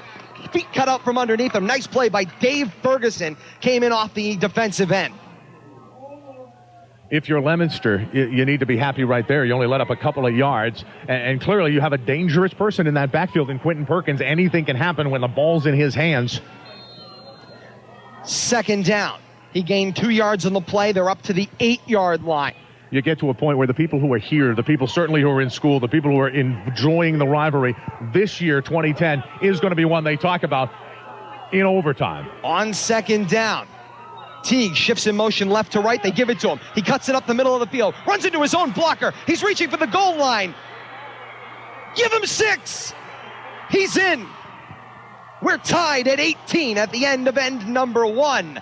Extra point attempt coming up. Well, this is for the game, of course, for Fitchburg. If they convert, they win and go home happy. If they don't convert, we start it up again, overtime number 2. What else can you say? I mean, this is it. Leominster needs to stop the conversion. Whatever Fitchburg opts to do. Has run over into the huddle of coaches, and all of the Fitchburg coaches are there. Ray Kazenza among all of his other coaches. They do get a timeout here that they could potentially elect to take. And Ray Kazenza has signaled he would like to take it and talk this thing over. It's all down to 1 play. Convert and you win. Don't convert, we continue on in overtime. And this is a situation where, again, you only need 1 point. But what is your best option to score? If you're Fitchburg, if you don't believe kicking is your best option, you're going to go for 2. You don't need to, but if that's your best chance at winning this game, that's what you're going to do. And I think that's definitely what they're talking about and figuring out what play they're going to call in there. I'm thinking they're probably going to go for 2 here with the explosive offense they have, and Quentin Perkins, and 2 yards is all they need. I think going for 2 is probably the best chance for Fitchburg here. Leominster's defense got to dig it in and get another overtime. For the Blue Devils, a 3-7 season comes down to 1 defensive stop. You make the defensive stop here, you continue on to another overtime. You don't, you go home. 2 plays, you got the 10 yards, and you have the touchdown from Teague. Stefan Teague running it in, stretching out to get that touchdown across the goal line. Stefan Teague, an 8-yard carry for the touchdown. And no matter which way this ends, no matter when it ends, here or later, both teams leaving it all on the field today. Quentin Perkins comes out. The point after two-point conversion attempt coming up. After yet another timeout, the Blue Devils will elect to spend their timeout. They wanted to see the formation that the Raiders would send out onto the field. They sent out that shotgun spread, Perkins in the quarterback position. The defense has now seen that. Now you make an adjustment. You see if they'll send them out again. Yeah, we will keep it here so you don't miss 1 second of the action. We do want to thank some more of our sponsors of the Thanksgiving Classic on WPKZ. Leominster Family Dental, Leominster Historical Society and Mark Bedanza, Sholin Farm, Source Equipment Company, Obashan Hardware, A&B Tire, Central Mass Disposal, Chapter Lane, Buick GMC, CJ's Auto Body, Clapham's Transmission, Diamond Chevrolet, Harper's Farm, North End Subaru Mazda, Workers Credit Union, and American Communications AT&T stores. Thank you all. A crowd of thousands on their feet. It's down to one play. Nobody's got any more timeouts. This one will decide it. Half of this crowd will go home elated, the other half deflated, but a great classic game here at Doyle Field today. The Raiders pull themselves together. Figueroa will assume the quarterback position. Perkins is in the left slot. They set Perkins in motion, coming left to right. They fake the give. They give it to Stephon Teague. Teague is stepped up, and he is short. He fumbled the football. It's loose on the ground. It is picked up. They run it in, but the officials have blown the play dead. The play is dead. The conversion is no good, and we go to overtime number 2, tied at 18. Oh, that's exactly what Leominster had to do. They had to find the ball carrier. They had to stop the ball carrier and not allow them to get a conversion. They did, but now we reset the whole thing. Leominster is going to have to score a touchdown. You know that Fitchburg has a powerful offensive unit. You need to score here. I mean, if you're Leominster, every time there's an overtime, you're going to need to score. Now, what's interesting here is that the teams flip-flop. There's no more coin tosses. Action will continue at the 10-yard line to our right. Leominster went first in overtime number 1. They will go second in overtime number 2. So the Raiders' offense has to play back-to-back drives right now. The offense will come back out on the field for the Raiders at the 10-yard line. Blue Devils defense have to play 2 series in a row. And one way or another, though, you, of course, if the Raiders don't score, Blue Devils still need to score if they want to win. If the Raiders score, the Blue Devils have to score if they want to keep the game going. So really, it comes down to when Leominster has the ball, they're going to need to score. Fitchburg, if they want any chance at, well, if they want to win, they got to score because Leominster will have their opportunity coming up immediately after their possession. Very interesting scenario here now that Fitchburg has the ball first. We know they're explosive. This is an opportunity for Leominster's defense, which has played well today, to stuff the Red Raiders one more time. For the Red Raiders, it's their chance to score again and show how high potent they are as an offense. Overtime number 2, get set, ball 10-yard line to our right. Raiders offense is back out on the field with Quentin Perkins in the gun. 4 receivers split out wide. Perkins asks for the ball. Fakes them both. Now he's rolling out to the right. There was a clip as he came around the corner. Perkins still has the ball. He's inside the 10-yard line. Spins at about the 5 and wrapped and taken down at about the 6-yard line.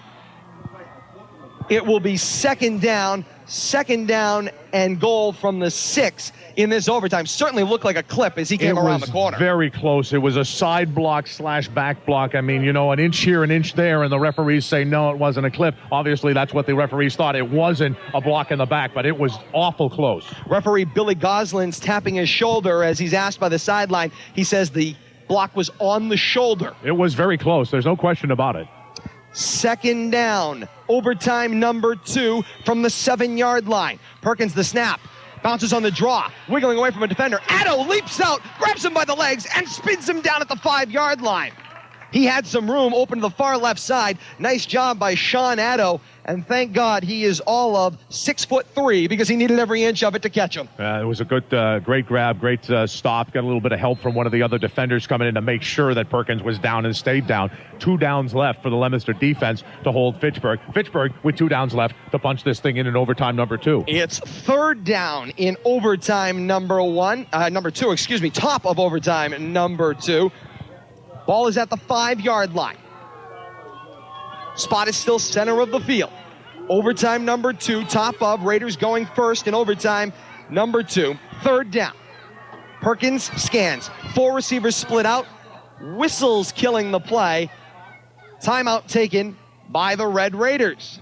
So the Raiders will talk things over here. And for those of you that are just tuning in, as I say, I don't know where you've been all day, but if you're looking for Patriots football, we'll get there eventually. We'll join it in progress immediately following this one. Yeah, we certainly will. The Patriots taking on the Lions in Detroit. Kickoff set there for about 5 minutes or so from now. Don't worry, we'll join it in progress. Gil Santos and Gino Capoletti and all the action. It's part of a quadruple header of football here on WPKZ today as we have this game whenever it ends, following with Patriots football, and then the Saints and the Cowboys play at 4 o'clock this afternoon. It'll be the Bengals and the Jets in the evening game tonight. And, of course, the Jets game of interest to Patriots fans as the Patriots and Jets sit tied atop the AFC East. And what a great day it has been thus far. 6.5 hours of coverage and counting here today on WPKZ of the 127th Thanksgiving Day Classic. Wouldn't have it any other way. Mom, if you're home cooking, hold the turkey for a little while longer, please. 3rd down from the 5. Perkins the snap. Fakes the give on the end around. Keeps it himself. Shovel passes it back for Teague. Defense keeps it. Fumbled football. Fumbled football. If the Blue Devils come up with it, the top of the end is over. Who has it? Blue Devils have it. The top of the second overtime is over. The Raiders will not get to run a 4th play. And now what it comes down to is 4 plays for the Leominster offense to move the ball 10 yards, get a touchdown, and go home happy. That was exactly what the Blue Devils needed to do. Stop the Red Raiders. They do it on a fumble. They recover it. They get 4 downs now, the Blue Devils do, and can win this game and send the blue side of this stadium home extremely happy. Well over, and we talked earlier about being unable to estimate, but well over 5,000 people in attendance here at Doyle Field today. I hesitate to even make a guess of a precise number, but it's a huge crowd and nobody is left. I'm going to tell you, if the Leominster Blue Devils score on one of these next 4 plays, you will hear the loudest roar this new Doyle Field has ever heard. That's for certain. 1st down in the bottom of the second overtime.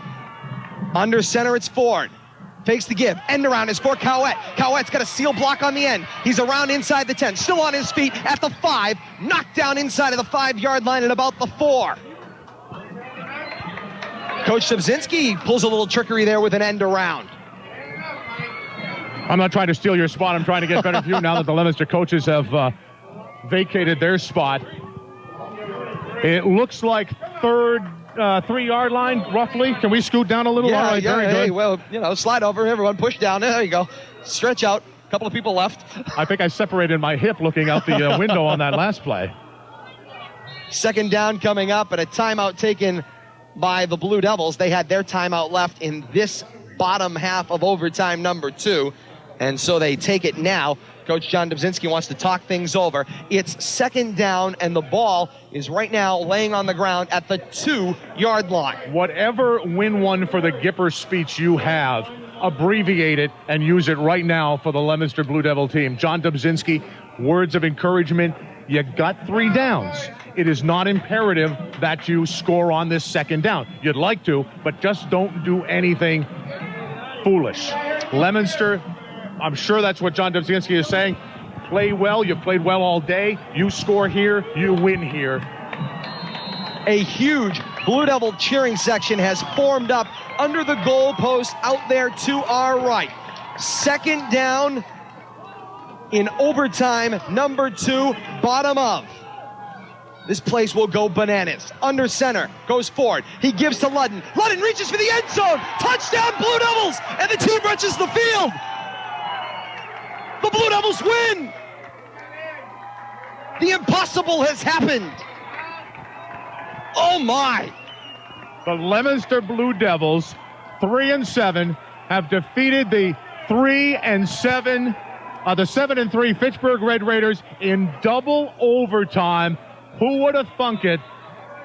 59 wins, 58 losses, and 10 ties is now the record. Mark Bedanza, come in here before we move things along. one of the greats of all time right now? Has to be, absolutely. And what a fitting end to a game where the series was tied going in.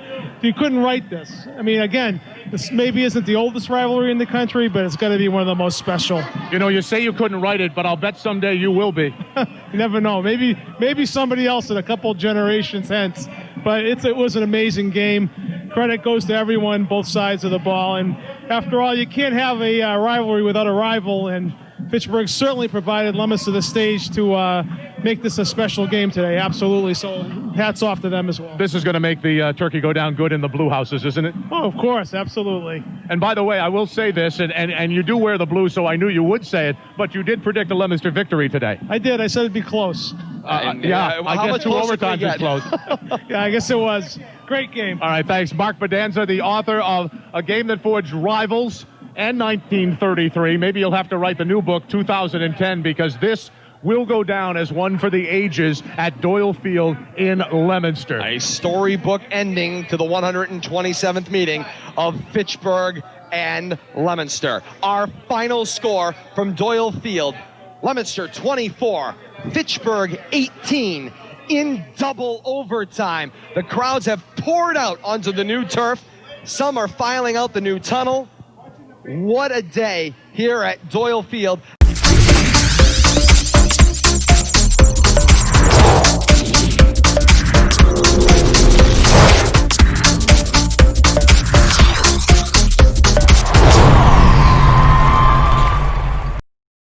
Another historic battle between those two storied rivals and Fitchburg and Leominster from the year 2010. We've worked our way from 2019 to 2010, and we're going to continue to work our way back as we continue on this radio recap classic replay special celebrating the Thanksgiving Day Classic here on Rivalry Family Media. Once again, I'm Todd Robbins. Happy to have you with us. What a battle that was. Two storied rivals come into a game with identical records, wins, losses, ties, for the multiple times, all time, that those two have done battle under those circumstances. That one in 2010, unbelievably, goes to double overtime before history. One team in Leominster is able to pull ahead historically with one more win at the conclusion of that 2010 season in this overall 126-year history between these two storied schools. We look forward to a day where we can bring you the 139th and the 140th meeting of these two storied rivals, hopefully in calendar year 2021. All that's to come. But in the meantime, we continue this celebration, and now something extra special. I've been teasing it all morning during this extended special, and I'm so excited to get the opportunity to toss this to our radio call that we have for you. But first, a request. If you are out there and you have one of the original radio calls from then WEIM, WLMS, WCMX, or any of the other radio stations, WFGL, that we know were covering this rivalry back in the 80s or beyond, we would love to have that original radio call for our archive. As you can imagine, as technology has changed and how difficult it was to archive old radio calls back in the 40s, 50s, 60s, 70s, and 80s. We'd love to have them here, even on into the 90s and the early 2000s as well. We'd love to have those radio calls. Cassette, whatever you have them recorded to, we'd love to have them. Please send us a message here at facebook.com/Media Rivalry, our RFM online home. We'd love to talk to you and be able to get a copy of those, to be able to share them with future specials and bring back those classic voices of Dave Clark and Mike Flynn, Dave Clark and Joe White calling the games as well. Absent that, and we searched high and low to try to find an original radio call from the legendary AM1280, then WEIM, today the K-Zone WPKZ, to be able to bring you the original 1983 radio call. Absent that, thanks to a little ingenuity and a cassette tape found in the house of a family member, we're able to bring you the original audio from the television broadcast that was broadcast regionally by then Adams-Russell Montachusett Cable, and a radio call of sorts that brings you 3 legendary voices, 2 from the Twin City community and 1 from radio. Ed Coleman calls the play-by-play of this one in 1983, the fabled 100th game in Leominster Fitchburg history. Ed Coleman on the play-by-play call. Former coach from Fitchburg, the legend Marco Landon, is on the color commentary call. And Joe DeCarolis, famous Leominster legend, is the 3rd member of the broadcast team, a Leominster and Fitchburg legend and a legend in the radio industry in Ed Coleman, bring you the 100th meeting of Leominster and Fitchburg, the audio from Adams-Russell Montachusett Cable, and right here to you via this RFM special. The first half of action right now. The game still goes on. This might be a game of breaks today. I see Sean Dupree, Leominster speedball back there with Candido Morales, number 18. So let's see what happens. Here we go.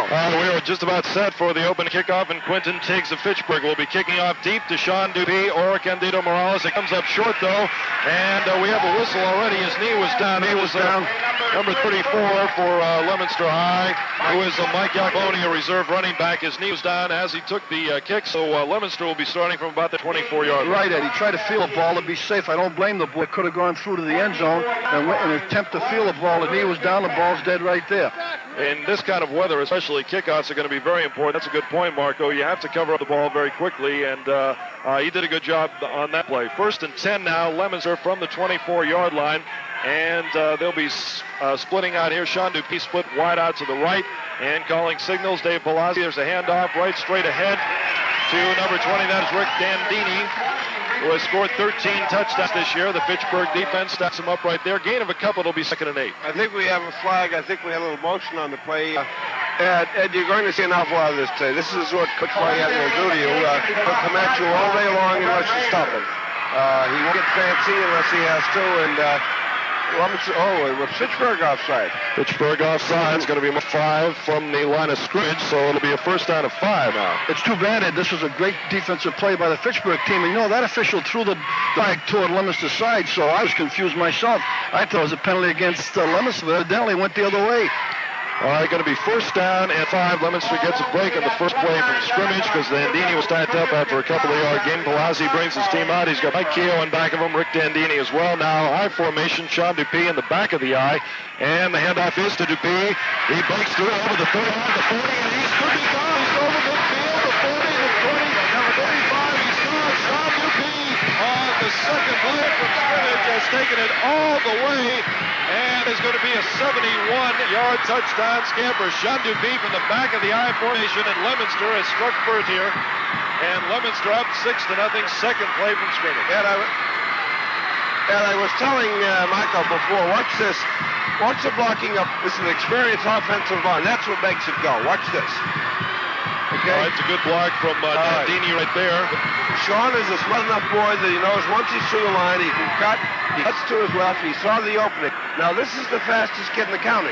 Once he's in the clear, goodbye. You're not going to catch him. I had this boy in elementary school, the fastest kid there. And boy, he's gotten faster. Yeah, he's quick, Joe. He got through that hole just like a play over the tackle, a dive over the tackle. And he split a couple defenders, and he made a nice run of the play. Young Rick Millette trying point. And the kick is up and good. Leominster has a 7-0 lead very quickly here with 11:21 left in the first period. That's only, let me see here, we've got 39 seconds which have gone by so far. Ed, before we get to the kickoff, I'd just like to give a little credit to the Hatfield boy, Lagori, and Normandin. The line here, and they went on to 41-6 run, so I think it's a very good point. They do have to stay close. And Fitchburg now will receive this kickoff. Quentin Tiggs is going to be the deep man. It's Dave McNally kicking off. And it is field there. Dave Brown, who slipped and fell.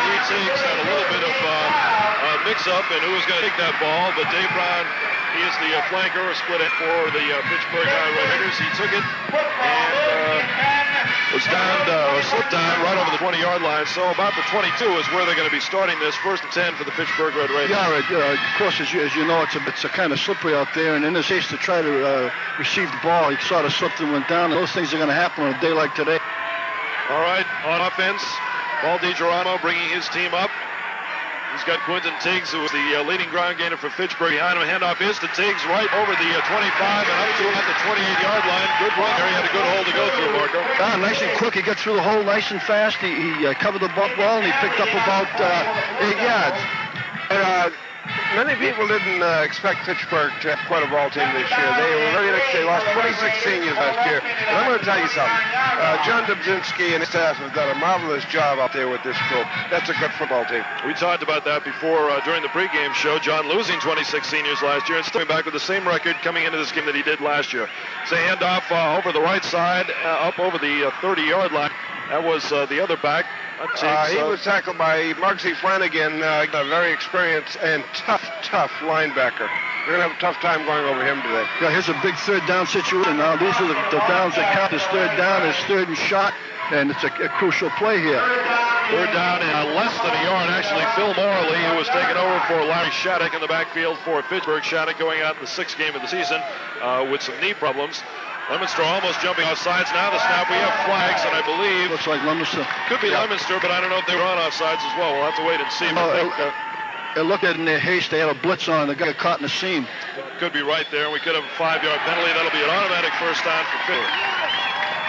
Well, of course, you know, the boys are over anxious, and that blitz is going to be exact timing. I think DiGeronimo would change the count at the line of scrimmage. He crossed them up, and they went offside. Of course, this is the guy that Fitchburg's got to rely on today, 14. As he goes, Fitchburg will go. He's an excellent athlete, comes from a line ball player. Paul DiGeronimo is who Joe is talking about. He's a quarterback on offense and a safety on defense.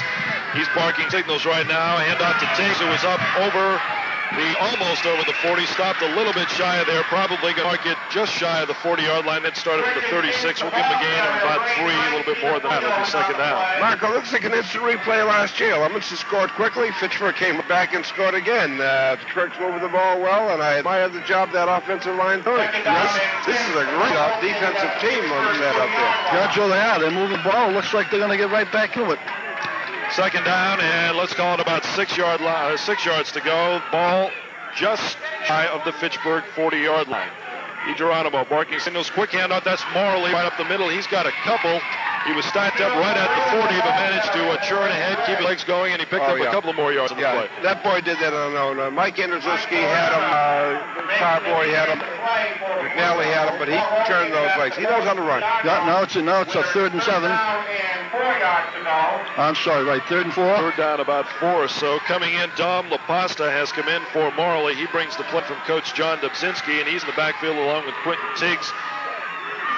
And there's a quick snap by DiGeronimo. He plows right ahead on a quarterback sneak, and he is going to be shy of the first down, that is for sure. Leominster anticipated that and evidently stayed on sides. I thought they might have gone off sides, but they blitzed and they caught him. Yeah, they were in that blitz again. They were over anxious and getting up in those seams, but they had a time right there, and they weren't quite offside.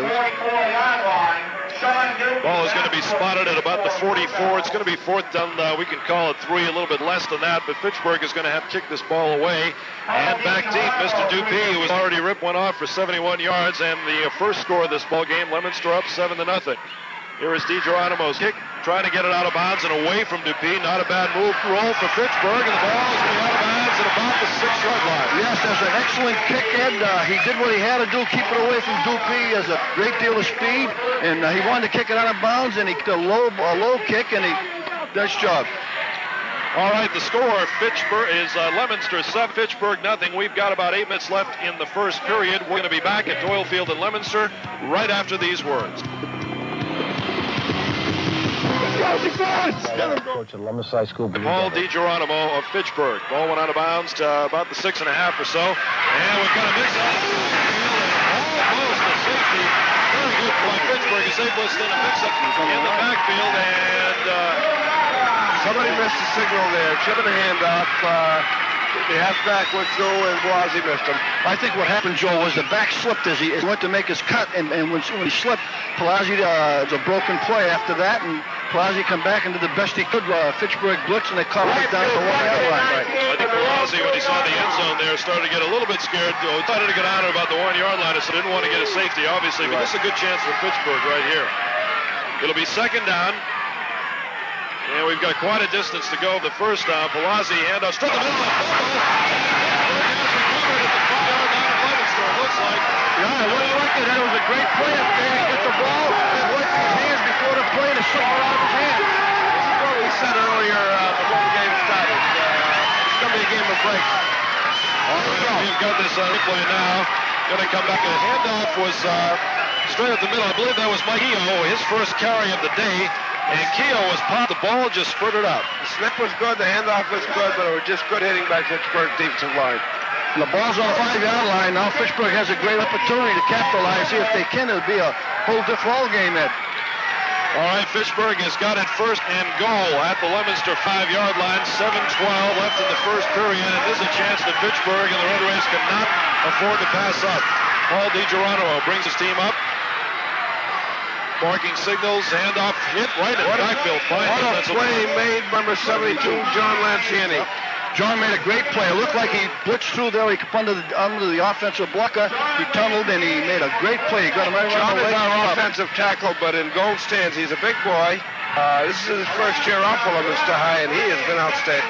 Quentin Tiggs did a good job just to get back to the 6-yard line there. He lost a yard, but he was hit at about the 8 or so in the backfield by Lanciani. Good play. Got under 7 minutes now in the first period. Leominster leading 7-0. This is a big chance for Fitchburg, recovering a fumble at the 5. They're now working from the 6 and a second goal. DiGeronimo hand off to Tiggs again. He is barely inside the 5, but the Blue Devils did a good job defensively on that left side. You got number 66 in there.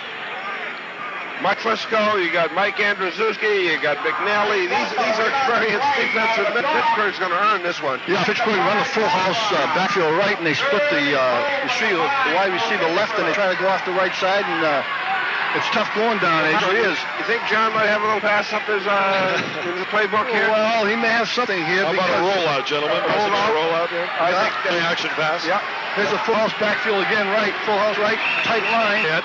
And Fitchburg coming over here to talk to John Dobzinski. Play is McCall. We'll see what it is at this point. Third down, goal to go from the 5-yard line, and play is ensued. All right. DiGeronimo looking over the set. He's got the full house. Tiggs in the back of the eye now. DiGeronimo fading back to pass. Running over to the left. He's got some room. And whether it's no, he's going to be knocked short. Nice play by number 10 to McNally, who recovered. Davis back to pass defense. But a nice play by DiGeronimo, too. To see here, they got an I formation. They got a wide split right. Now, you could see something a little fancy here. Morley, the lone back in the backfield. He's up tight behind DiGeronimo. DiGeronimo rolls to the wide side of the field. To the right, he's looking. He's got his man open, but he's going to throw him. And the pass is complete. Notice he had him. He had him open. He had Quentin Tiggs wide open in the end zone in the back left corner. But the pass was overthrown, and Leominster is going to take over on down. DiGeronimo made a great move. He went to the outside. He forced the Bolio to come up, because if he didn't, he was going to run it in. And he had the man clear.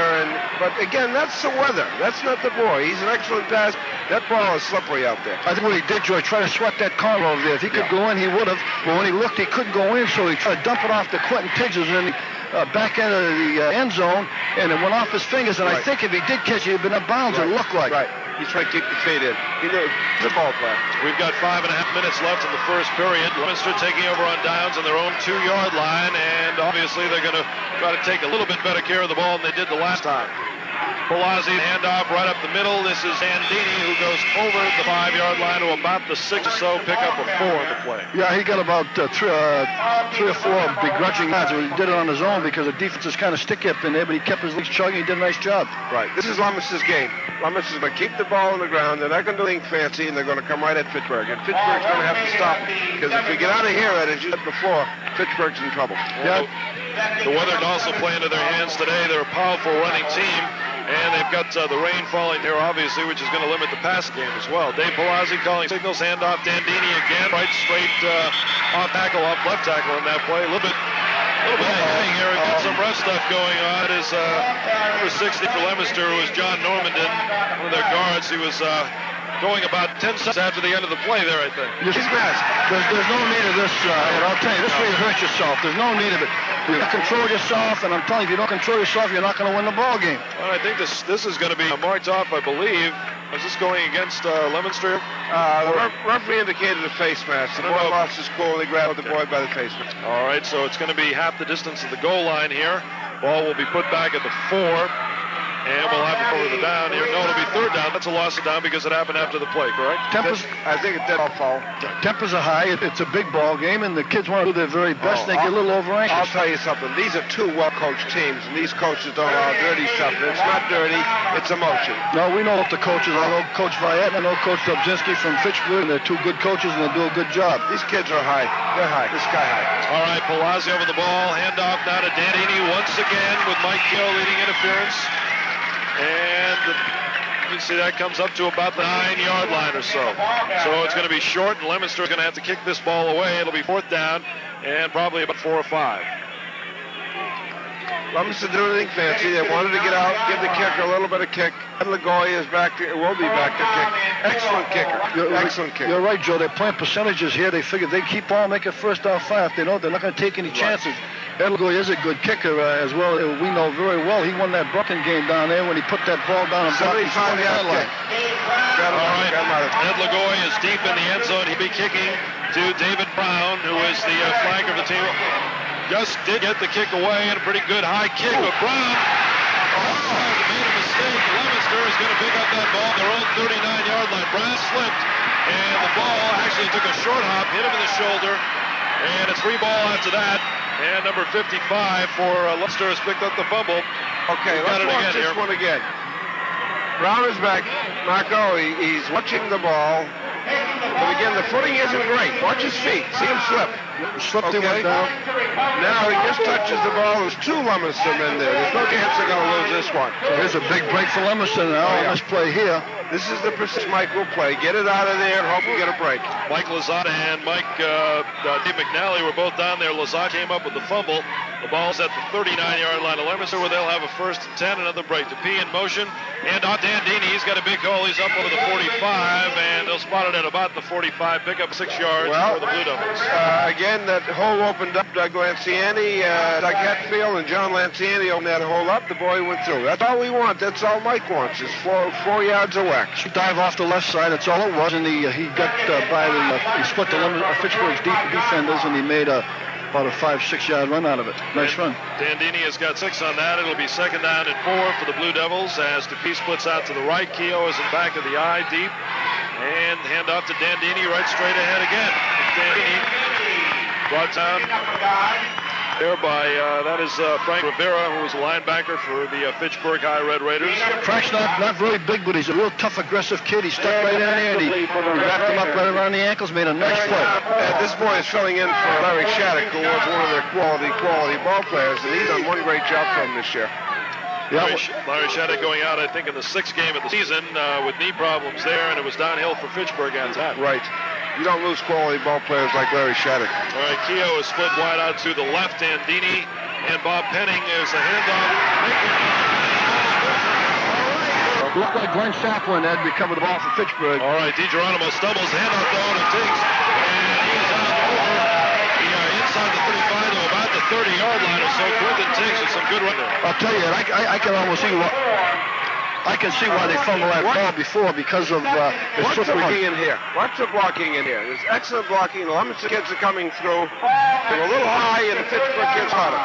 Yeah, Quentin Tiggs, 22, is a real good runner for Fitchburg. They had DiGeronimo before he handed it off, but the kid got it off. Yeah, because the going bad, he kind of slipped when he tried to hand the ball off. Ray White, safety for Leominster, made the tackle on that play. Second down at about 1. DiGeronimo handoff to Tiggs again. And he drives ahead. He's got the 1st down. Some good toughening. Quentin Tiggs looks like he's ready for this game, gentlemen. I've watched Quentin Tiggs play in the freshman game, the JV game, and right up line, and he's improved each year. He's one of Fitchburg's quality ball players. Yeah, he's a fine gentleman. He's a real good student. He's a good boy, and he's a fine football player, and he'll give you 110% all the time. We're getting on that tough area again, Marco. I expect this Leominster defense to tighten up. I would think that John Dobzinski should open this up a little bit. He might catch Leominster. Well, he may because he's got a Leominster's up tight. Wide split right offense. He may no. All right, hand off to Tiggs again. He is inside the 25 down to about the 23-yard line or so. We're coming down to about a minute left to play here in the first period, with Leominster leading Fitchburg 7-0, but Fitchburg driving right here. Again, Quinn did that on his own. The Flanagan boy had him, and he dragged him a few yards, so that tells you the power that boy is running. Yeah, he seems to be squirting right through that defense, and he's making some good yardage. John Dubzinski, the Fitchburg coach, is alternating Tom LaPasta and Phil Morley in with the plays. And we've got Morley in there now, who's the backfield, but a handoff to Tiggs once again. And he is just shy of the 20-yard line or so. And as I said before, you can go to the well too many times, and he's going at Leominster's strength up there, and you get into that area where Leominster's tight. Leominster's up tight. They moved all linebackers are up there, halfbacks are up. I'm not second-guessing John. I think he's an outstanding coach. This might be the time to drop one. Well, Joe, you got to remember, he picked up another 2 or 3 yards. He's up there now, 3rd and 8. That wasn't a bad play. Also going to make Quentin Tiggs a very tired young man, too, because he's been outside of one play, I believe. He's handled the ball the entire time, Fitchburg. All right, now we've got split wide out to the right. That is Dave Brown out there. Oh, we've got mix up here and flags all over the place. I think we might have Fitchburg offsides on this play and a 5-yard penalty, which is going to hurt. Now they're signaling the other way. Offside, Leominster. That's going to be a first down for Fitchburg. I thought it was that way. I see the Leominster kid jump. He got in that neutral zone. All right, we've got a safety. Geronimo here picks up on somebody moving and snaps the ball very quick. All right, contact was made by the Leominster boy, and then the Fitchburg boy, number 52, moved after. Leominster was in the neutral zone, and they'd make contact. 5-yard penalty will give Fitchburg another first down. And the ball is going to be spotted at about the 16-yard line. 1st and 10, and there's no time left on the scoreboard clock. We must have a couple of seconds left here because of the penalty. This will be the last play of the first period. DiGeronimo rolls out to the right. He's getting pressure. Dumps it out to Tiggs, and he's hit it. Went to Tiggs with a nice catch, one-handed catch, as a matter of fact. Held on to it, and he's just outside the 5-yard line. Right, Ed. It was a great catch. It was over his right shoulder. He stuck the left hand up, made a one-handed grab. You see in the pros in college, he made a nice catch. Well, this is what I was saying. John must have been listening to me. Caught Leominster up in a stacked defense and just threw it over the head. And I believe first down and goal, as Marco said, for the Fitchburg Red Raider. This time, they had better turn it over if they want to stay in this ballgame. 7-0 Leominster at this point. DiGeronimo handoff to Tiggs. Nice cut through the hole. And Fitchburg has gone with them one, 7-6, and Quinton just blasted through the left side. I'll tell you, he certainly did it. He shifted right through that hole, and he dashed that end zone. It's going to be a good ball game. All right, let's watch this one. Give credit where credit is due. Watch the blocking on the outside of Fitchburg, okay? 24 makes a good block out of the backfield. 70's making a block. Here comes a muddle huddle now. They got the split all over the field. Interesting formation here. DiGeronimo back in the shotgun with 3 on one side and 4 on the other. Dumps it out here. This is to Tiggs on the side for the 2-point conversion, but he's going to be... This is typical.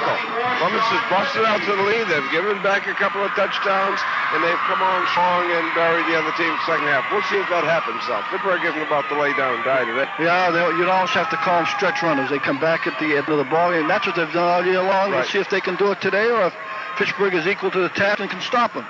Back deep for Leominster, Candido Morales, and also Sean DePee. He's got to be watched, and Mr. Tiggs kicking for Fitchburg. See, he'll bring the equipment to the game as well, Marco. Oh, yeah. All right, Tiggs is set. And back deep, Morales and DePee for Leominster. 7-6, Leominster ahead of Fitchburg here early in the second period. Squib kick, and it comes down to number 34 for Leominster. Coming back to this side, he's got some room, but Tiggs makes the stop. Well, that is Phil Morley to stop. Phil Morley to tackle. I'll tell you, he made a super play. They had the wall set to the left like they like to run down the sideline, and Morley got rid of Shedder's walk and made the play. You can tell when Sean fielded this ball very well. It's an excellent kick in a day like this. This is Jacoboni who gets it. Mike Jacoboni. He's a comer. This kid's going to be a star of the future. But he heads right to the left side. That's where the play was set up. And as Marco said, the guy made a nice tackle because he's going a long way if he doesn't catch it. That was some stick by Phil Morley, right at the numbers. He really hit him. First should be okay now. They got decent field position. We'll see if they can hold the ball. At their 38, 1st and 10. Here's Palazzi on a lot. Got some blocking. Going outside. Berg in pursuit, but he's got some room out there, and he's knocked out of bounds shy of the 50-yard line. Good pickup and very close to the first down. I think he'll be a little bit shy. Yeah, it looks like they're going to do away with that inside for a while, try to split it up. All right, we're coming up. We'll catch the blocking in play because Palazzi had a lot of it. He had a lot of room out there. Fitchburg, good pursuit, but it was a little bit too late. Palazzi is a weapon when used yet. Keogh makes a nice block, 31. He makes the block that sets him free. But Palazzi we haven't used yet, okay? He runs as well as the halfbacks. He passes as well as anyone in the county. We haven't seen that yet. Maybe Mike's going to move up a little bit. Yeah, it looks like John Shep made the hit on that last play to knock him out of bounds. Right. Second down and 1. Leominster handoff right up the middle to Dendini, and he's close to the first down. Now they're going to have to see where they're going to stop his forward motion. Where they're spotting it, it looks like it will be a first down. We may have a measurement here, though. You know, you can see the boys are really high out there. Lagoy looking at Dugas right straight in the face to say, come on, and Dugas says the same thing to him. They're really here to play football. No question about it. You know, it's nice, Marco. These guys will be friends 25 years from now, and they'll rehash the game as we do. They're competitors. They're great, great kids, and I think ball out here is as good as you find. Oh, there's no question about it. You look at stands, you see a lot of the old ball players and grads. It's great. Leominster with a 1st and 10 at their own 48-yard line. Palazzi, here's a handoff to Mike. This is Bob Penning. Who came in to take Mike Keogh's place, and he's up over midfield into Fitchburg territory. I'll tell you, I'm still impressed with that Fitchburg defense. They're sticking right in there. They're not Gino giving them no DePrimo stayed home and made a nice tackle on that play because Penning's going to make good yardage if he gets through. He's a 5'8", 173-pound senior, and he sees hot action in the backfield. Dandini and Keogh are the starting backs, but you'll see Penning and also Sean Duby in there as well quite a bit. All right, second down, call it about 7 or so for Leominster at the 48 of Fitchburg. Handoff once again to Penning, and he is tripped up right at the line of scrimmage, manages to get a couple. Good tackle in there by Gino DePrimo once again for the Raiders. Well, I saw Keogh out in the flank here. I suspected we might throw one. Keogh has been their best pass receiver so far this year. Not only is he a class runner, but he catches the ball as well. Yeah, they tried to run off that tackle, and it wasn't there. They closed that shot off. Coach Vallette wasn't very happy over that. I see him throw his hat in the ground. Down and 5 for the Blue Devils. Watch the tight end over the middle. You may have a little surprise here. Got Dupuy in the slot to the right there. Palazzi handoff to Keogh, who has been stopped short of the first down. Stopped at about the 45-yard line of Fitchburg, and that's going to be about 3 yards short of a first down. I'll tell you, all right, we had Dupuy in the slot out to the right for blocking there. Now Palazzi. Mike went to his strength. He went to his right side, and it's been Leominster a right-hand team. He figured he could make the 5 yards, and again, there's a nice play there. That man doesn't make the tackle. He makes the first down. Yeah, Chaplin was the second man on the hit. Number 1 did a nice job. He's playing a nice game at defensive end on the left side. He's gliding. He's in good position. He's doing a good job. Well, evidently Mike's not going to get fancy. He's going to play for the breaks and wait his turn. All right, Quentin Tiggs is back in punt formation, and Quentin Tiggs deep along with Dave Brown as well for Fitchburg. High snap. Lagoy does get it away. Kicked right down the middle. And this is Tiggs who's got it. Breaking over his right side. He's up over the 20. Got a little bit of room. Nice cut back over the 30. And he stopped, pulled down there. Nice run back by Quentin Tiggs. And Fitchburg will have good position over their 30. I'll tell you, Joe, he's playing Eddie's playing a good ball game out there. He's chugging and digging for everything he can get. Eddie Lagoy, who kicked the ball away, was down on the coverage as well. Here we go. Well, he makes a move to his right. He watches his blocking very well. The container was number 11. He kept McIntosh. He kept him inside. And McIntosh comes back, helps make the tackle. He played it well. All right, Fitchburg has a 1st and 10 at their own 32-yard line. About 8.5 minutes left in the second quarter. Leominster leading Fitchburg 7-6. Very wet Doyle Field in Leominster. And straight up, this is Phil Morley, who drives ahead to the 35-yard line. Good pickup, about 3 yards on that play. Morley had a very good block that sprung Quentin Tiggs for the Fitchburg touchdown just a short time ago. Well, Mike Krasuski a pickup of 3. Keep those games. Second down and 7 for the Red and Blue. Yeah, Phil made 3 yards on that because he kept his legs chugging. Right. Phil's a fill for Larry Shattuck, as Joe said earlier. He's doing a real fine job. He's only a junior. Second down and 7, and Dave Brown split out wide to the left. There's a handoff to Tiggs off the left side, and he's stacked up pretty well by the Leominster defense. Fumble. I'll tell you, Ed, I saw that. He handed it to him. He got it off the hip. He didn't quite have the ball, and he lost it. Leominster recovered. Mike Lazat and Dave McNally were there. I don't know who recovered. Did you see that? McNally came up with it. All right, here we go. Now here is DiGeronimo. Handoff to Tiggs. Notice the handoff. He never gets the handoff. Never gets it. The ball is free. Lazat is after that ball. I think the ball was in there, actually. If you can check back on that. Let's see. I think the ball was put in there, but Tiggs just never brought his hand down to grasp it. Yeah, he never clamped the ball, right. I think it was there. He just never clamped it. He brought his hand down too low, too late. And Leominster picks up the fumble recovery. They've got great field position here at the 36-yard line of Fitchburg. 1st and 10. Palazzi, handoff to Mike Keogh. He springs and he's got some room. 30, 25. Going to be down to about the 20, short of the 20. Pulled out of bounds there. And Mike Keogh with a fine run. That'll be about 15-yard pickup on that play. Well, this is I've been saying. I think Mike has just played for the breaks. He's played very stable football. Gets a break. This is what Leominster will do to you. They've done it for the last 10 years. They get the break, they're going to ram it right down your throat. Yeah, Mike Conley did a nice job on that, the cornerback. He caught him, run him out of bounds. He's a good runner, that boy. 1st and 10, good 15-yard pickup there. Ball spotted at the 21 line of Fitchburg. Palazzi, handoff to Keogh, and he is stopped. Oh, he gets away and breaks. He's going to make it in the end zone. He's going to be cut down just shy at the 2-yard line. Mike Keogh, who was stopped at the line of scrimmage, a great bit of running right there, kept on his feet, and DiGeronimo had to knock out at the 2-yard line. Maybe let's call it the 1. All right, watch this. This is an you don't teach a youngster this, okay? This is instinct. He breaks in the middle, he's caught, he breaks outside. Coach Dubzinski told me yesterday he thinks Michael is a Division I football player. This boy will go on to a major college. Chuck Sandberg, Margot, was the man who made the hit, the original hit, but he just spun Keogh around, and Keogh saw the daylight to the outside and took off. He had his hands right around him. I thought he had him stop cold, and he spun right at him and scored. Yep, I went down to the 2-yard line. All right, they're going to spot it at the 1. Dave Palazzi calling signals now at the 1. 1st and goal, Leominster. Mike Keogh dives over. Well, we got a flag on the play.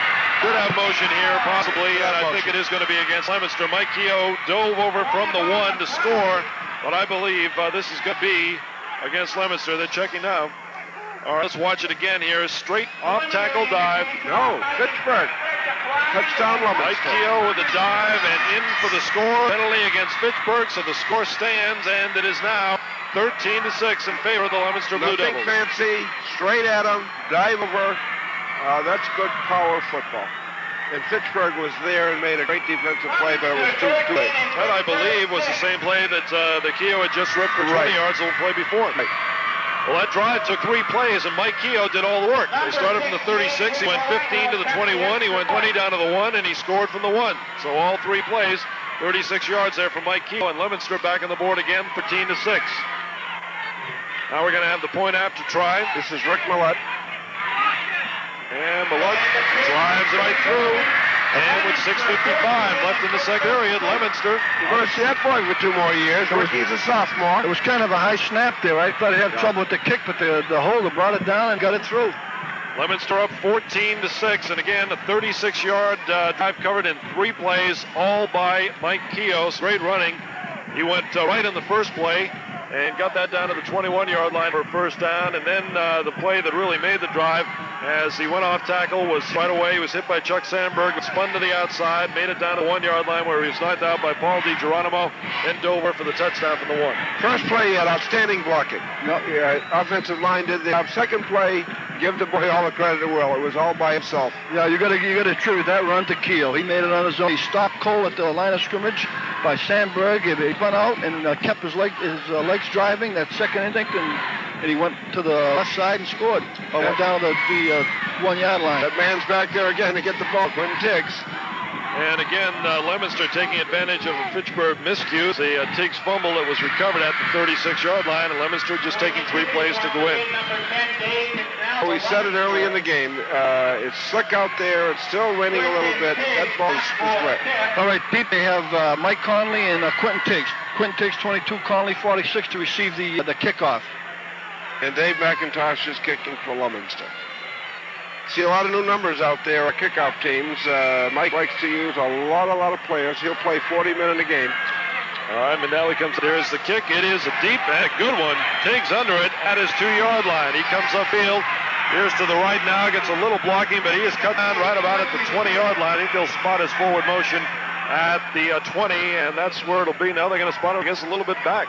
They tried to form that wall down the right side, but Leominster sealed it off, and he didn't make too much on that. And Quentin Tiggs is racked up a little bit. This could be bad news for Fitchburg. He's racked up. He has been their main man so far this afternoon. One thing you don't want to see in a ball game like this, and I know Coach Vias feels this way, is the other team's star players hurt. You want to beat the best. John Dubzinski there, you can see head coach Dubzinski over Tiggs, and he's holding his knee. We're going to watch the kickoff again here. It was a good deep kick by Dave McNally, and Tiggs gathering in at about the 2-yard line. Heads upfield straight to about the 10, then veers right, and Leominster starts closing in now. There is number 11, that's McIntosh. 61 made the initial hit. That's Jamie Proa, starting out offensive right guard. McIntosh is in there. It looks like he had his leg rolled back a little bit, and I think that's what could be it. He's Matt Armadillo put the final hit on, and I think that's what did it. Quentin Tiggs. I hate to see that. I hope he's not hurt seriously because he's a real football player and gentleman, and he's a big asset to this Fitchburg High School team. I think he's the class of that backfield, one of the class guys in that backfield. Want to see him back. All right, Phil Morley is in there as well, along with Don LaPasta, who is taking Tiggs' place. Here's DiGeronimo, handoff to Morley, and he is stopped right at the line of scrimmage, maybe a yard, but not much more than that.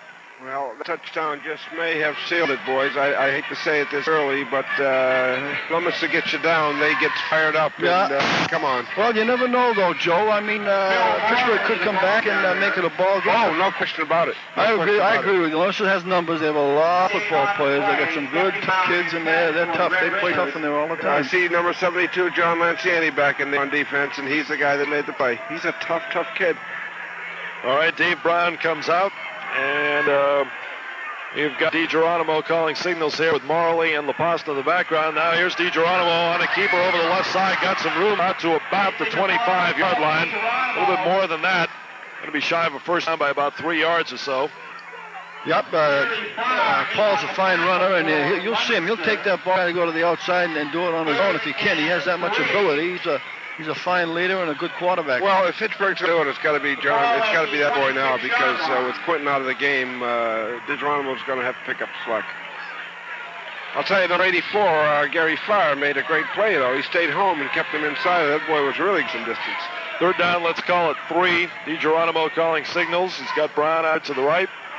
Now he's looking downfield, little flip over the middle, and he's got his man. Hey, that is Don LaPasta. Don LaPasta right down the right sideline. He gets some room, and Palazzi finally rips him out of bounds at about the 25-yard line of Fitchburg. But we've got a flag back up here at the Fitchburg 40. That was Pat Malone who made the saving tackle, as Pat has done all year long. But there is a flag down. Flag down, and it's going to be against Fitchburg. We've got a clip back up here at the Fitchburg 40, and that's too bad. That one again. Quentin Tiggs coming back on the field. Oh, great. But he is living. Let's see if we can see where the clip came. All right, DiGeronimo. 2 men split out here to the right, rolls to his right. And a nice little flip pass. Good catch by Don LaPasta. Right there from behind. Yep. Yeah, a good call. I have to say, good call. Those things happen. LaPasta right down the sideline. I think that was Palazzi who came. No, 14, Pat Malone. That's Pat Malone. Pat Malone who came high and finally knocked him out of bounds. Don made a nice shot. He come over the middle, and DiGeronimo saw him free and hit him with the ball. He made a nice catch, and he almost made it down the side. Well, it's a tough break for the Red Raiders of Fitchburg. A little over 5 minutes left, and now we've probably got an unsportsmanlike conduct. See what the call is from the official. Yeah. Yep. We have unsportsmanlike conduct against Fitchburg, and that's going to set them back to their own 13-yard line. Well, that's emotion. This is a great game, and emotion is shown now. It's going to get sticky down here now. They pushed them back with 2 penalties. They had a nice field position. Now they're all the way back to their own 13 instead of down on Leominster's 25. They've got to get up to their own 29, a little bit over the 29, so call it about 16, 17 to go on a third down play. And again, they're deep in the territory. You'd say pass, but I don't know with these conditions. Quentin is limping out there, Marco. No, he looked Thanksgiving to all our listeners out there. DiGeronimo has got Tiggs in the back of the eye. Morley in front of him. DiGeronimo rolling to the left, looking downfield, throwing long, and it's going to be incomplete. Stand downfield was Scott Wortman, See Ray White back there with McIntosh. Yeah, he's pretty well covered. If the catch ahead have been a real great one, but he's covered pretty well down. Adams squeezed from the front and from behind as well. Scott Warden in the pass just a little bit beyond him. So it'll be 4th down for Fitchburg. They'll have to kick the ball away from their own 13. If Leominster had a suspect early to start the year, Ed, was their pass defense. They've got quality ball players back there, but they're playing a little deep and they were letting them catch them and hitting. But I'll tell you something, when we were Brockton, they came to the fore and they've gelled since and become an excellent defensive secondary.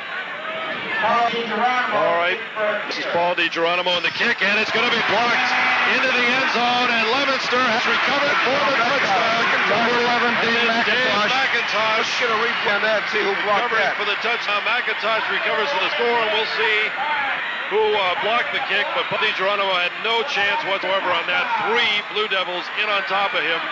Let's see who blocked that kick. Oh, we don't have it on the replay, but three Blue Devils were in there on DiGeronimo right away. He had no get that kick away. I suspect Lazat was in there. Lantiani was in there. McIntosh might have been in there, and he recovered himself. I'll tell you, it looked like, Ed, he wasn't quite deep enough. He wasn't far enough back, and they stormed in there. It was a nice shot on Leominster's part, but I don't think he was deep enough. Well, he was not in the end zone, so they were snapping from the 13. Right. And actually, you should be in the end zone and give yourself some room there anyhow. It's deep as it is, but a few more yards does not make the difference. Good point, Marco. All right, the kick is the drive of the pin after right now with 4:40 left in the second period. And we've got a flag. The kick, I believe, is wide right. I think we have an offside Fitchburg, if I saw that right. The right end came quick. But if so, it is offside Fitchburg, so we're going to try it again. 20-6, Leominster leading Fitchburg with 4:40 left in the first half. And they'll line it up and try it again. Well, this is what we talked about, Marco. A couple of breaks, you give Leominster a break, and then they're going to come after you. Yeah, that's for sure, Joe. Leominster take advantage. There's no question about it. They've been an opportunistic ball club all year long, and when they get the opportunity, they'll take it. There's no, and they're not bashful. All right, well, so I think they may have changed here and going for a 2-point conversion. You're right. I see Ricky Millett going off there. Yeah, well, I would myself, because you got the penalty there. You got half the distance, so it's right down in there tight.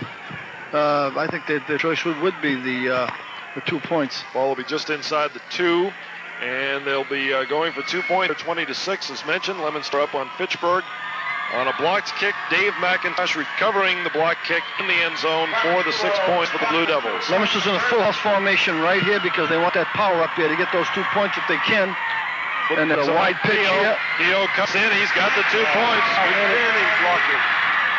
Good job done by Mike Keogh. Good job done by the offensive line of Leominster, especially on the right side. And the 2-point conversion is good. We've got it again here. Notice he's got number 10 back in there. McNally. McNally's got it back to him, man, but you put him in there. Watch the block he makes. Chaplin overrun the play. He kept him inside, but then Keogh made a nice cut inside, and he reached for him and didn't make it. All right, with 4:40 left in the first half, Leominster has taken a 22-6 lead over Fitchburg in the 100th game Thanksgiving Day between the Red Raiders and the Blue Devils. We'll be back to Doyle Field and Leominster right after this.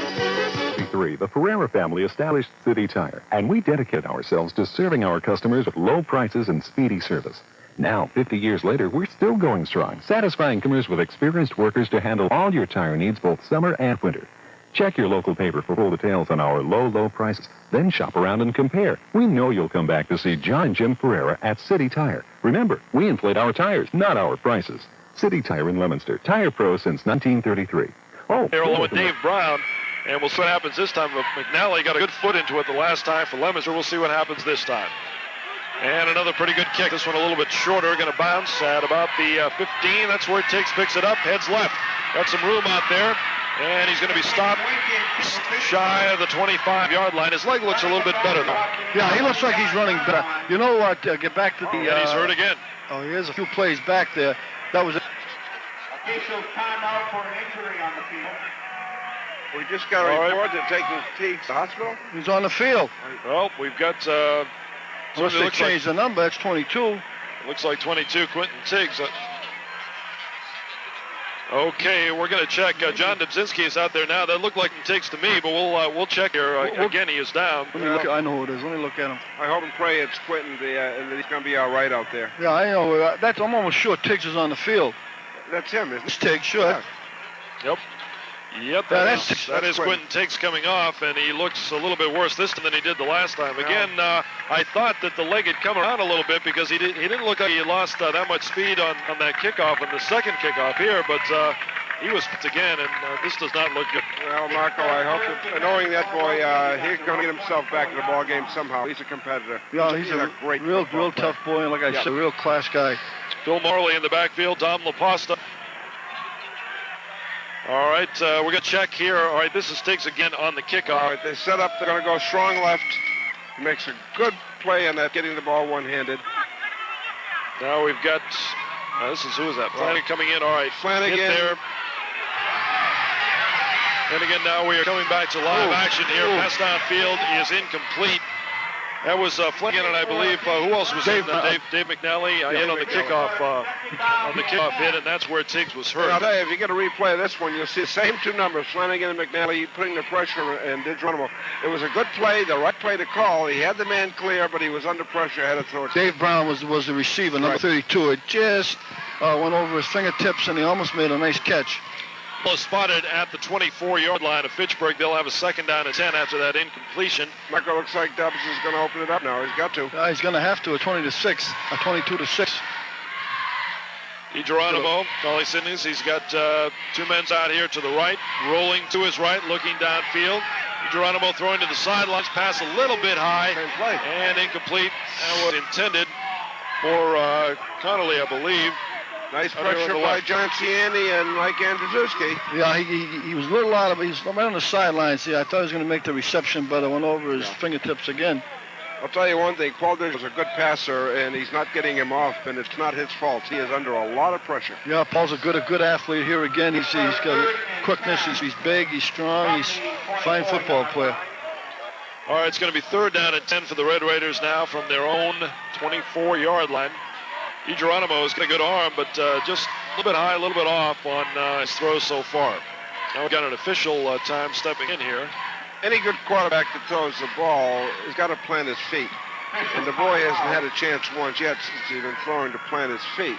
So he's throwing on the room, and that ball is liable to nose up, Marco. Is that true? Yeah, yes, it will. You know, if you don't get your feet planted and you're trying to throw that ball and it takes off on you, you're in trouble. Yeah. All right, the official there's something here. I don't know if it's forms or what, but there's something going on here. Well, Mike Valletta is coming out and asking for an explanation now at this point. He wasn't quite sure.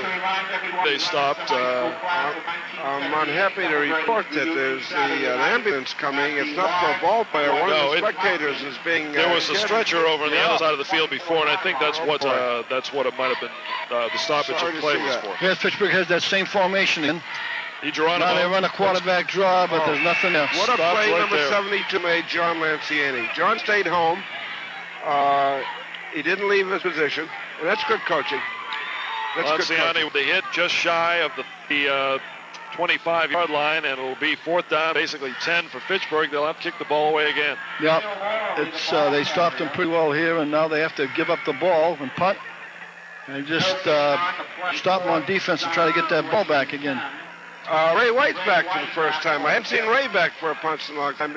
He's a hard-nosed player, I'll tell you. High snap. DeGeronimo does get this one away, and a good kick. But Ray White looking under it. He's going to pick it up at about the 35-yard line. Comes to the near sideline, up to about the 40. Pick up a 5. And a good tackle there. Chuck Sandberg. Chucky Sandberg of Fitchburg, who brought him down at about the 40-yard line, a little bit over that. Chuck's a good high-nosed boy. He wouldn't let him get to the outside. The Gray had this outside sealed off here, and White tried to make the sideline, but he couldn't do it to no avail. Now the officials talking. This is a holding call, I believe, on Leominster. Pushing on Leominster. Illegal block from behind. Yep. And this will be a good 10 yards here, marked off against Leominster. I'll tell you, you can't fault the kids for that. You see it in the pros all the time. You see a big run on a punt kickoff, and the ball comes back because of this new rule they have now, and you can't block below the waist. It's a 5-yarder. 5-yarder. Mark, I totally agree with that. I hate to guess how many Fitchburg Leominster games, and I can't remember a dirty one. No. These kids play with enthusiasm, and the penalty is enthusiasm. They play hard, that's for sure. About 3.5 minutes left in the first half. Leominster is up 22-6. They've got the ball just over their 35-yard line. Palazzi on a keeper out to the right. Successful before, this time as well. Good Fitchburg pursuit. Palazzi manages to pick up about 9 yards or so out to about the 44. Geez, that one Fitchburg player can't get his number. I think he's a linebacker. He shot through there and just missed him back on the 30. He slipped out of his grasp. Palazzi's a football player. He's got a lot of skills, and he outrun to the corner and picked up about 8 yards. David's a weapon, as I said earlier in the ball game, that they haven't really used that much. He is a weapon. He can run as well as the backs that he's got behind him. So if they need him, Leominster will go. All right, Leominster comes up. They have about a 2nd and 3. Ball is going to be marked just over the 40, about the 43-yard line. So it's a pitch back to Dupuy, who had the first Leominster touchdown. He's up over midfield into Fitchburg territory. First down easily. Chucky Sandberg brings him down for Fitchburg, and we've got a flag on the play after the play. We got a... All right, let's watch this again. Dupuy with outstanding speed going to the outside. Here's the cutback. Keogh's leading play, number 31. Nice cutback right there. Oh, this kid picks up 10 yards on his own. Exactly. And he weighs about 135 pounds. You just carried Sandberg for about tads with him, but the man on this corner, I didn't see who it was, but got walled off, and that's how they got to the corner on this side. I think we have a unsportsmanlike conduct penalty here. I believe they're going to march back to the 49-yard line of Leominster. No, we've got a holding on Leominster. That was an needless penalty. That thing was over. You're right, Joe. It was over and came well after the play. No, there's no need of that, but the kids get a little excited, as we said, you know, and they try to do their very best, and sometimes they get overzealous and they make that bad play. 1st and 10, deep pitch, Keogh. Keogh coming up over midfield, over the 40 now, inside the 35-yard line, and is tripped up. He was almost gone on that play. And a last-ditch tackle there. I'd like to see the number boy, because that might have been Connolly a stop there. That boy's a good runner, Joe Keogh. He just pitched the ball out to him, tried to go outside. He didn't have the cut outside. He cut back inside because the defender strung the play out, and he made a nice... I don't see number 46 in the program, but I'll tell you, that boy saved the touchdown. Big right tackle. Mike Conley. That is Mike Conley. Right. He's wearing 46 today. They have him down as 47. I think. He saved the touchdown with a short tackle. Yeah, that's who that is. Mike's a tough boy. He plays that corner. Joe, that's all I know who it is. Leominster went right again. They went right again, and the boy picked his holes. Ball at the 34, pickup of 17 yards by Mike Keogh on that play. Deep pitch now, Bob Penning, and it's just to pick it up on the run.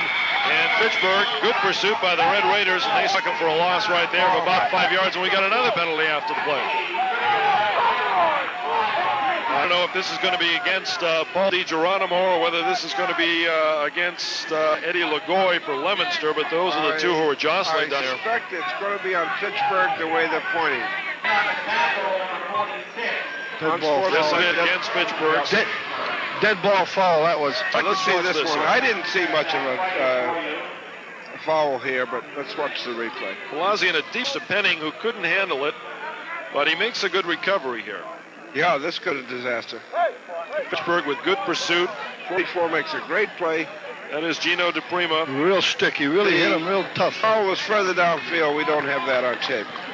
All right, it was Paul DiGeronimo anyway for Fitchburg and Eddie Lagoy of Leicester who are going at it well after the play. We've had a couple of those today, and they're kind of needless penalties. As far as the coach goes, the coach's standpoint, those are needless penalties. You know, you hate to see that happen because it could ruin a otherwise fine ball game. So you just, the kids can control their tempers and don't let things like that happen. I haven't seen the penalty marked off yet, though. Well, the ball is still spotted at the 39-yard line of Fitchburg.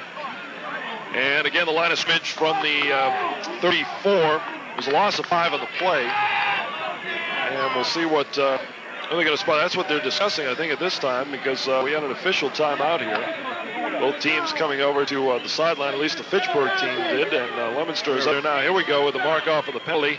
And it's going to hurt Fitchburg. They're going to be down to the, let me see, the 25, 24-yard line where they're going to spot it. Well, evidently, Mike thinks he can run it in. He's got 1:47 seconds to go, but I expect to see him open up with passes here because we're running out of time. All right, Leominster Dave Palazzi brings his team up. The full house backfield right now with Keogh, Dandini, and Dupuis. And now we've got another stop here. Official coming over to John Dubzinski to explain something over here. Some of these offensive linemen Jamie Perler, he's a little guy. He's got a heart as big as gold.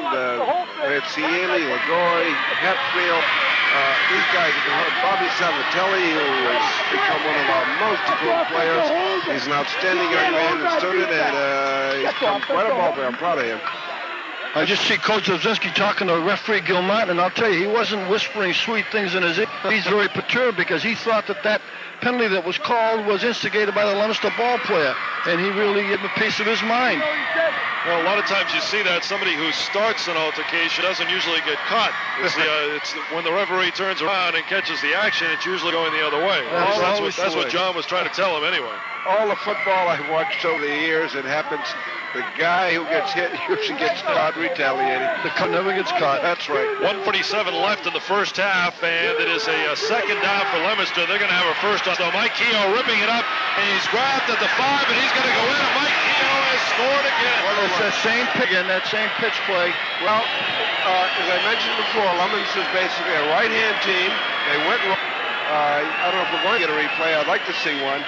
The offensive line did a super job, but then, we got a replay. We're coming. Palazzi with a deep pitch to Keogh, and Keogh does a lot of this all himself. Watch Dupuis make the block there on the end, okay? Now he sees the hole, he cuts back. The Fitchburg boy has him. So when Keogh sees daylight, it's sayonara, goodbye to make the touchdown. And again, that's something you don't coach, gentlemen. That's something you learn. It's natural ability and instinct. That's a design play, Joe. What he had was a pitch, as I said before. He's going to try sweep. He doesn't sweep. You can see he's got inside. He cuts inside. He goes against the grain.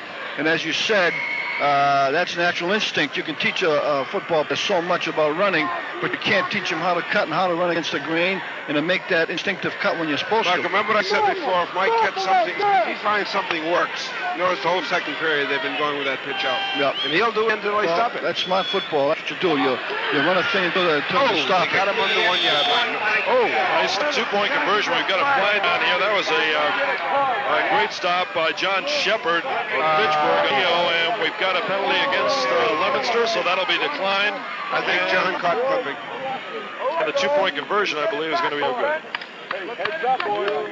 It's 28-6 at this time. John Shepard, fine defensive play from Fitchburg on that play to stop Mike Keogh, who was going for the point conversion, but Keogh did score a 24-yard touchdown. That gives Leominster a 28-6 lead with 1:39 left in the first half. Yeah, they have a pretty good lead right now, and it's too bad because this was a real good ball game until a few plays that really hurt Fitchburg, but you can't take it away from Leominster. They're a fine football team. Well, Mark, I got to tell you something. I don't think the score is indicative of this ball game.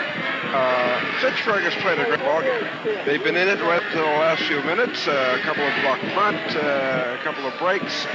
When you get your star on the bench, Tiggs, an outstanding football player. Then the ball game turns around. Mike found a weakness in the defense, the pitch out right. He's been using it with Palazzi and Kell, and I'll guarantee you, he's going to use it again. Oh, so sure. Fitchburg adjusts. There's no question about it. That's good football. You work something, you just keep working until the opposing team stops it. Then when they start, you go to something else, and that's the way they've done it. That's the way they've done it all year long. And I said before, what I see out there now, in both Dubs and you'll see a lot of clean jerseys out there. They play a lot of kids. That's what this game's all about. Dave McNally set for the kickoff. It is Dave Brown and Mike Connolly who are back deep, and Connolly settling under it for Fitchburg. He's got it up over the 20 to the 25, up over the 25 and brought down there. And we've got some driving to the whistle again. A lot of that going on out there today, but no flag on this play. Well, I was glad to see Pat back off because, Well, a couple of those plays, blocks right there, it's the instinct. The momentum's got them going. It was perfectly okay. That's good football. Yep.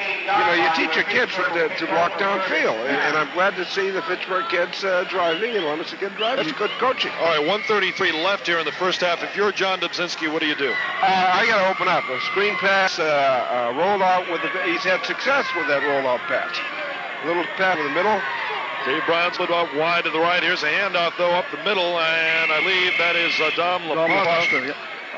Mike Andrzejewski was waiting for him. The Percusi boy was waiting for him. Gary Farr, McNally. You're not going to beat Leominster their game. Well, my question was, because we're so close to the end of the half, whether he just runs it out and regroups at halftime, or whether you try for a score. Well, if the score was 7-6, 13-7, or something like that, I'd agree with that. But you're behind 28-6. You get all the points you can get and all the time you got to get them. Yeah, I agree with you. I agree with you there. Field position dictates things too, though. He's back on his own 20, and I suppose that's what dictated what he did there. But now he's going to throw the ball. Shotgun formation. DiGeronimo has got some room here and a nice move. Nice move. He's up over the 45, over midfield and into Leominster territory. Oh, DiGeronimo. Nice play. He was back in a shotgun formation. Leominster pinched in very well. They gave him good pressure, but he went right straight up the middle. And we're going to see it again. Here's the shotgun formation. Now, this replay will show you what an outstanding athlete this guy is and what instinct he has. He sees that it's been a cover. Leominster's done a good job of coverage, and then he takes off. Fitchburg wasn't on the field. Peter is quite a competitor. We talked about that. There's Coach Viance on the field. He's really steaming about something. Very upset about something, that's for sure. DiGeronimo, as Joe said, made a nice play out of that. Quick, he's a very heady football player. He saw he could run the middle, and he took it. John Dobzinski might change his mind here as far as he's going to do, because the ball in Leominster territory right now. DiGeronimo fading back to pass. Good protection. Going to run it again. He's inside the 40, down to about the 36 of Leominster. And he is brought down there by Bobby Fournier. Fitchburg's call timeout. That's not. You know, Joe and I talked about this last night. We said if Fitchburg's going to be in this ball game, it's going to be Tom DiGeronimo. It's going to do it from Tom's showing you right now what he can do. He's a very capable football player. He's got speed, he's quick, and he can run. But I think he's doing what he has to do here. They got to try to get up on the scoreboard as soon as they possibly can.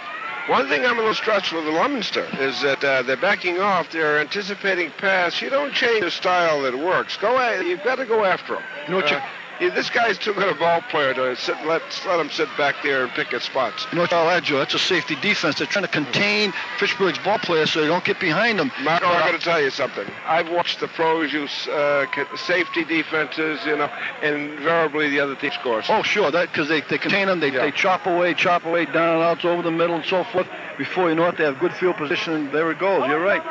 DiGeronimo in the last two plays has gotten quite a bit of yardage, 9 yards on the last play. And it's going to be about a second down and 1 from the 36-yard line of Leominster. So we've only got 32 seconds left in the half, so if Fitchburg is going to score, they're going to have to do it quickly. Leominster's ranked has been to stop the pass of every team they played by going after them. Yep, that's what you have to do, I guess. You got to go get them. Shotgun formation again here. Two men split out wide to left. DiGeronimo fading back to pass around midfield, getting some pressure here. DiGeronimo again, and he's up. He may have the first down, depending on the market there. I think they'll mark it just short of the first down, and it should be third down and inches. Well, Rick Percusi played that very well. That young man will be back next year. He's quite well. He comes from a family of football players. Marco. Yeah, he certainly does. I played with his dad, Hamp. He was quite a football player, and this boy is just as good. I got to tell you, there's a lot more coming. Yeah, a lot of savvy. He's got a lot of know-how, and he plays a good football game. Representative Percusi said in the Penguin last night, there's a lot more Percusi coming. Nephews and good pursuit by Mike Lazant from Leominster as well from his end position. All right, watch Lazant coming all the way around from his. He was on the other defense end position, came all the way around pursuing DiGeronimo. And Lazant may be the best defensive tackle in this county. This boy has been so good over the last 3 years. He's an all-star, and there's no question in my mind. Yeah. DiGeronimo knocked out of bounds just shy of the first down. 3rd and inches. He rolls out here to the right, getting good pressure now. This is Flanagan, I believe, Flanagan who brings him down, and he's popped at the 45-yard line. And John Dobzinski is really hot. He is really hot about not having a whistle blown in that play, because it was actually DiGeronimo was wrapped up by Flanagan. But I think if you watch the replay, there's still motion. The referee hadn't blown the whistle. Let's watch it again here. I thought the whistle might have been blown a little bit sooner than it was, and the Fitchburg players and John Dobzinski very hot. DiGeronimo rolling here toward the Fitchburg bench. All right. Flanagan made great defensive effort. The whistle should have blown right there. Right there. Okay, it didn't. The Leominster boys are in pursuit, okay? I can guarantee there's no dirtiness intended there. It's just too bad he did get hit. I think the whistle should have blown. It's just too bad when you see these attempting this play, you know. Well, we've got a man down on the field. That's DiGeronimo, I think. Oh boy, I hope not. That's DiGeronimo, 14. Marco, you look down on the bench, you see Quintig sitting there. I don't want to see DiGeronimo sitting there either. That's what it looks like. It looks like DiGeronimo to me. It is Paul Geronimo who is down there. And 14. Give credit there to Flanagan for Leominster, Mike Flanagan, who great pursuit on that play. But again, as we mentioned, I think the whistle could have come a little bit sooner. A couple of Blue Devil tacklers came right in after Flanagan had DiGeronimo in his grasp and then lowered the boom on him. Come on, about the 45. Paul DiGeronimo, starting quarterback for Fitchburg, still down. Yeah, it looks like actually Bill Annie, the trainer's scurrying around there to get some. Mike Bayette is coming over, the Leominster High coach. Okay, let's check it again here. All right, Flanagan's got him. He's going down. The whistle should have blown. I don't know if it did. All right, 55 comes in. 85 comes in. I think he might have been kicked. It might even be his own man. We have I think he was kicked inadvertently. It wasn't intentional, but he did have a cleat right across his throat. And I don't know whether he's got the wind knocked out of him or just having trouble out breathing. there. And Ralph out there. There is just 7 seconds left in the first half. Leominster leading 20-6. And Fitchburg starting quarterback Paul DiGeronimo out on the field.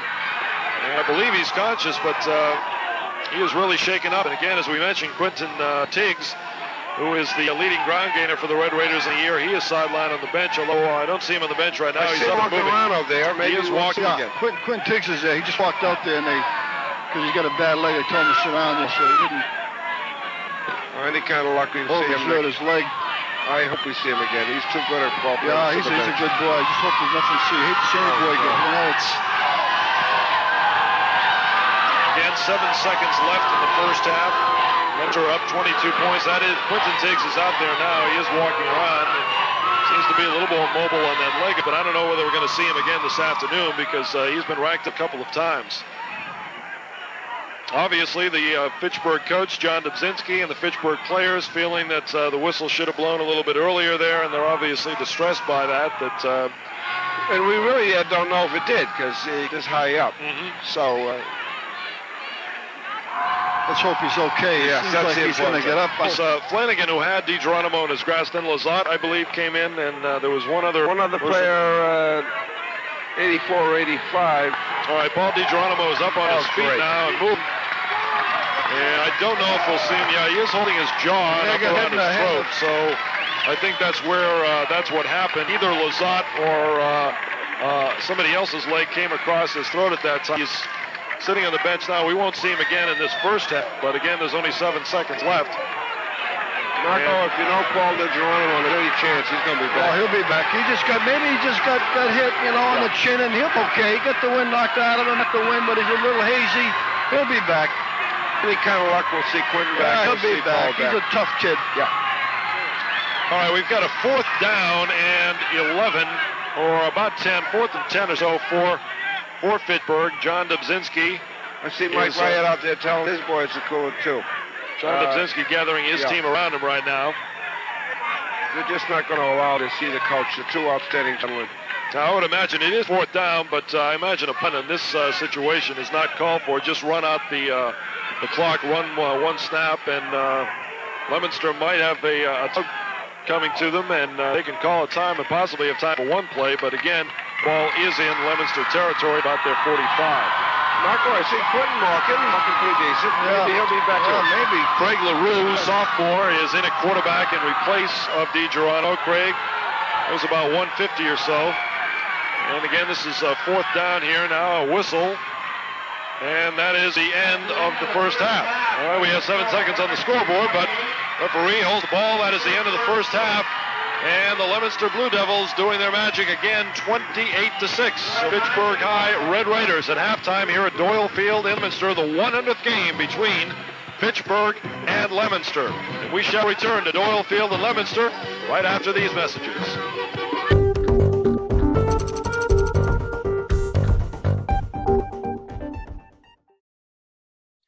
halftime of the fabled 100th game, and a chance to check in with you once again. And once again, from our RFM studios, say happy Thanksgiving to you all out there. And we hope that you're able to do so and celebrate safely, bringing your masks in your favorite school colors and wearing them and cheering on your alma mater as you listen to and fill your homes with the radio play-by-play calls of this storied game.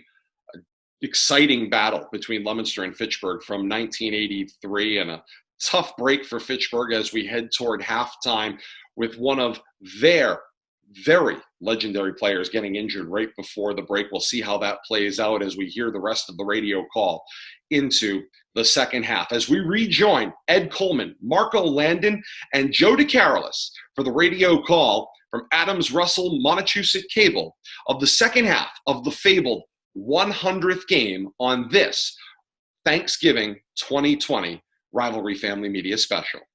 Now, obviously, Fitchburg fans and the coaching staff realize the loss, but this means everything for a kid to play in a Fitchburg-Leominster game, especially game number 100. And Paul was having a great game before this. Obviously, he's very disheartened. Yeah, I know what you're saying, Ed. I talked to Larry Shattuck when he got hurt, and he was really heartbroken not to be able to play in this game. It's the biggest thing in the world for those kids. You know, it's the 100th game and so forth, and you can't play. It's really tough, so I can imagine how DiGirolamo feels right now. Obviously, here's Paul on the sidelines now, and they're trying to cheer him up, but there isn't too much you can say to a kid who's leader, one of the co-captains of the team as well, and who obviously wants to be out there to try to rally the Red Raiders from a 28-6 deficit, and knows that he is not going to be able to do it. Yeah, he's got his two brothers with him, Tom, and his other brother. Tommy was a fine quarterback. Oh, right. Tom is going to the University of Maine right now. He's a freshman up there, doing a fine job. Now for second half action, Leominster will be kicking off to Fitchburg, and we're going to see a different alignment. Quentin Tiggs is, I don't think out there at this point. That is Dave Brown, who was back there. Dave Brown and Mike Connolly are back deep for Fitchburg, and Tiggs, I believe, is on the sideline. Did you spot him down there? Yes, okay. I see him down there. I hope he can play. All right, Leominster will be kicking off, and this will be Dave McNally will be kicking off for the Blue Devils to start the second half of action. It is 28-6 Leominster ahead of Fitchburg at halftime, game number 100 of this great rivalry at Doyle Field in Leominster. Ed Coleman along with Joe DeCarolis and Marco Landon, and we are underway. Another good kick by McNally coming down to Dave Brown at about the 15. He's over the 20, 25, 30, up over the 30, and Fitchburg will have good field position at about their 30-yard line to start the second half. I see Quentin Tiggs on the field. And Quentin Tiggs is limping out there, literally. He really is. He is still hurt a bit. Marco, that tells you about that. No, he wants to play, but Coach Zabzinski won't take a chance. He won't let him play. And he's looking out for the boys' welfare and the boys' health and well-being, and he's doing the right thing. He's coming back out. John Zabzinski with his hand around Quentin Tiggs right now. He's obviously upset, but as you can see by the way he's limping, even without any contact, it's obviously the smart thing to do. Coach Zabzinski would never play if he was injured. We have a sophomore quarterback for the Red Raiders, Craig LaRue. Craig LaRue will start the second half of the Red Raiders at quarterback. He's a sophomore.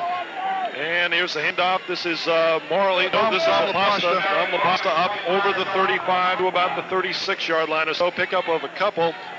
And with a sophomore quarterback, even though the score is 28-6 with the rain, the sophomore quarterback, I can imagine, will probably see Fitchburg kick the ball on the ground in the second half. Well, I saw a couple of nice tackles in there by Mike Andrzejewski and John Lanciani.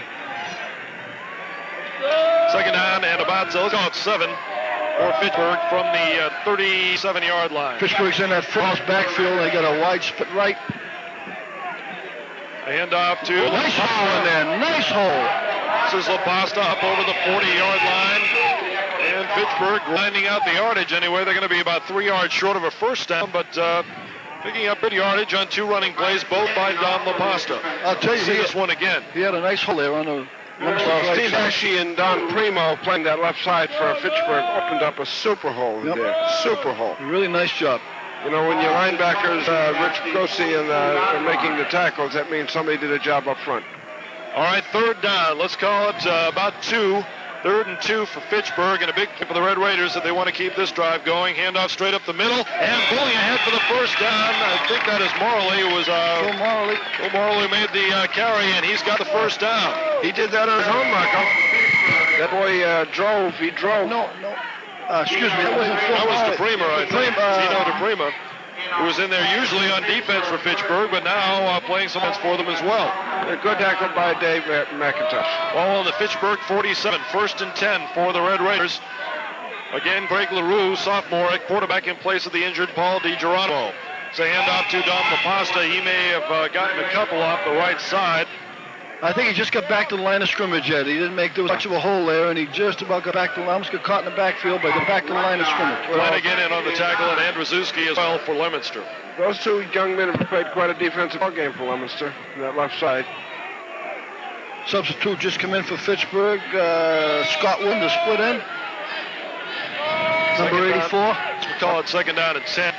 No gain on the pass play. Fitchburg's not going to quit in this ball game, I'll guarantee you that.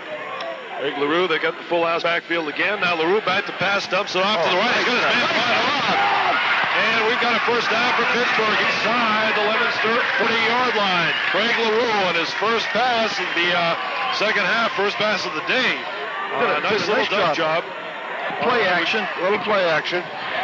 Caught the Leominster kids inside. LaRue dropping back. 44 is blitzing. Leominster on the blitz. Let's go, sideline. Let's go. This man worked in the first half on this side of the field. All right, 1st and 10 for Fitchburg at the 38 of Leominster. They're on the move. Full house backfield left. Handoff straight up the middle. And this is beautiful job running. Fitchburg moving the ball very well. And that's close to a first down once again. Anytime you're dealing with emotions and youngsters like this, I'm sure the injuries have fired up these Fitchburg kids, and they're in this ball game. They're going to play. I couldn't quite see who made that, who carried that ball, but he did a real fine number. That is Pollock, who was in there. John Nowinski changing his backfield around a little bit. Mike Pollock, usually you'll see him on defense for Fitchburg. So obviously John has done a little bit of around Marco at halftime. He's got DePrima and Pollock carrying the ball sometimes on offense here. It'll be a first down again for Fitchburg as they continue to move. They're inside the Leominster 30 at the 28-yard line. LaRue calling signals. The handoff, this is LaPasta. He is stopped dead in his tracks at the 30 for a 2-yard loss. Mike Lazat broke through. Mike Lazat, fine tackle. He was the first man in there. A couple of other Blue Devils in as well. Again, let's watch the job Lazat does. Here's the handoff to LaPasta deep in the formation. Lazat right there to wrestle. Mike came in from that right end spot, and then he got in clean, and no one picked him up, and he just made the fine tackle. Fitchburg moving the ball pretty well here. They almost control 4 minutes of this period, a 12-minute period. It's almost down 8 minutes, so they're controlling the ball here. They're in a 2nd down long situation now, 2nd and 12. There's one thing John Brzezinski would like to do as well, ball control, and this is LaPasta again, but he is hit and ridden back to him, but is still on his feet at the 35 and out of bounds at the 36-yard line. Dom LaPasta, good bit of running to stay on his feet. Let's watch it again. Dom LaPasta staying on his feet very well. You're going to see 66, Mike Fresco, come in here and make a fine play. He missed the tackle, but he broke up the momentum of the play. Flanagan misses the tackle.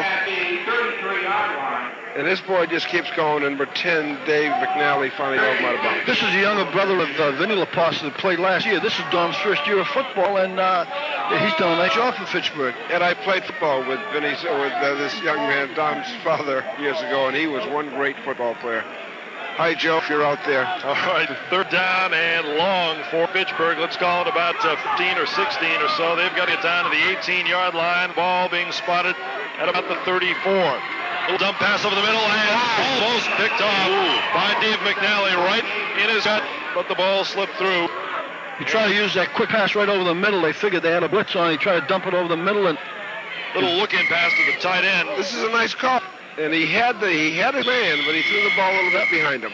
The ball's a little wet and slid off his hand. 4th down. Now Fitchburg has called time. They'll have 4th and about 16. 7 minutes, 15 seconds left in the 3rd period. The Leominster Blue Devils up 28-6. That was our score at halftime. But Fitchburg, they started at about their own 35-yard line or so, and it moved the ball all the way down to the Leominster 33-yard line. Done a good job, except for this last series.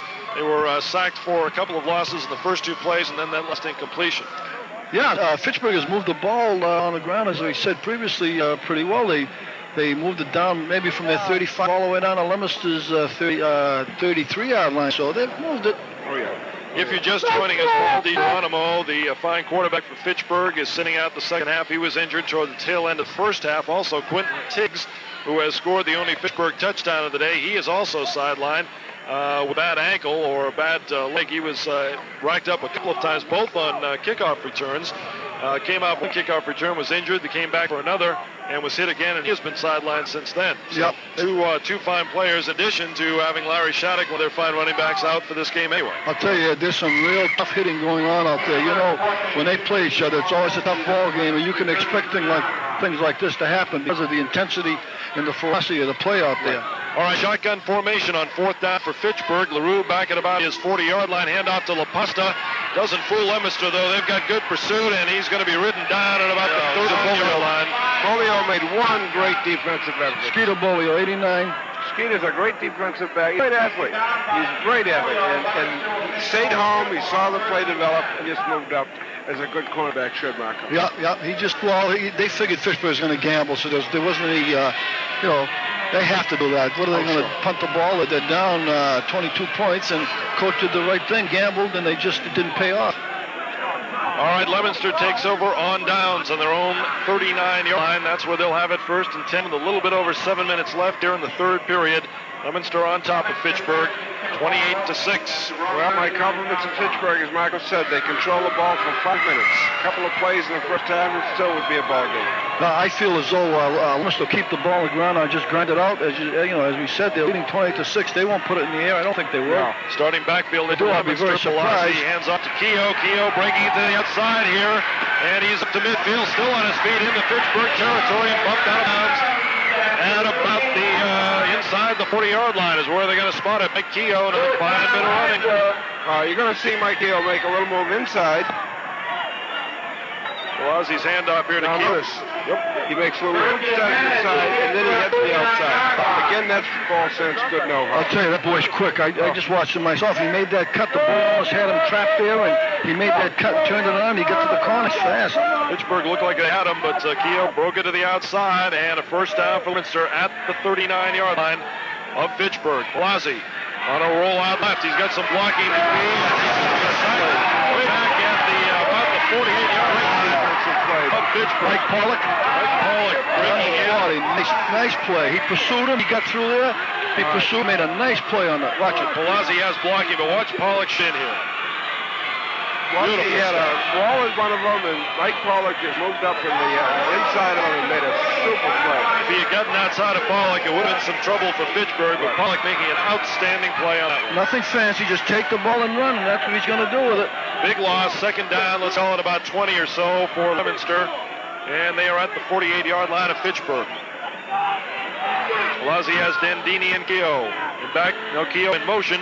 There's a handoff to Dandini. We haven't seen too much of him, but there's a flag. Illegal procedure. I think we're going to have with Keogh in motion. Yep. And it's going to be against Leominster, so that play is going to be brought back. Rick Dandini pulling to about the inside the 40-yard line of Fitchburg, but it will be called back. And a 5-yard penalty assessed to the Blue Devils. It's too bad because he made a nice run out of the play with nice blocking up front. They split that defense. But in the boys' haste to make a good play out of it, there was illegal procedure in the backfield. Somebody more. But as I mentioned at halftime, you'll hear from Rick Dandini. He's a quality halfback. 11 touchdowns coming into this game. Mike Keogh had 13, and Dandini, or it might have been the other way around. Dandini might have had 13, and Keogh 11. But between them, they had 24 anyway coming into this game. Dandini only carried the ball about 5 times in the first half. And Dandini was the top scorer Division I 13 touchdowns, okay. And Keogh had 11. Keogh was on his way, and he got that moment that else got stopped in. But they're both great ball players. They could play my team. Every year they come up with a good back. If it's not Keogh, last year was Cheddar, and it's always a good one every year. They got a couple more next year. There's a nice slot right. Penning in the slot. Takes the pass. And Palazzi is going to be racked up. And a couple men open downfield, but the defensive effort, Mike Pollock is in there. And also for Fitchburg, Gino DePrima. That was nice to see, Marco. Let's watch it here. Well, Ozzie has time here, and he had a couple of men open, but he waited just a second. Now Paul and DePrima come in. He had number 21 Connors open. All right, we've got third down now and an eternity, about 35 yards or so to go. All right, here's a big play coming up now. There's a straight T backfield out. They're shifting in a full house right, split left. Just a pitch back to Keogh. Keogh's got some room out here to the right. Dragged down as he gets over his 45 to about the 47 or so. It's going to be way short of the first down, though. No, I think that's smart football. Get what you can, punt it out of there, and let Fitchburg have to grind it out and use the clock. So it'll be fourth down now for Leominster. They'll have to punt the ball away. We've got about 4.5 minutes left here in the third period. No scoring in the third quarter. It's 28-6 Leominster in game number 100, the centennial game between the Blue Devils and the Red Raiders. You know, Ed, I just watched that boy Keogh 31, and you know what seems to make him a fine ball player is he just seems to accelerate when he runs. He just picks up speed, and he's a tough guy to hit. And if you hit him, you know you're hitting something. Always using his blockers. Yep. Always using his blockers. He's a fine runner. Zed Lagoy back to punt. Eddie Lagoy back to kick this ball, and Dave Brown back deep for Fitchburg coming. Lagoy does get off a good kick. Dave Brown just stays away from it. They're going to let it roll dead, and does at about the 23-yard line.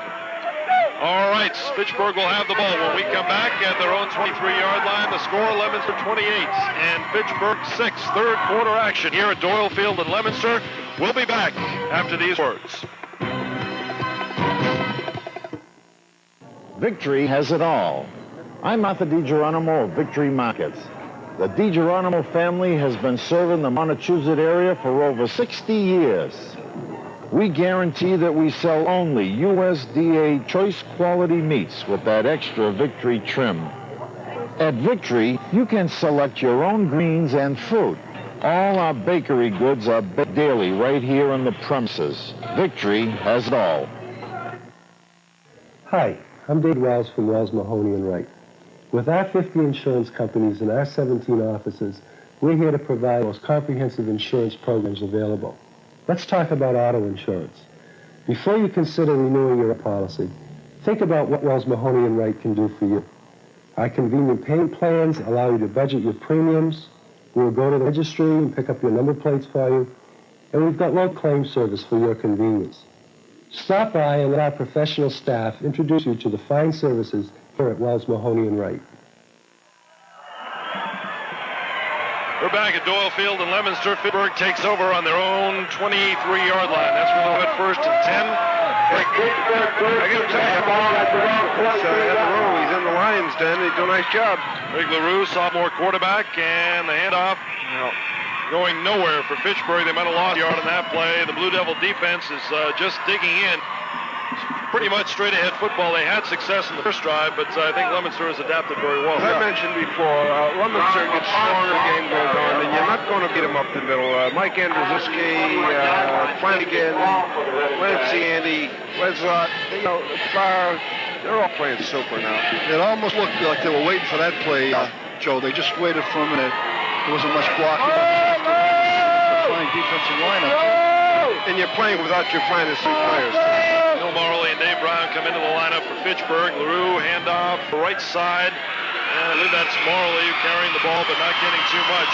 That's the defense pinching in there.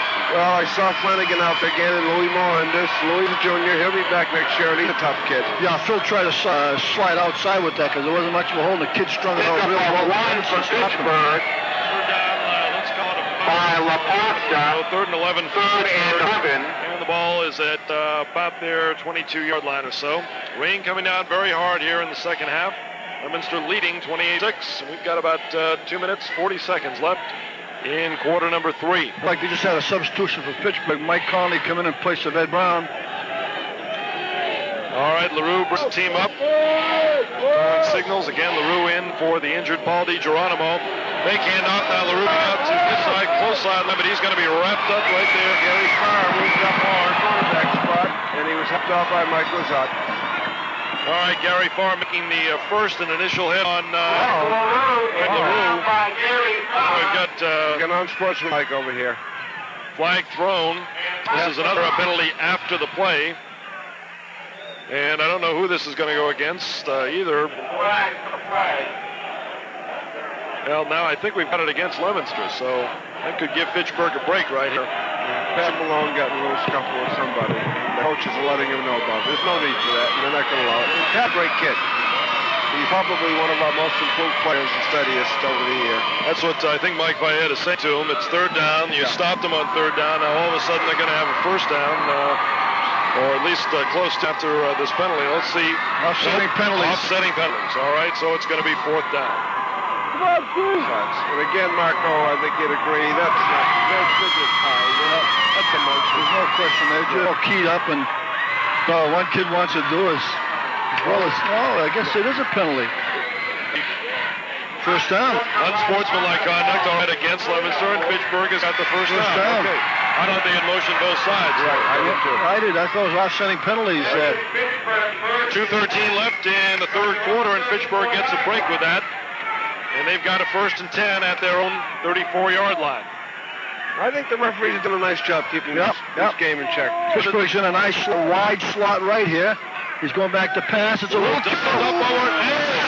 Picked up is Dave McIntosh. Dave McIntosh still on his feet. Coming back to this side. Flags all over the place. McIntosh inside the Fitchburg 20 down to 16. I think we had a face mask there.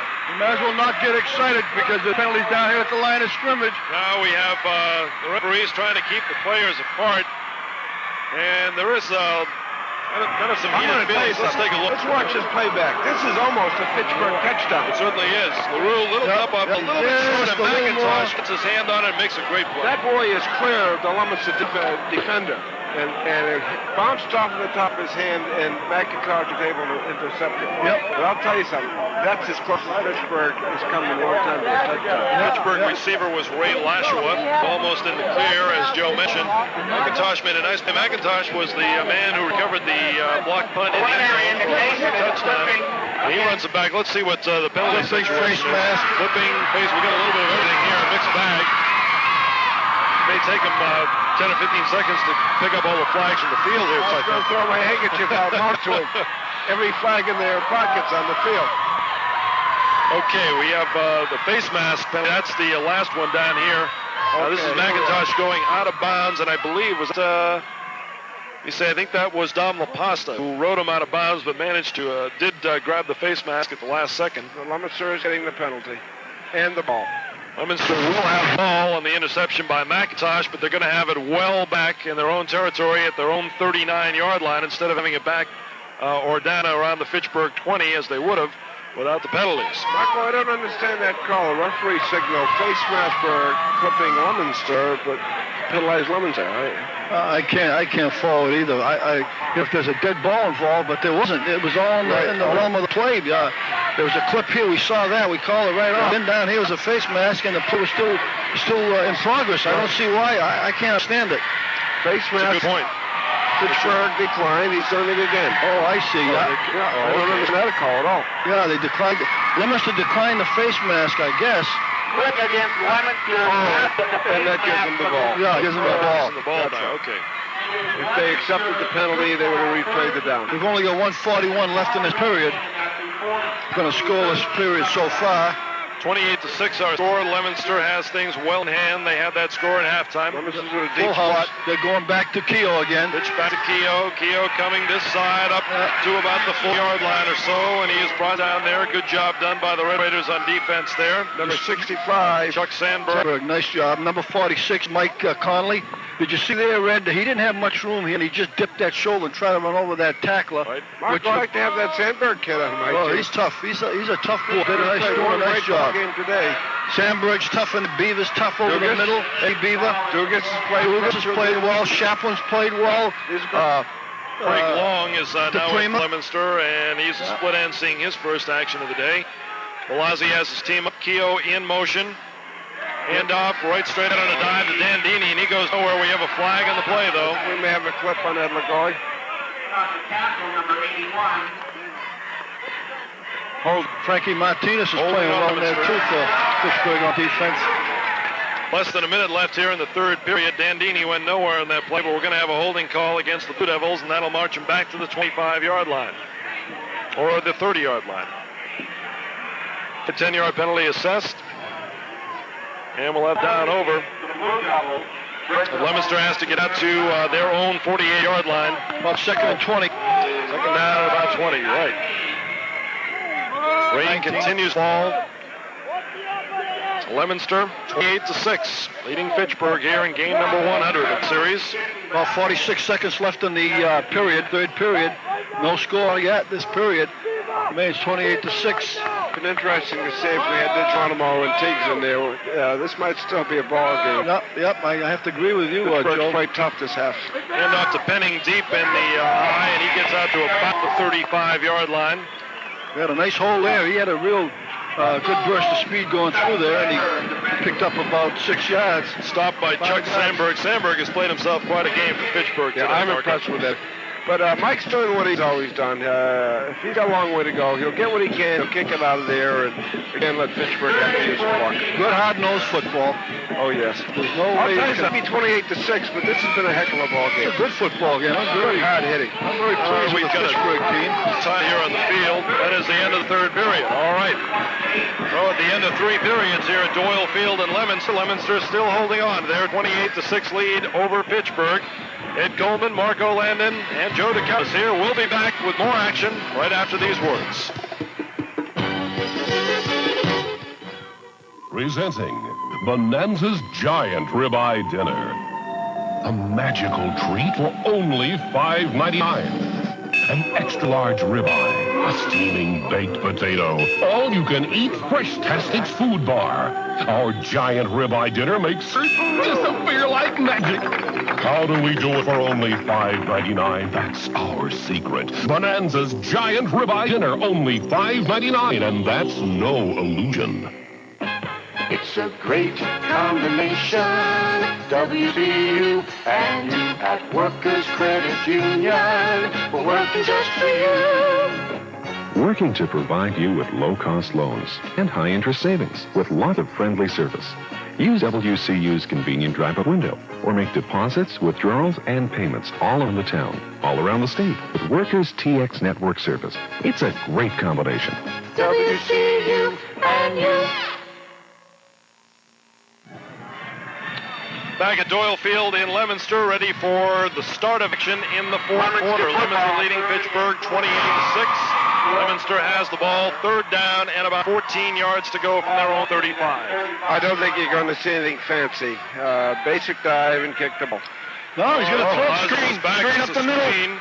And it is broken up. Nice defensive play. Raiders coming in there. What a great play. That might have been at 40 again. That's 75, Dugas. Dugas, a nice play. I'll tell you something. He doesn't make that play. That boy's going the wrong way. Nice screen. He had a split left. And a good call, I think, too, by Mike Bayette on that. Yeah, well, he fooled me. Lazio's back. Here comes the Fitchburg pursuers. And you're right, if that play was not broken up by Dugas right there. Look at the wall in front of him. He just can catch a field goal. Dugas made a nice play in there because he was all off the old zero screen up the middle. Remember that one, Joe? Oh, I sure do. The old Lemon play. Eddie Lagoy back to punt for Leominster. High snap. Puts it away. We have some flags. Kick is blocked. And recovered there by Fitchburg. But we got flags. I think Fitchburg might have been offside on the play. I think Fitchburg might have jumped the gun just a little bit. We'll see here. Yep, I believe it looks like it's going to be against Fitchburg. Illegal man downfield. Before the... All right, let's see it again here. Remember I mentioned centering the ball. Now look at this snap. He has to reach high up, give Fitchburg 2 seconds more to get in there. And he had no chance. He had no chance. Fitchburg had a great drive in there to block it. Leo LeBlanc in for Fitchburg. This is a big one. He's got a 15-yarder against Fitchburg, and that is going to give Leominster a first down. What was that? Illegal man downfield. I saw some jumping before. I thought it was going to be offsides against Fitchburg for a 5-yarder, but... all I could figure, Ed, is maybe they held someone up at the line of scrimmage. Holding? Defensive holding. It could have been. That's all I could figure. Nothing else. Well, that's got to be a defensive holding. All right, so too bad because they had a block punt back there, and now it turns right on, and they have the ball on the 50-yard line. Good field position. Fitchburg would have had great field position down around the Leominster 25. Instead, the Blue Devils have it at midfield. That's where they'll start. First and 10, 11:48 left in the ball game, and Dave Palazzi doesn't like what he sees. He takes the timeout and goes over to talk to head coach Mike Bayette. We're just underway here in the fourth period. It is Leominster 28 and Fitchburg 6. Doyle Field and Leominster the place for game number 100 in the Fitchburg-Leominster rivalry. We'll be back right after. Dick Ranciosi, Assistant Vice President, Worcester North Savings Bank, recognized throughout the state as a retirement and IRA account specialist. And frankly, we're glad we've got him. Dick's one reason why Worcester North is the area leader in IRAs. Call Dick today and he'll bring his IRA expertise to your home or office. Dick Franciosi, another reason why Worcester North is all the bank you need.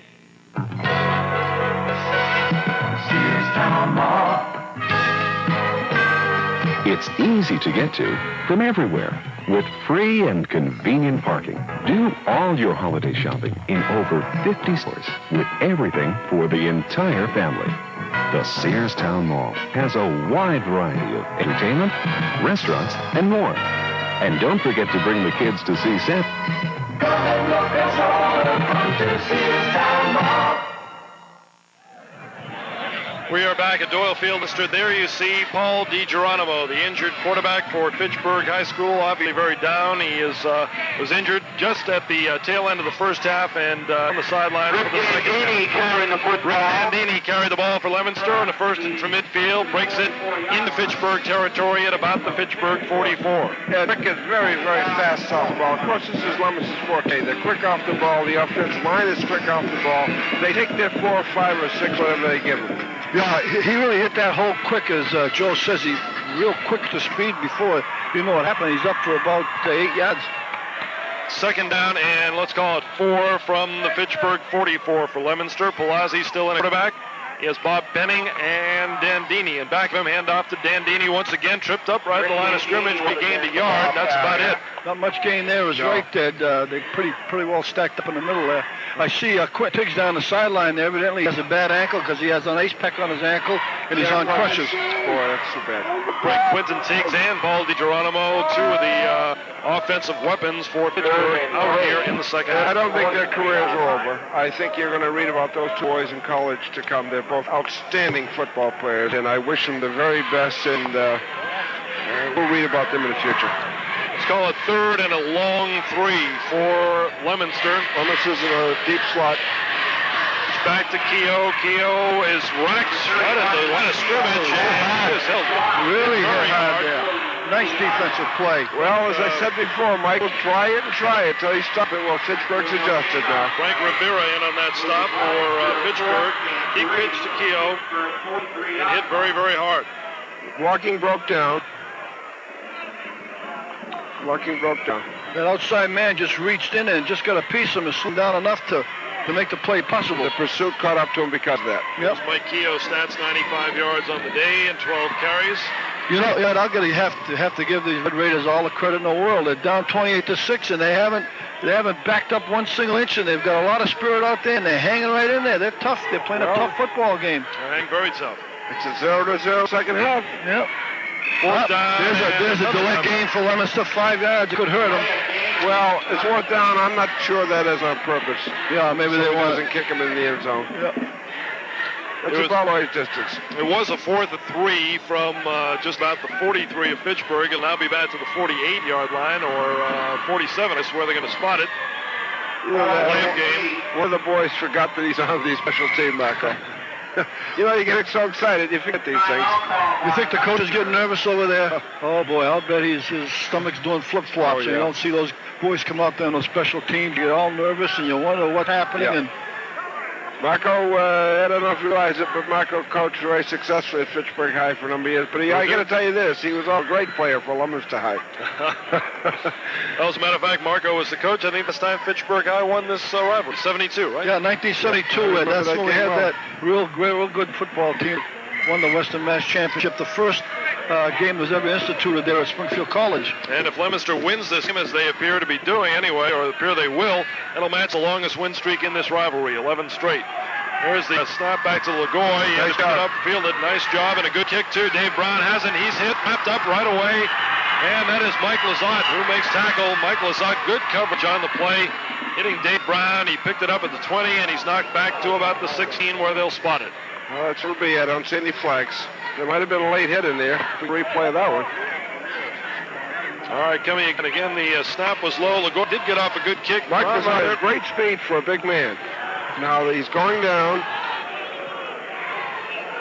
Well, again, that might have been a case where the referee could have blown the whistle a little bit before. But anyway, Mike Lazat had a good play for Leominster, and Fitchburg is going to start out at their own 16-yard line. I see one busy guy down the sidelines there, Bob Lobel from Channel 4. So all the spectators are going out and get his autograph. He's quite a guy. I guess he was down at Fitchburg, Leominster 2 days ago, and they really loved him. Right. Oh, he's a fine guy. I work with him as well, and here's a pass from LaRue, complete up on the 20-yard line. And I think you may have a roughing the passer. I think so as well. We had Mike Pollock on the reception. Let's see it again here. LaRue, sophomore quarterback, taking the place of the injured DiGeronimo, wants up a nice pass, and Pollock, good catch out here. They're going to find both Leominster defenders there where they're supposed to be. This boy throws a perfect pass between the two defenders. Nice job. Yeah, nice catch, and I believe a roughing the passer call as well against Leominster. Perfectly timed pass, you're right. Here's Bobby Lobel down there. Channel 4's Bob Lobel. Very popular, signing a lot of autographs today. Nice hat he's got there, too. Yeah. It's staying dry. Yeah, that's the one he had on TV last night. Liz Walker kidded him a little bit about it. He said he's going to wear it today down at the Turkey Day game in Leominster. I'm on the radio side of BC, but I see Bobby a lot. He's a great guy. He's a great guy. Ed Coleman, Joe DeCarolis, and Marco Landon here at Doyle Field at Leominster. A little over 9 minutes left in this ball game. Leominster leading 28-6. First down for Fitchburg at their own 31-yard line. Oh, he's having a little refreshments now, some popcorn. Craig LaRue, sophomore quarterback, handoff right step the middle, and the dot play maybe out to the 34 or so for Fitchburg. Pick up of 3, it'll be second down. 7, I think that was Mike Connolly. Mike Connolly. And a nice play by Dave McIntosh. Dave McIntosh made a lot of plays for 3 years. His brother played last year. I think he's playing down at Tufts this year. He was a great center. This boy will go on to Division I, I'm sure.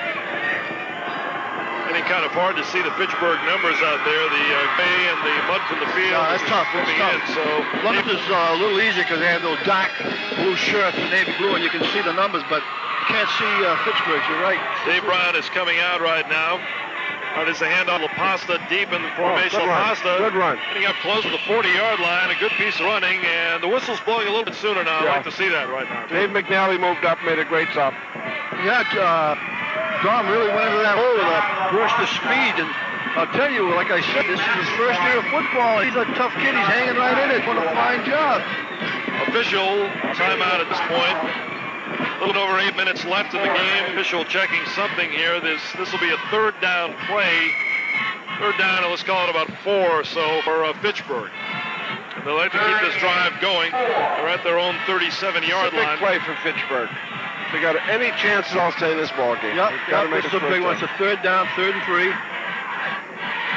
All right, we have some flags and no flags. No, it looked like it, but there wasn't anything. I thought there was some motion there, one way or the other, but both times this could go both ways.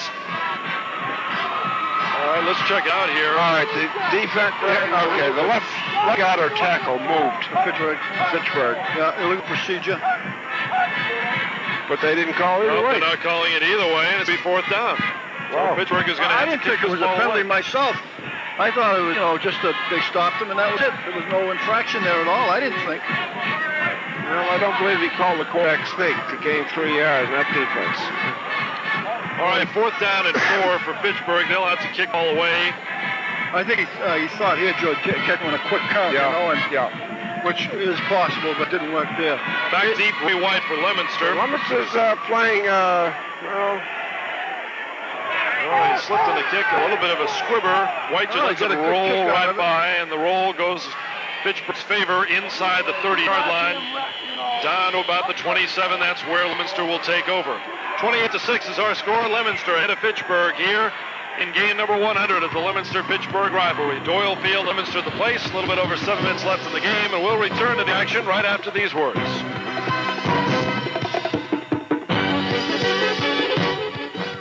Every time I come to your house, I get depressed. Oh, thank a lot. Well, I didn't mean it like that. It's just that I don't think we'll ever be able to own our own home. But you and Mike both have good jobs. You should be able to afford house payment. It's not the monthly payment. It's that down payment that stumps us. Sounds to me like you need a goal. A goal?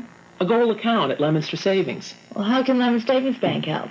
Same way they're helping us save for Jimmy's college. Oh, that sounds like it could take forever. You'd be surprised. With a goal account, Leominster Savings Bank will pay you 8% interest if you agree to set aside a regular amount each month. I wonder how long it would take for us to save for a down payment. Well, that's up to you. But with the interest you earn, you'll reach your goal a lot faster than you think. And one thing's for sure. What's that? You'll be closer to owning your home than you are now. You've convinced me. I'll stop by Leominster Savings Bank on my way home. You still depressed? Nothing that have a cup of coffee won't cure. Goal. Better interest for savers who know what they want. All right, back at Doyle Field in Leominster, Coleman with Joe DeCarolis and Margot Landon. Leominster has the ball at their own 27-yard line. Some substitutions, gentlemen. We have Leominster has this team in there. Sean Donald's at quarterback. This is Quinton Tiggs on the sideline for Fitchburg. He was hurt in the first half and has set out the remainder of the game, and obviously very down. Also, Paul DiGeronimo out for Fitchburg. Well, Sean Bunnell is in a quarterback now for Leominster. He's calling the signals for them. There was a mix-up on the exchange. He's a new quarterback, and I think it's a new center, so you're going to have to expect that. There was a mix-up on the exchange. He fumbled the ball, and they recovered it on the line of scrimmage. You can tell by pretty much the clean whites down below in the Leominster uniforms that this is pretty much a new unit out there in the field, so we could see some a little bit of bad snaps or a little bit of hesitation. Well, that's what this game is all about, Ed. You get as many boys as you can, and you try to give everyone a chance, and that's what it's all about. All right, Fitchburg with too many men in the field right now. Okay, now. All right, fumble on the ball. The ball is loose, and Fitchburg is going to have it. Fitchburg recovers the ball deep in Leominster. Well, that's what you have. You called it there, Marco and Joe. That's what you have when you have a new center, new quarterback. You have some hesitation in the snap. That's what happened there. Let's see it again. All right. Just never got the handle on the ball. He stayed right in there. He didn't come too quickly. He just never got the handle. You're right. And you know, Joe, on a day like today, it happens more frequently because of the bad conditions. The conditions have to be bad out there. He also has the second-team defense in there. It looks like a lot of new white pants out there and new numbers. It's nice that these blue jerseys were donated by the Knights of Columbus and Leominster, and the boys are going to be able to keep them. You know, Joe, I look out there. I don't want to call them the Blue Devils anymore. They look like the Nittany Lions from Penn State. Yeah. Fitchburg has the ball at the 22-yard line of Leominster with a 1st and 10. This is LaRue back to pass. Lofting one for the end zone, and it's going to be picked off right in front of the goal line. New player, Steve Strange. Going to be the thrill of your life. Get this up the pass. Defensive back. Let's see it again. LaRue had his man down there just a little bit short, and Strange came up with the interception. He had his man there. But I'll tell you, that footing's got to be treacherous. The boy never had a chance to set it.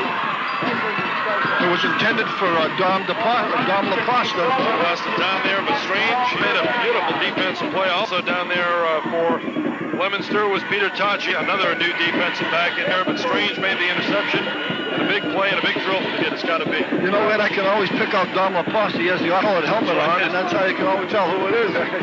But I'll give Mike Bryant credit. He's staying with the second team. Down in the 2. He's going to let these kids play. Well, that's what it's all about. And next year it won't hurt them, right? When these boys, they'll be next year. They get this game experience right now. It won't hurt. About 6.5 minutes left in the ball game. Leominster up 28-6, and the quarterback, this is Sean Bunnell, new quarterback for Leominster. He gets a couple out to about the 4-yard line or so. Sean got the ball. He's the quarterback of the future. He goes about 6'2", 6'3", and they're looking for good things from him in the future. It looked like Joe. He just about got that snap from center again. Right. Well, you know, he's a little cautious there. I don't blame him. He doesn't want to cough it up down there. It could be disastrous. Well, psychologically, I'm sure he's thinking about two that he dropped. There's no question about it. Second down and 7, let's call it, just shy of their own 5-yard line for the Leominster Blue Devils.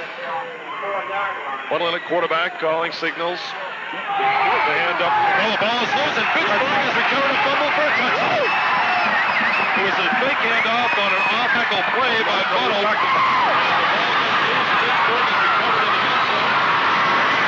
Touchdown of the day. I think that shoe was covered in there. The numbers are all. Let's see what it looks like. They fake the dive play, and Buttle keeps the ball, and that's where it went haywire. Let's give the right player the credit. We can see it. All right, the ball right there popped into the hands. There's no 35, it looked like, for Fitchburg. That was, all right, 35 minutes. Jason Becker. He had his hands on the ball, but he wasn't the one who scored the touchdown. But Becker was the one who had his hands on the ball originally. Yeah. He's going to be quite a football player, that boy. He's only a sophomore. Comes from a long line of great football players. That makes it 28-12 in favor of Leominster, and obviously Fitchburg will go for the two-point conversion here. That score coming with 5 minutes, 39 seconds left in the ball game. Leominster being pinned back in their territory. Back at the 1-yard line they started from. They got it out to 5-yard line, but then on that off-tackle fake, Buttle keeping the ball popping loose, and Fitchburg recovering in the end zone for a touchdown. Mike's got a second-team defense in there. They're going for two now on the extra point. Blue at quarterback.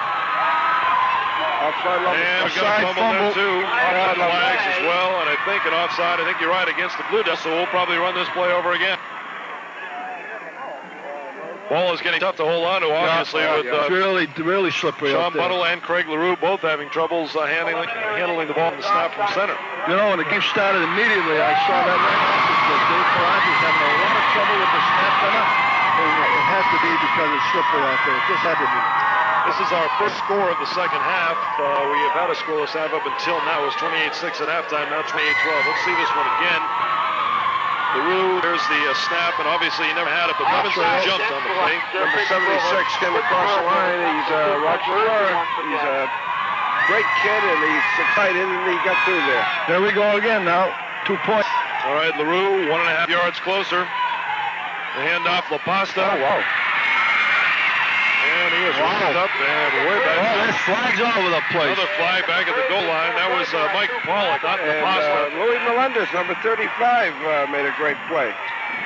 Another flag. Gino Prima that was, excuse me. Gino usually on defense for Fitchburg, but Prima is the man who handled the ball. We have flags all over the place. Seen quite a few plays like this with yellow flags dotting the playing field. The officials discussing it. I don't know if we have offsetting penalties here or not. I suspect so. All right, we got a personal foul there, personal foul here. Offsetting penalties. We'll do it again. And we'll go back and we'll do it again. Back to the same spot. Go back to the same spot. Yeah, about the 1.5 or so. That's where we'll go again. 2-point conversion. We'll try it again. Nope. Now what do we have? We have a mark-off against Fitchburg. Or do we?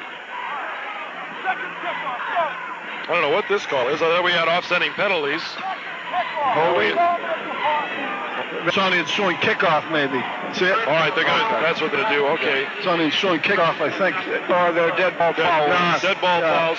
Oh, dead ball fouls. All right, 28-12 is our score. Leominster over Fitchburg with about 5.5 minutes left in the ball game at Doyle Field, and Leominster will return after these words. In 1933, the Ferreira family established City Tire, and we dedicated ourselves to serving our customers with low prices and speedy service. Now, 50 years later, we're still going strong, satisfying customers with experienced workers to handle all your tire needs both summer and winter. Check your local paper for details on our low prices. Then shop around and compare. We know you'll come back to see John and Jim Ferreira at City Tire. Remember, we inflate our tires, not our prices. City Tire in Leominster, Tire Pro since 1933. Oh, there's another satisfied customer. Hi, I'm Mike Viette, coach of Leominster High School Blue Devils. And I'm John Dubzinski, football coach of Fitchburg High School Red Raiders. Our teams have been rivals for 100 years. And we'll be competitors for at least 100 more. Right, but John, can you imagine a team that combines the power of both the Devils and the Raiders? Well, we'd be unbeatable. We sure would. Well, it's only a fantasy. Yes, no two competitors can play on the same side, can they? Well, maybe with one exception. He's keeps it himself. Another good fake, and he's heading for the corner touchdown. We are back at Doyle Field. field in Leominster. Ed Coleman, Joe DeCarolis, and Marco Linden bringing you the play-by-play of this game today. Leominster and Fitchburg. Leominster up 28-12. Fitchburg just scoring on a fumble recovery in the end zone. Dom Laporte was kicking off for Fitchburg. Straight kick, right, and a great catch there. It was Bob Savatelli. He's got great hands there. It came right into his midsection. He gathered it in. Yeah, he fielded that like first baseman. Yeah, I got to tell you, when I was an elementary principal, we played Bobby School in the bowl for the championship, and I told his father a long time ago, I said, your boy has great hands, and he hasn't disappointed me. He showed it there, that's for sure. Leominster will take over at their own 41-yard line, and they have a 1st and 10. Sean Buttle calling the signals now for the Blue Devils. A handoff onto the right side. Scott Cortanos. Scott's played quite a bit. I'll tell you, I can think of only one game where every kid didn't play. That was the Brockton game this year. Mike has used his players sparingly. I mean, freely. Yeah, freely. He certainly has. He's substituted freely here, and he's with about 7 minutes. He's had the boys in there, and these kids let her every year. There's our friend Ray down there walking the sidelines. Gartanos picks up a couple for Leominster. It is now 2nd down and 8 for the Blue Devils. Buttle is a handoff, and he's popped right in the backfield. Good defensive play there. Number 34 for Fitchburg, and that is Dougie Anderson. Let's have a look at this one. Something broke down here.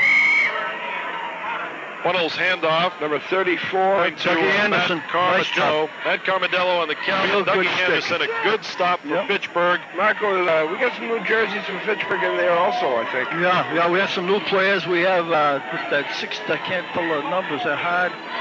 All right, it is going to be 3rd down, and let's call it 11 or so for Leominster. Thompson looks like he's playing in there.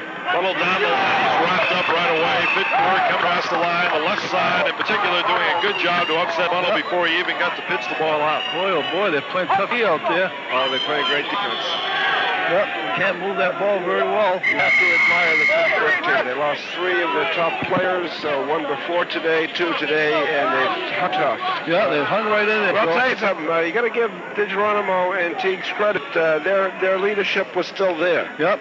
Don't lose that. Well, you look down, there's 3 of them down there. Yep. There's Teagues, there's DiGeronimo, and Larry Shattuck. They haven't stopped cheering. That's right. They haven't stopped patting their teammates on the back and inspiring them on. Behind them 100%. They could play for my team, those 2 boys. I'd like to have them. Quentin Teagues with a leg injury. He's on crutches down at the sides. And Paul DiGeronimo obviously shaken up right at the end of the first half. He did not see any action here in the second half. Leominster is going to have to kick this ball away. Eddie LaGoy will do it, and Dave Brown will be back to receive the kick at about his own 25 or so. And 10 men in the field. Only 10 men out there. For Leominster? Yeah, for Fitchburg. Fitchburg has only 10. Nope. Okay.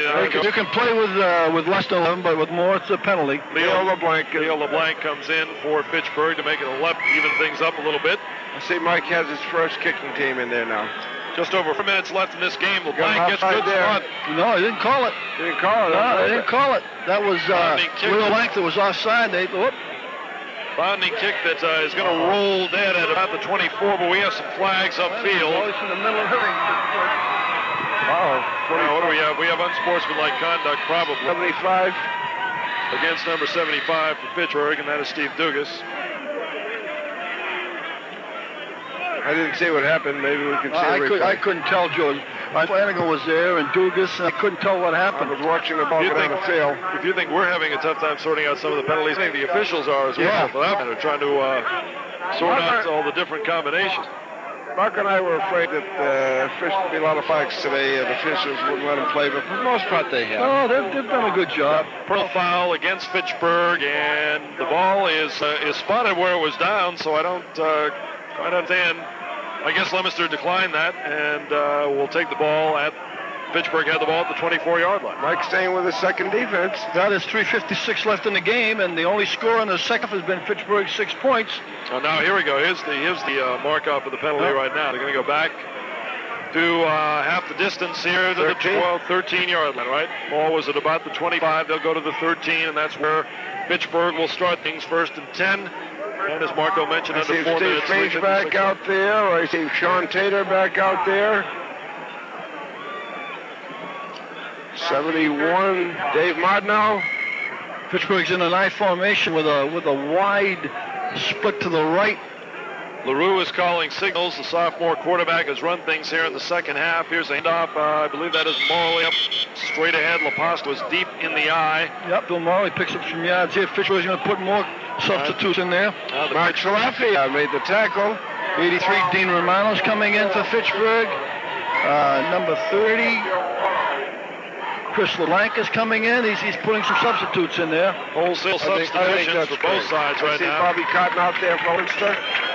And the Fitchburg first team gets a good hand from the Fitchburg side. We are on the Fitchburg side. Well, they should. They played a courageous ball game today. LaRue hands off, right straight off left tackle, out over the 20-yard line to about the 23 or so. It's going to be shy of the first down by a couple. Here comes some more subs to Fitchburg. Number 23, Ron LeGros. Rick Olivier is in for Leominster. Yeah, it's going to be a good ball player. Number 84, Scott Wortman, back in there. All right, it's going to be a third down. Got about 13 or so to go for the Fitchburg Red Raiders. And we're under minutes to go in this ball game. Wing formation left. LaRue, handoff. Oh, good run. Break here. And Fitchburg get it out to the first down. Close to it, but not quite. I think it's going to be just a little bit short. I think it's close. It's close, Ed. You could be right. That was Danny Gallant, who is a junior halfback. Danny Gallant on the carry picks up the first down for Fitchburg. Chris Stroke just came in the game, Leominster. Scott Love going out. A lot of different combinations in both sides. Peter Tossi, I see out there. You can see these boys playing for Leominster and Fitchburg. Joe Kreidler is in there back. Kreidler has the handoff now, and Kreidler up to about the 45-yard line. Nice tackle, number 33, Mark Salafia. That was number 21 for Fitchburg. Joe Kreidler did a nice job. First carry of the day for him. That second offensive line for Fitchburg's opening some nice holes. They're running the ball real well, Joe. I tell you, they're moving the ball. Stopped by Mark Salafia. 2:07 on the clock. And the ball just shy of the first down marker at about the 44-yard line of Fitchburg. And we've got the 2-minute warning here. 1:59 officially left on the clock. 2-minute warning. Official comes to both sides, to John Dubzinski and to Mike Bayette on the other side. Leominster leading Fitchburg 28-12. Only score in the second half. The fumble recovery by Fitchburg in the end zone. It was 28-6 halftime. And Leominster looks like they will take their 11th straight in this great rivalry. Also go one up. As we came into the 100th game today, it was 45 wins for both sides with 9 ties through 99 games. Todd Crawford's in there. Boy, I had school years ago. That'll be a good one. We have different running backs on each play, I think. LaRue's still calling signals, though. It's a handoff. There's a flag. Late hit. Late hit against Leominster. Hit against the Blue Devils, and that is going to help Fitchburg out a little bit. They had a first down anyway, but the late hit's going to hurt them. I'll give him 15. Yeah. There again, he couldn't help it. He was in motion. He slipped, and there's nothing to do about it. There was nothing. He didn't do it intentionally. No, there was no intention at all in that. Penalty is going to move the ball into Leominster territory at about the 37-yard line, and that's going to give Fitchburg another 1st and 10. Joe Kreidler coming in for Fitchburg, 21. Kreidler handled it very well and picked up about 9 yards the last time he carried. You know, Ed and all, in spite of all things that happened to Fitchburg today, you got to give the Fitchburg High coaching staff a great big deal of praise. Almost in 7. All right, we have flags again all over the place. I think we're going to have the passer. The pass was incomplete. LaRue throwing it downfield. Leominster did a good job of defending. We have penalties both ways, I believe. Offsides, Fitchburg. No, we'll hold it. He made a mistake. Yeah, he corrected it. Offsides, Leominster. Yeah. Foul, Leominster. Mr. Goldmartin made a mistake. They'll take the personal foul. It's 15.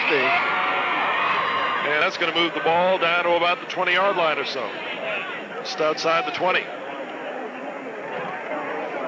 Well, that's the enthusiasm of the subs. They want to get into the ball game. And got a minute and a half left in the game. Leominster up 28-12. And Fitchburg moving the ball fairly well on the ground, but using penalties to move downfield more so than they are the ground game. Well, I suppose, you know, if you get them, you might as well take them. Sure, right? I'm not going to refuse them, sure. Almost like a free ride. Certainly helps the ride along, that's for sure, Marco. Ed Coleman, Marco Landon, and Joe DeCarolis here. About a minute and a half left in the game. Leominster on top, 28-12. LaRue rolling out to his right. Pitches back deep. Ball bounces to 41. I thought Fitchburg may have gotten it, but I don't know. The Leominster boy, 22, strangers. They're going to unpile him here. Now LaRue probably should have kept this ball. Yeah, he is kind of a bad pitch, too. 70 breaks through. I figured, my old eagle eye, I thought Fitchburg had it. Good eye, Marco. Leominster kid had a shot at it. LaRue had some pressure that time from the Blue Devil front line. In particular, that was Dave Martineau. Pittsburgh's got Eric Deschline and now 45, another substitute. Second and about 16. Yeah, second and 16, about 42 seconds left in the ball game. Blank and Kreidler into the backfield for Fitchburg. Now, all right, we're going to, thought we had a stoppage in play there for a second. LaRue has Kreidler and LeBlanc in back of him. LaRue back to pass. Has Kreidler out. He is locked up and thrown for a loss. Good defensive play. Crawford, yep. Crawford of Leominster. He blasted through and sacked Lou. And let's see it again. Todd's a big boy, and he's only a sophomore. This young man you're going to hear from in the future. Goes 6'1", about 200. Look at the size of him. Good job. Pittsburgh's hoping to they kill the clock. They want to try to get another score on the ball. There's only 22 seconds.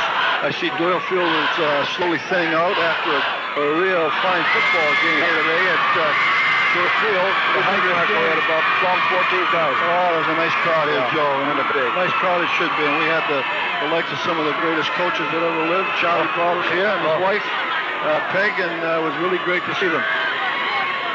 All right, Fitchburg is going to have a third down, about 22 or so from the Leominster 35-yard line, just inside the 35. We'll probably see LaRue put up again here. There's only 22 seconds left in the game. LaRue back, rolling out to his left, getting some pressure out there. Dumps it downfield. It's caught. Played by 87. It's Sean Tater. That was a good stick. That was a good stick. 10 seconds. This could be it unless Fitchburg calls it time. They're just going to let it run out. That is it. And that is going to be Leominster high. They're 11th straight in this rivalry. They took the lead in the series as well. Leominster 28, Fitchburg 12. This was a great ball game. My hats off to Mr. Dubzinski and Mr. Vayette for putting on quite a show in the 100th game. I compliment both teams for their sportsmanship and their outstanding play today. That was a real fine game. Both cities should be proud of each other for the fine job the boys did. They represented the cities very well, and it was a real outstanding, exciting ball game. That is the final. Leominster 28, Fitchburg 12. We're going to be back to talk with the head coaches, both Fitchburg and Leominster, right after we take these messages.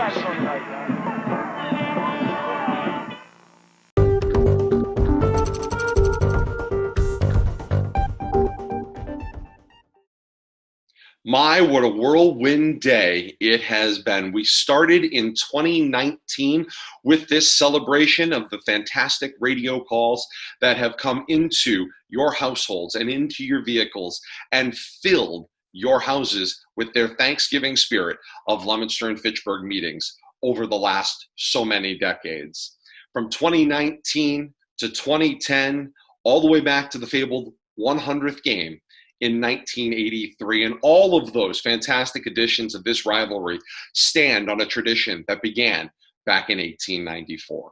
We thank you all so very much for joining us throughout this special. We want to thank our fantastic partners at WPKZ AM1280 and 105.3 FM, and we look forward to being back with you via Rivalry Family Media and the K-Zone at AM1280 and 105.3 FM in the very near future, hopefully coming in spring of 2021, in that wedge season of Fall 2 high school football here in Massachusetts, should everything continue to progress as planned for a return in the 139th meeting of Leominster and Fitchburg, potentially the 139th and 140th meeting of these two schools will both take place in calendar year 2021. Something to look forward to. But in the meantime, as you head out along and to your Thanksgiving meals today, take with you your favorite school-colored mask. Stay safe, take care of one another. And again, we thank you so very much for being a part of this extended 6-hour special here on Rivalry Family Media. On behalf of Bill Thomas, Kate Robbins, the rest of the extended K-Zone and Rivalry Family Media family, I am Todd Robbins, saying a happy Thanksgiving, a happy holidays to come. Stay positive, take care of one another, and we'll be back with you with K-Zone Sports, with RFM Sports in the very near future here on Facebook and around the globe, streaming live at WPKZstream.com and AM1280 and 105.3 FM. Until then, and until next time here on Rivalry Family Media, I'm Todd Robbins. Happy Thanksgiving, happy holidays, and so long, everybody.